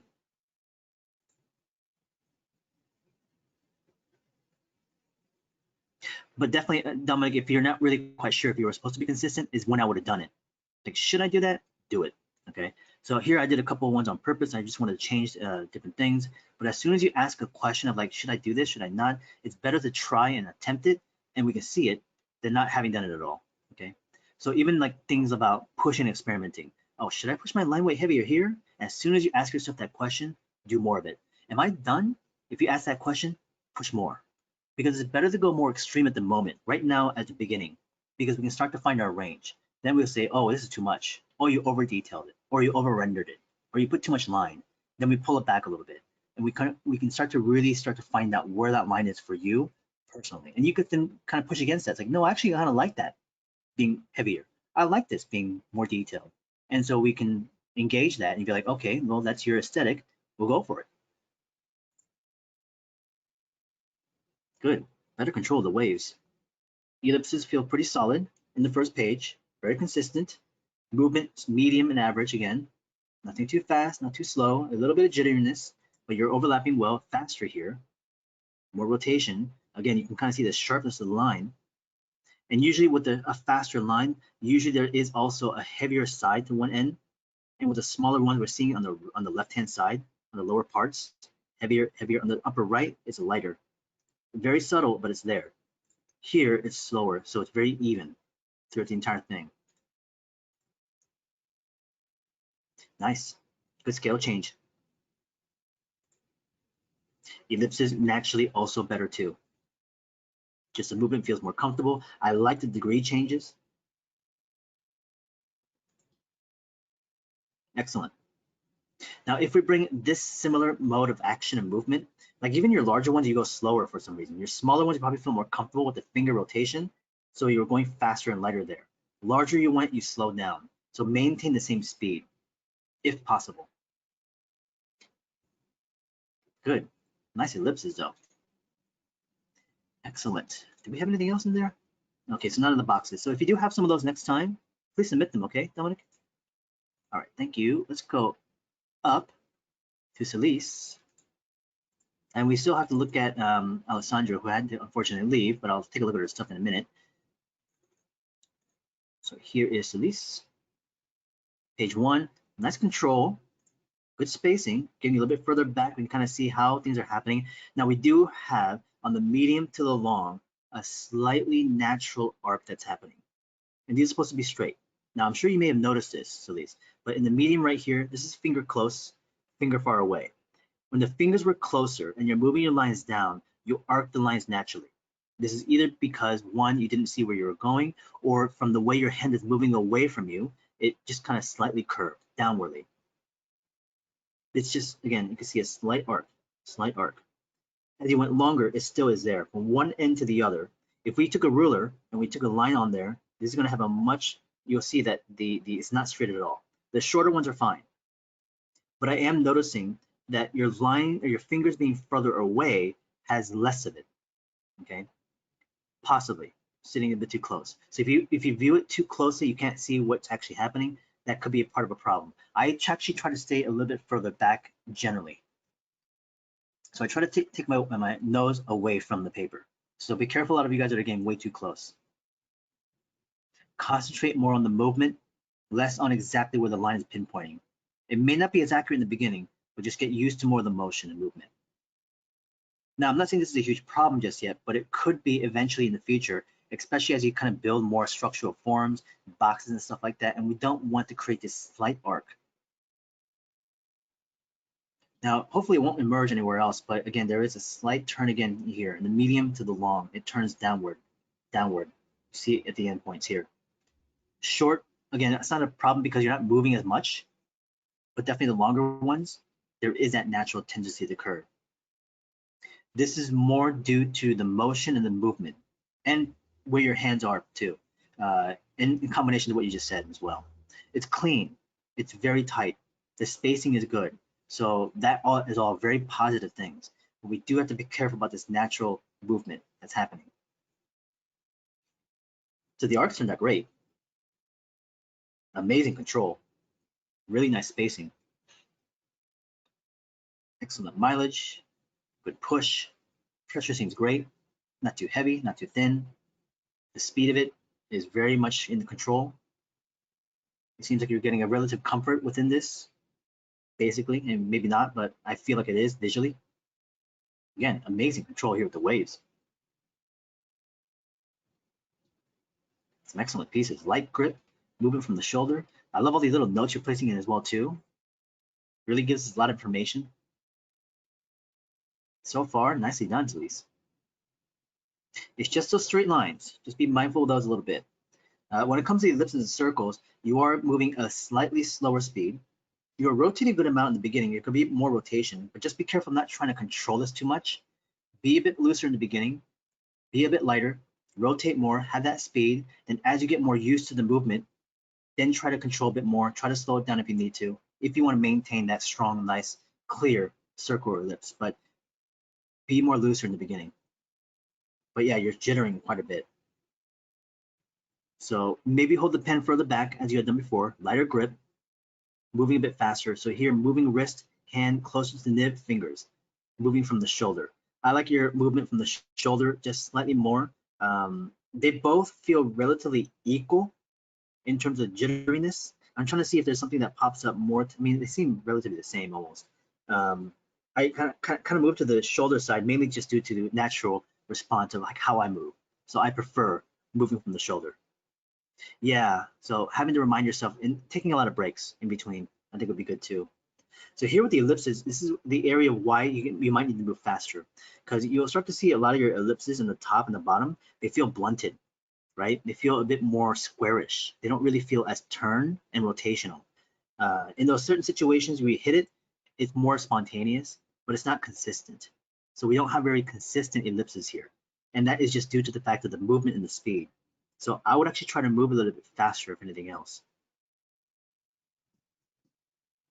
So we still kind of get it, blunt right there. The rotation is just, you're trying to control it too much.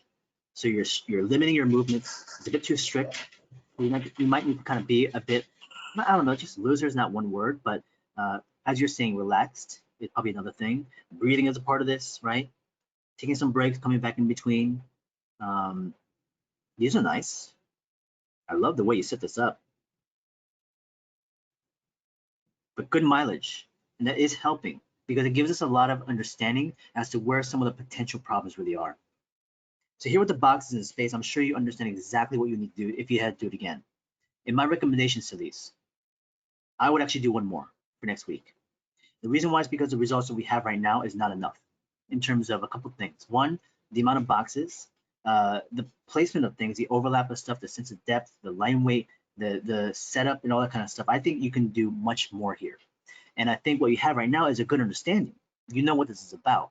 You know what you have to do with this. So yeah, this is definitely a timing issue. So this feels like it's more like an understanding of a general sketch of an idea. So what I would actually do is based on time, okay, prioritize week 2 or week 3 homework. But if you have a bit of extra time, try this one more time, okay? And whatever setup you need to do, using markers, obviously a lot more forms, using a lot more line weight, making sure perspective is controlled, try to tackle it one more time for me, please. Based on what I'm seeing right now, I can just continue to give you feedback, which is similar to what was before, but a lot of this stuff is very obvious in terms of what you need to push. So those areas of what you need to go for, show it to me. Prove it to me that you can actually get it one more time. And I think that would be great. Okay, thank you, Celise. Okay, let's go up to Astrid. Okay, we have some great lines, some nice spacing here. Excellent parallels. That empty spacing, use it for this week, Astrid, for more exercise, okay? So before you do the homework for this current week, use these empty spaces for the extra warm-up for yourself. Just a few here and there. Some of the arcs, again, relative good control. Just be mindful of your image quality a little bit, please, for next week. For this week, it's not too much of an issue. I'm just a little bit concerned by the image quality because as we zoom in, we can see that it's just a little bit pixelated. And just because that next week's homework requires a little bit more information and details that I need to be able to see. So just kind of bump up your quality of the image quality just a bit more if you can. The presentation is relatively fine. These could be independent pages just for the scaling of it. But like I said, I don't mind the collages like this. Just make sure they're higher quality images. The lighting, that kind of stuff is okay. The orientation is fine, but just be mindful of it. Regardless of it, the arcs feel good, waves, nice turns, good spacing. They could be, again, tighter. This is where, again, the speed of it, you got to vary it. So maybe go a little bit slower on some of the turns here. Your movement up in the beginning is average to a good speed, but maybe on the waves, slightly slower on the turns. But overall, it looks like you understand what we're going for. Same thing here, speed. Go just a little bit faster on this one. So it's always these slight little adjustments, slower, faster, movement-wise. Scale could be better too, but I do like the slight variations of like weight of line. Like you're pushing heavier in the beginning and we go lighter to the bottom. So we can see this really good gradation, like heavy line to light line, more rotation to light rotation. But I think that could be faster with more rotation. And then of course, as you get to the end points, it could be evened out. Good. So these other variations of exercise, it's good to see that you're doing them.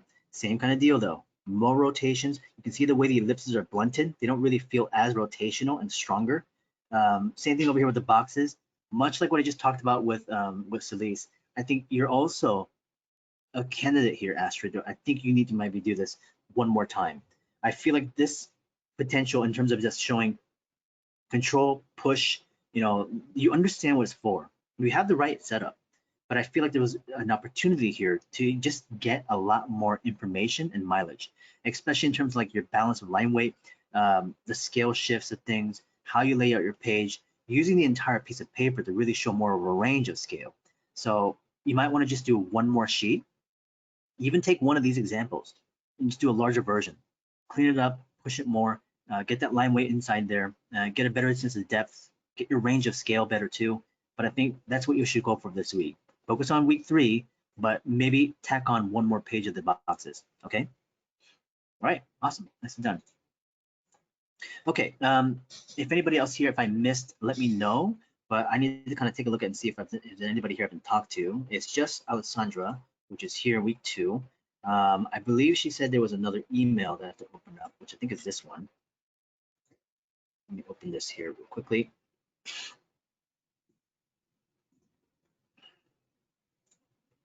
So we have 5, 6, 7, 8, 9, 10.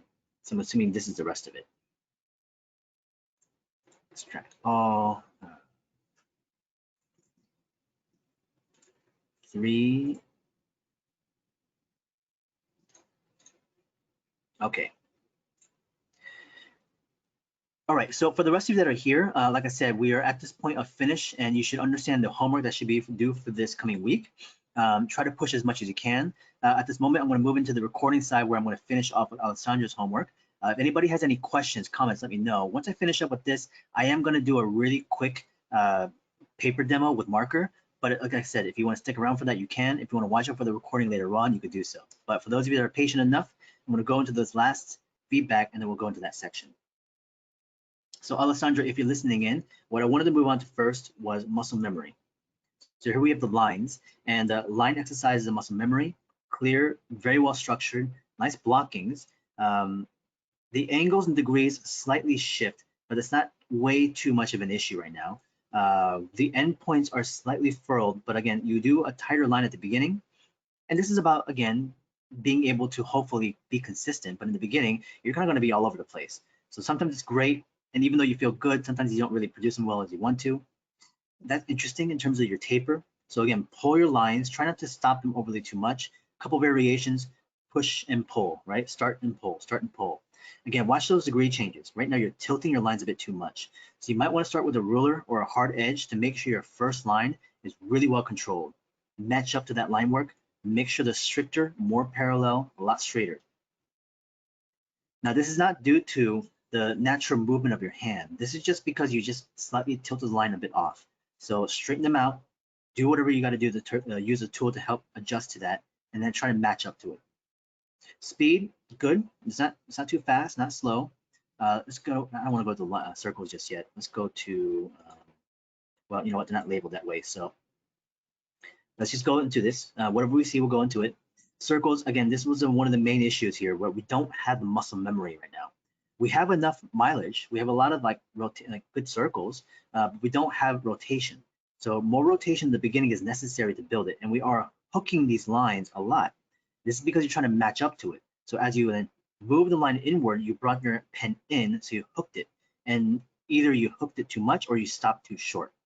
So you either were unable to finish in a way that it matched up well and you overshot it, or you stopped short. So what this means is by rotation, more rotations, you have an opportunity to refine that, to clean them up, to even disguise some of the misconnections of things. So you can kind of see that we kind of kept that up same wise. You went too slow as well. So the jitteriness is there. So two things: speed up, more rotation. It's gonna be messy. It's gonna be sketchy all over the place.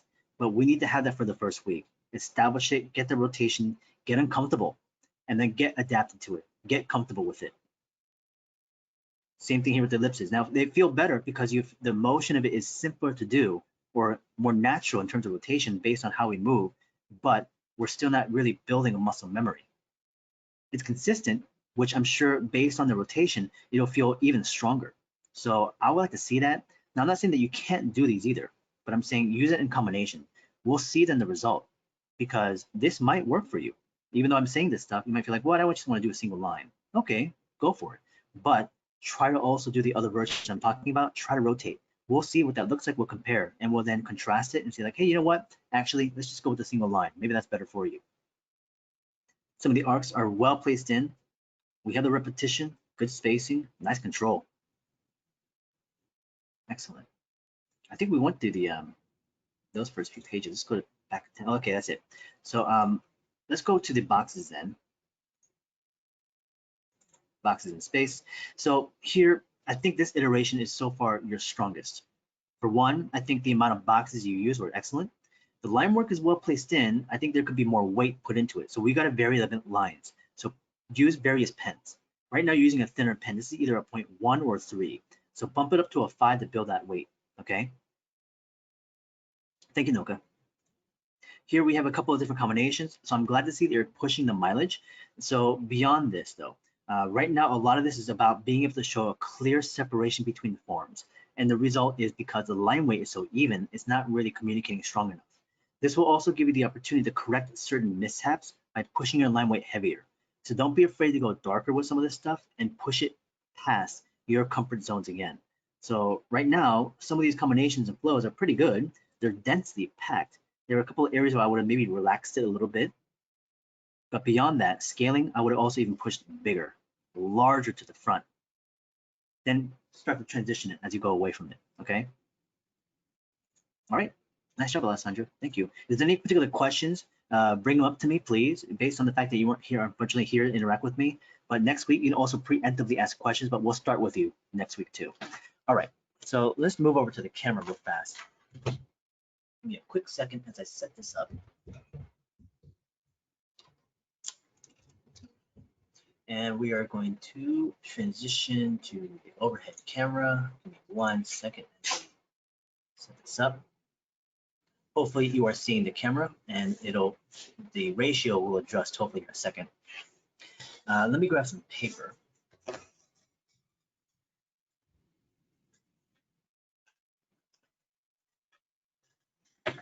Okay, we'll just use this Bristol paper for now.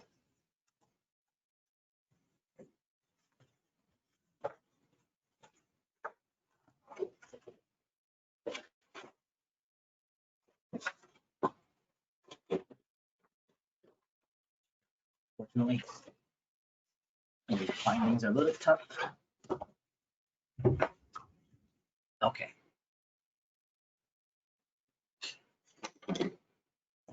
I have a felt tip pen here I'm going to be using.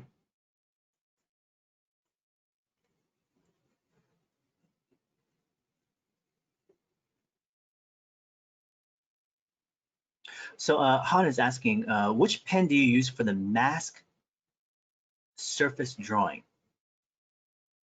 Can you refine that question a little bit, Han, in terms of the mask surface drawing? What do you mean by that? Are you talking about just the surface of the drawings that I have? Is there like a specific thing you're talking about in terms of an object? Because then I'll explain what kind of pen I'm using. Michael, you obviously, I have made a Google Drive folder for our class to upload homework to. For the homework, please create your own folder. Excellent. So here's the link for it. If you guys want to grab that link, copy it and paste it. Drawings on a mask. What was that? I have a bunch of drawings on shoes. If you can find that posting, I don't know if you can find it at all. Was it on my Instagram? Really? I'm curious now because I'd like to answer your question as to what that pen was. Let me see real quickly. Was it a recent posting or from an old one?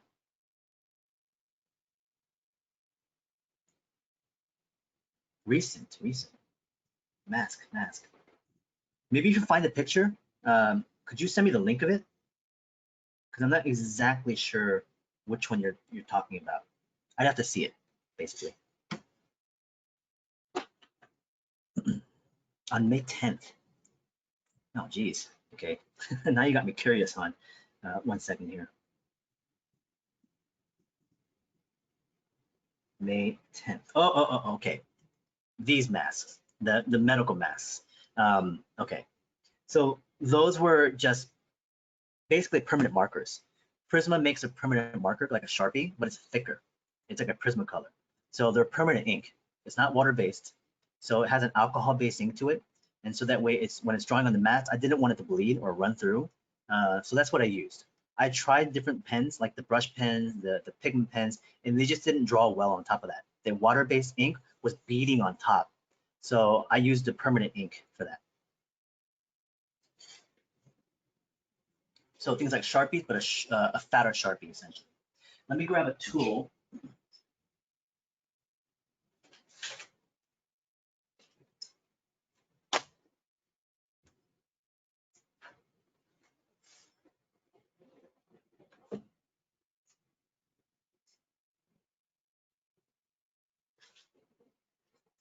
Let me see if I can find an actual marker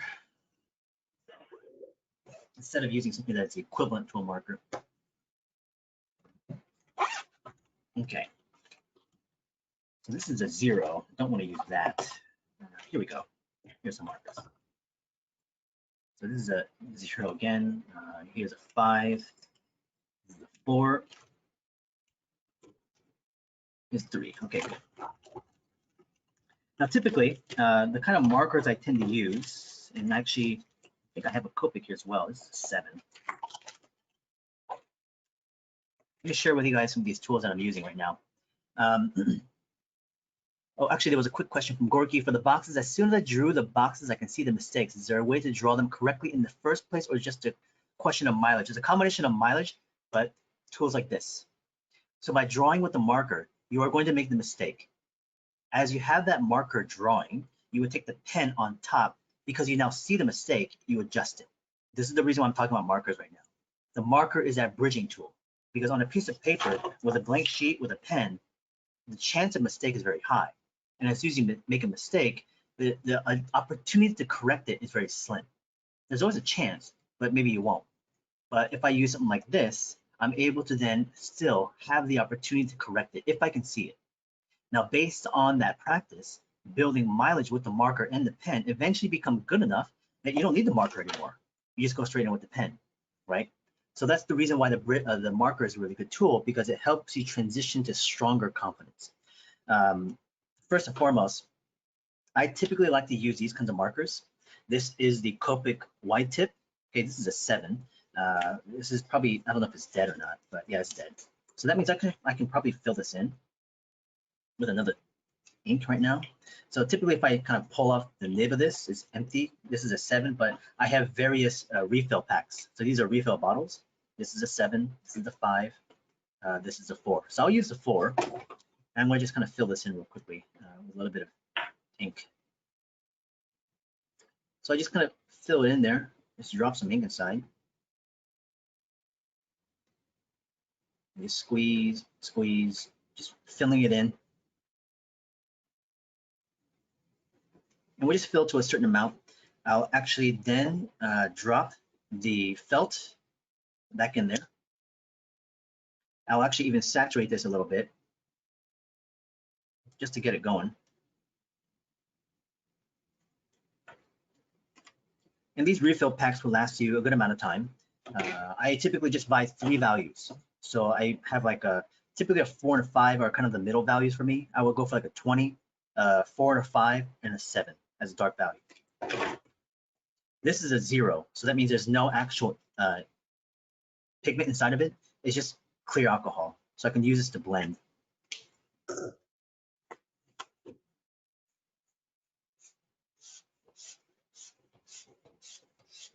So you can kind of see how this chisel tip marker has a lot of opportunity for movement of lines. It's a bit dry right now again, so I don't have all this saturated at the moment, but we'll use it for the moment. Yep, that's fine, Michael. So the Copic sketch marker value N4, that's a neutral. So the N is neutral, W is warm, C is cool. So I recommend neutral or warm. The C, the cool, does not look very good on the warm tone paper. If you have white paper, then it's fine. You can use any kind if you want to. So I typically would use a 4 or lighter. This is a 7, but I put the 4 value inside of it. But because there was already ink inside the nib that's darker, that's producing a darker line. Regardless of that, I don't know if it'll come through. Because this thing's been sitting for a long time. So it's got to sit for a little bit and get saturated. So I just kind of pummel it, just move it around. But I love these kind of wide tip Copic markers because you can do so much really cool dry brushing with it. Like if I was drawing, like an animal of some kind, I can use a marker.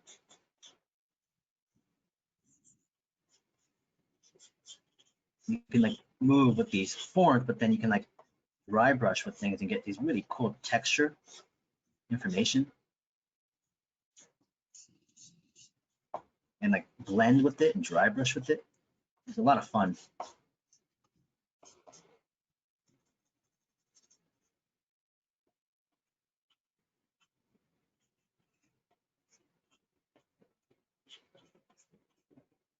This one's a bit too dead right now, but still, I need to get some more ink in there. See if we can actually saturate it again. It may be a little bit too clogged up, but I'm not too sure.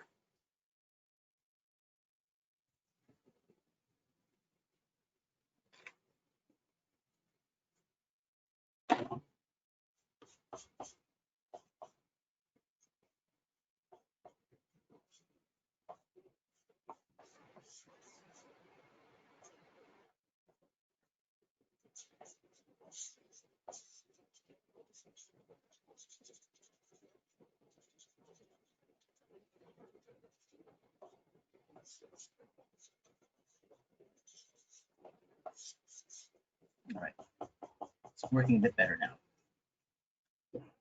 So with this marker, with the exercises that we're doing at the moment, the marker is a tool that we use to essentially draw with. You don't treat it like anything else.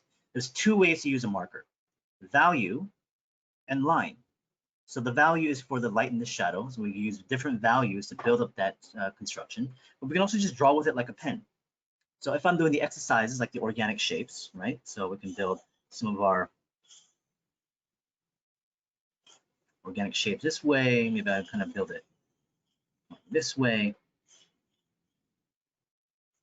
here. And you don't have to be overly concerned about whether you do it beautifully or you mess it up, or you can draw through like this if you want to. And we can start to find our center lines on something like this.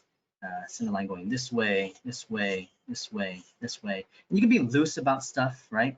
Going this direction here, cross contour.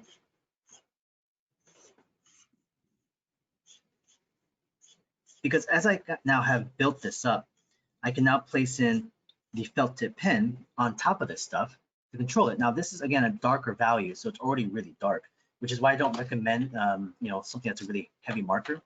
But as I have this drawing tool, I can now go in there and reestablish a lot of things we're talking about. So again, I'm going to go in there and draw this shape out. But I can like clean it up, or I can change it, I can alter it. I want to push this a bit further out this way, going this direction down this way. Now, if this is a really light value, those marker drawings are going to be pushed to the background, which is why like a 20%, 30, or 40 is going to be okay. This is a 70 that I'm using right now, so which is why it's really heavy. Let me use a different tool to show you another way of looking at it, because right now the marker doesn't really show you that benefit.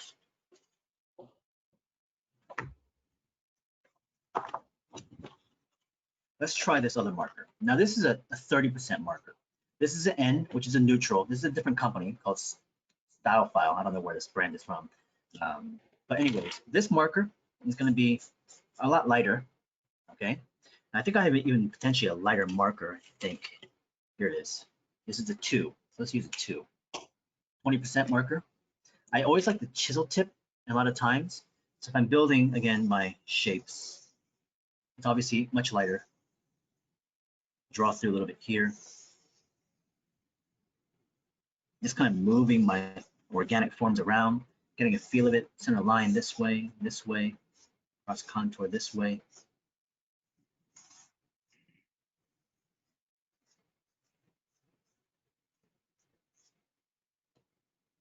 So as I place that stuff in there, I'm going to bring back my pen. And now we can now redraw.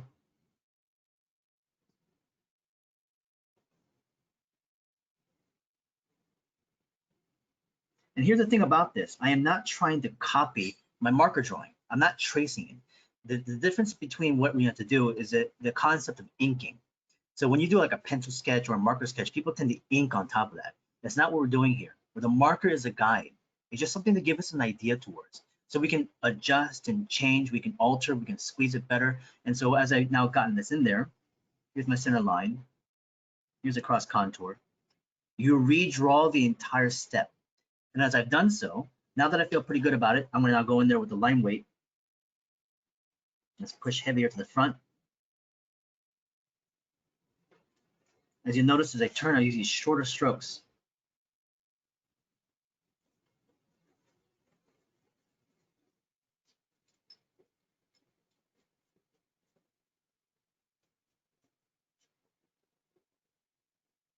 So I can then build heavier.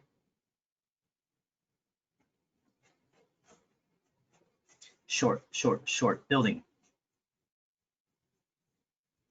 I taper, I pull, back, forth. Longer line. Building a certain thickness and then fill. And turning the actual pen, thick, then to thin. So I pull that line again to blend it back into the silhouette.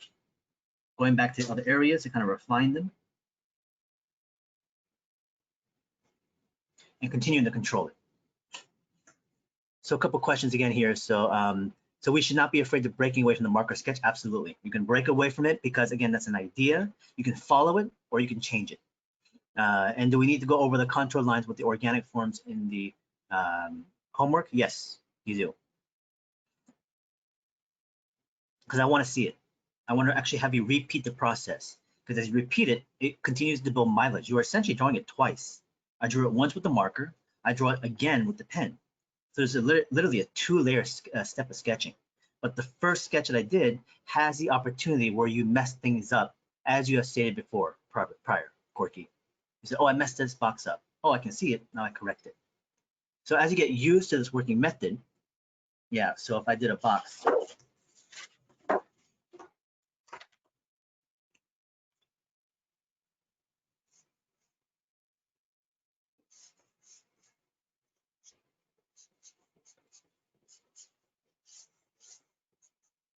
maybe I want to draw through a little bit. Here's some of the construction or even the cross contouring around the planes. Let's draw another box going, this way with the S curve kind of feel.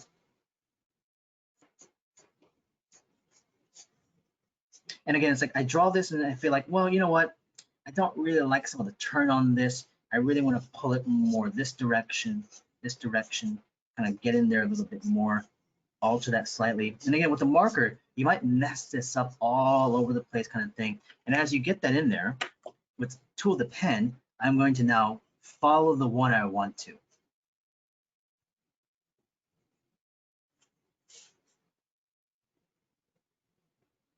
And as I do so, if the marker is light enough, the pen will be dominant, and you're able to then push line weight as well. Here's some of the cross contours from the tool, and I can now push line weight on top. Go heavier.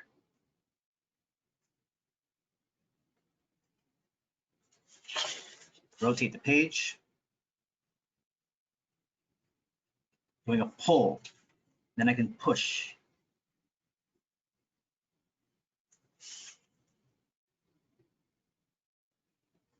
Matching up to an arc, pulling the line.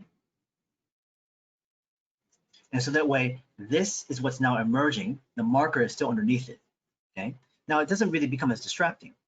but it shows me also how you corrected things, what you adjusted. You're not erasing it, trying to hide, like, oh, I don't want to show you my mistakes. I just want to show you what looks really good. But the marker is permanent. It's always going to be there. It's not as distracting. The marker sits on top, the pen sits on top, but it shows me how you began. But you also reestablish your method of working. Hopefully this helps you guys a little bit in terms of how you might want to incorporate the marker. And the marker is a great tool.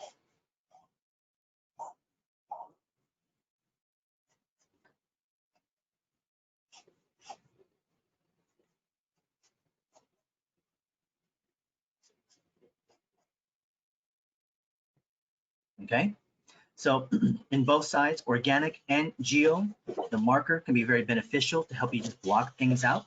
If you don't have a marker right now, I would highly recommend you guys get one. And we're bleeding. But yeah, like I said, play with it and see what you get from there. The marker could potentially be used afterwards to, place in things like values, but I wouldn't do that right now. But people are very tempted to do something like this, where you kind of place in the shadow side and stuff like that. For now, for the moment, please try to refrain from doing this. But in the future, there will always be chances to kind of push more stuff like this. For now, at the moment, though, don't do that.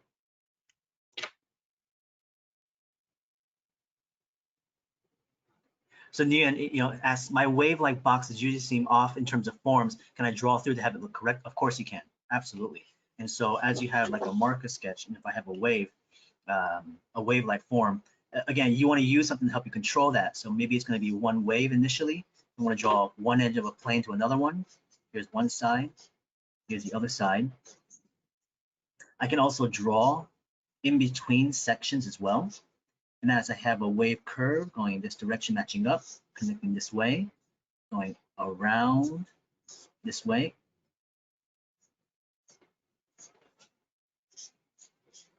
As I connected all those areas, now I can use the pen to help refine that drawing. So the marker is there for you to actually just play around and build stuff with, right? Okay, well, hopefully this is enough information for you guys to go forward on, and try to do the best you can this week. Next week, we'll take a look at a lot of the stuff. We have a lot of lecture to cover for next time, so hopefully all of you guys can join. And thank you again for submitting a lot of the work. Everything looks pretty good so far. Continue making adjustments on presentations, submitting things, making things easier to keep going through. And if I missed anybody, just reach out to me as soon as possible, so that way hopefully I didn't forget anyone, especially if I missed your email or something like that. But we'll get things going again next time.